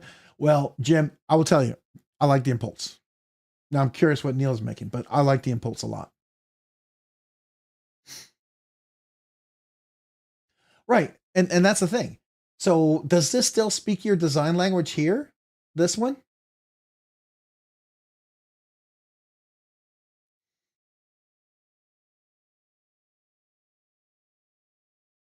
Yeah, McRangers. I hate Persian blades too.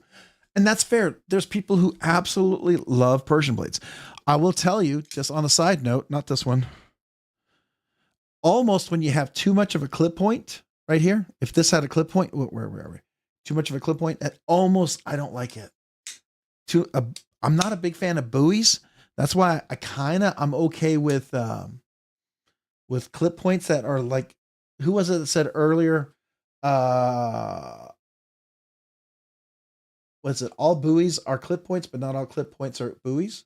Is that what you said? I don't know if they're still here.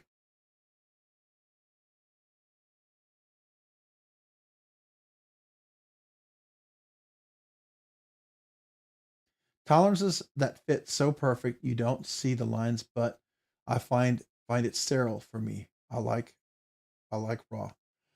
So when I say that, to me, like that Clark handmade knife, there's so much detail in that knife, so much handwork. So that Clark handmade knives is all handmade.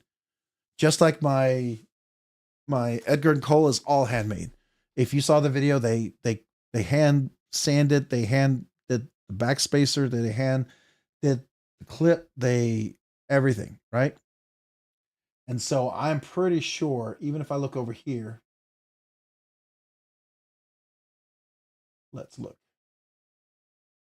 So that's going to be some milling, probably CNC that he does with moving across. But I've got to figure that he has some milling, some texture on some knives somewhere. Any texture on any knife at some point has, but it's hand done. You control. It's not like you program it, you walk away, and you punch out a bunch of scales. That's not the same type of CNC work that other people do when they mill certain handles, right? That's a different type of milling. Like even this right here is a different type of milling that occurs. Some of that may be hand milled, some of it may not. But there is, and I don't know the details, so I'm not a knife maker. So those of you guys who know how that CNC stuff works, but some of it is considered hand done and some of it's not. So I don't know.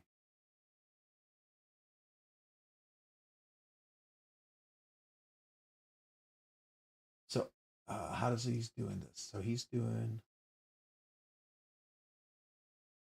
so however he got some of these mill lines in here, you know, stuff that you have to do with a machine. And so that's what the Edgar and Cole does. Well, I'm just saying is others do that, and that's the process that makes it challenging. And I'm sure Blessed Knives, that's what he does. I know Boatwright Blades, all his stuff is handmade as well. He would be similar to what I would consider Blessed Knives. Now he's probably been at it a little bit longer, I think. I may be wrong. Oh, I went to. So at the Blade Show, he had some beautiful knives. Oh, I didn't see this one. Is that white 12 carbon fiber? Oh.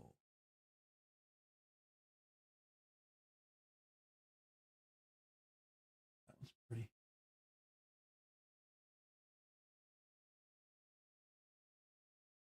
Oh, there we go.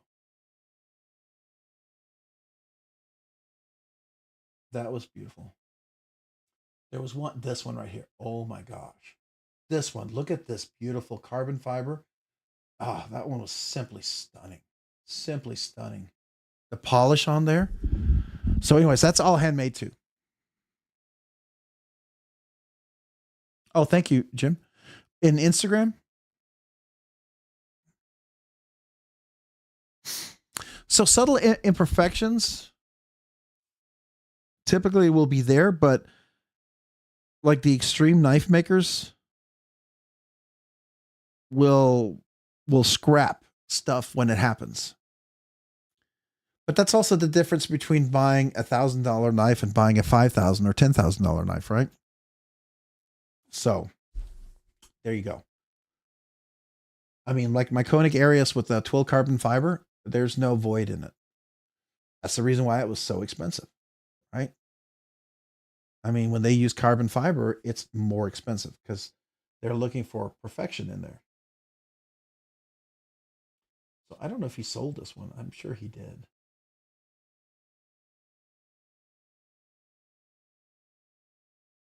He did. But he had another one there that was beautiful. Beautiful. Oh, I love this. I love this fuller on this one. Is that zirconium? Sorry, squirrel. Sorry, squirrel. Well, we got to wrap up, guys. All right. I'm not saying you can't use a mill or lathe or anything, but it's when everything is done by 5-axis programmable laser CNC. It seems to feel numb, but some people like that and I get the whole pursuit. Well, and to be fair, I've seen people use those machines and use them well, and when they're done, they're very clinical.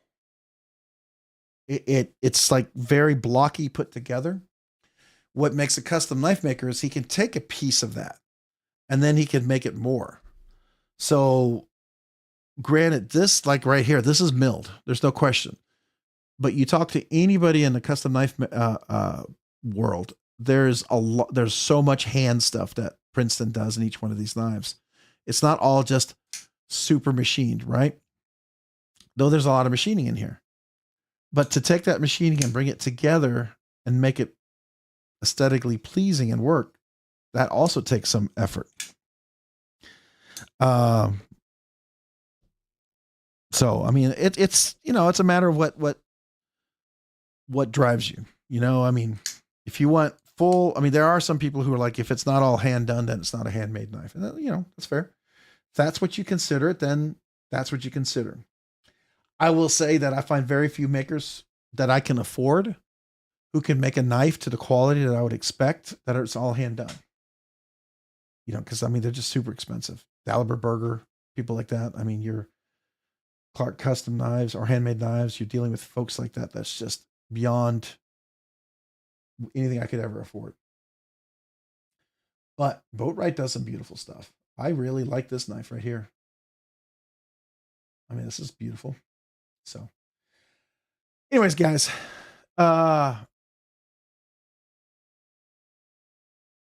it's a Predator. I think it's a bit wilder than the Impulse, and that's the thing. Some, it's like a lot of people really like the crazy, crazy knives out there right now. And I'm not into the super crazy. I've always told you guys I'm boring in many ways. You know, the craziest I get, I mean, I did get crazy enough to get a transient. That's a bit crazy. What else is crazy? What are my craziest knives I own? Probably.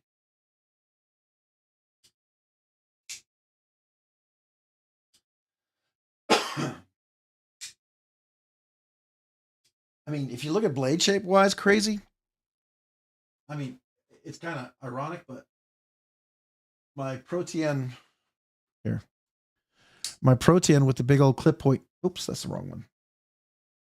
Protean. I mean, that's a bit crazy of a blade shape, but it's not that crazy. I don't know.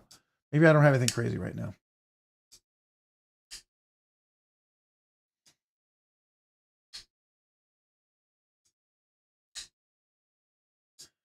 That's fair enough, Caleb 1776. Now, I will tell you, I'm OCD and I do not like off-centered blades. I have one that I have worked very hard on getting centered. And it can be a deal breaker for me having an off-centered blade. That's the reason why I would never consider a Spartan blade. Now, for the 12 people who have an off-center blade, there's 1 or 2 Spartan people who said my blades are all centered, and they say they have 2 or 3 Spartan blades that not Spartan. Sorry. Starts with an S. It's one of the Holy Grail 3 knives. Hinderer, Chris Reeve, and gosh, I never owned one. I never want to own one. I don't like their design, and I'll never will own one. But they start with an S. You guys, if you know what it is, let me know.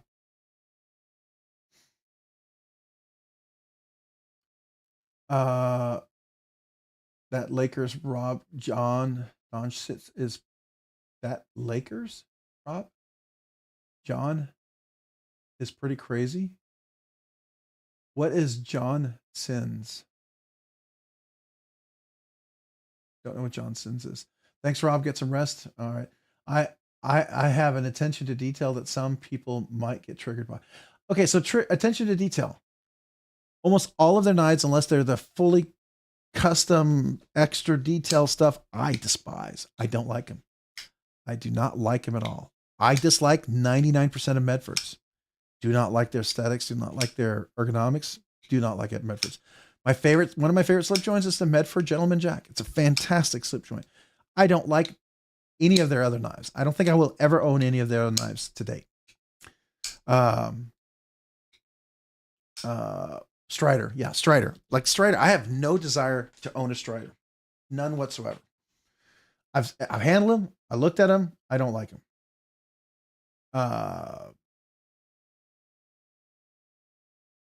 Oh, the Rob Johnsons? Yeah. Sorry about that level on up. Yeah.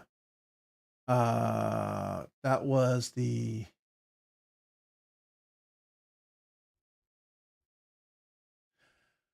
Oh, you're talking about this one right here, the Hemlock? Yeah, it looks like Lakers. That's true. I didn't think about Lakers. That's a good idea. Lakers colors. That's not what I thought of. I just thought it was beautiful purple and gold. But yes, this is the Hemlock. I really do like this one a lot. That's phenomenal. He just dropped it like 1 or 2 weeks before Blade Show. So, or just right before Blade Show. But yeah, Strider's one that I just don't like. And they're always off-centered. I don't like Emerson's. I know they're supposed to be a classic. So, but that's okay. You know, we don't have to like all the same knives. Cyber 7 Hemlock versus the Ragnarok, the Hemlock in a heartbeat. 100%. No offense to Nick. Nick makes a great knife. There's a couple things in Nick's knives that I would like for him to fix for me to really like his knives.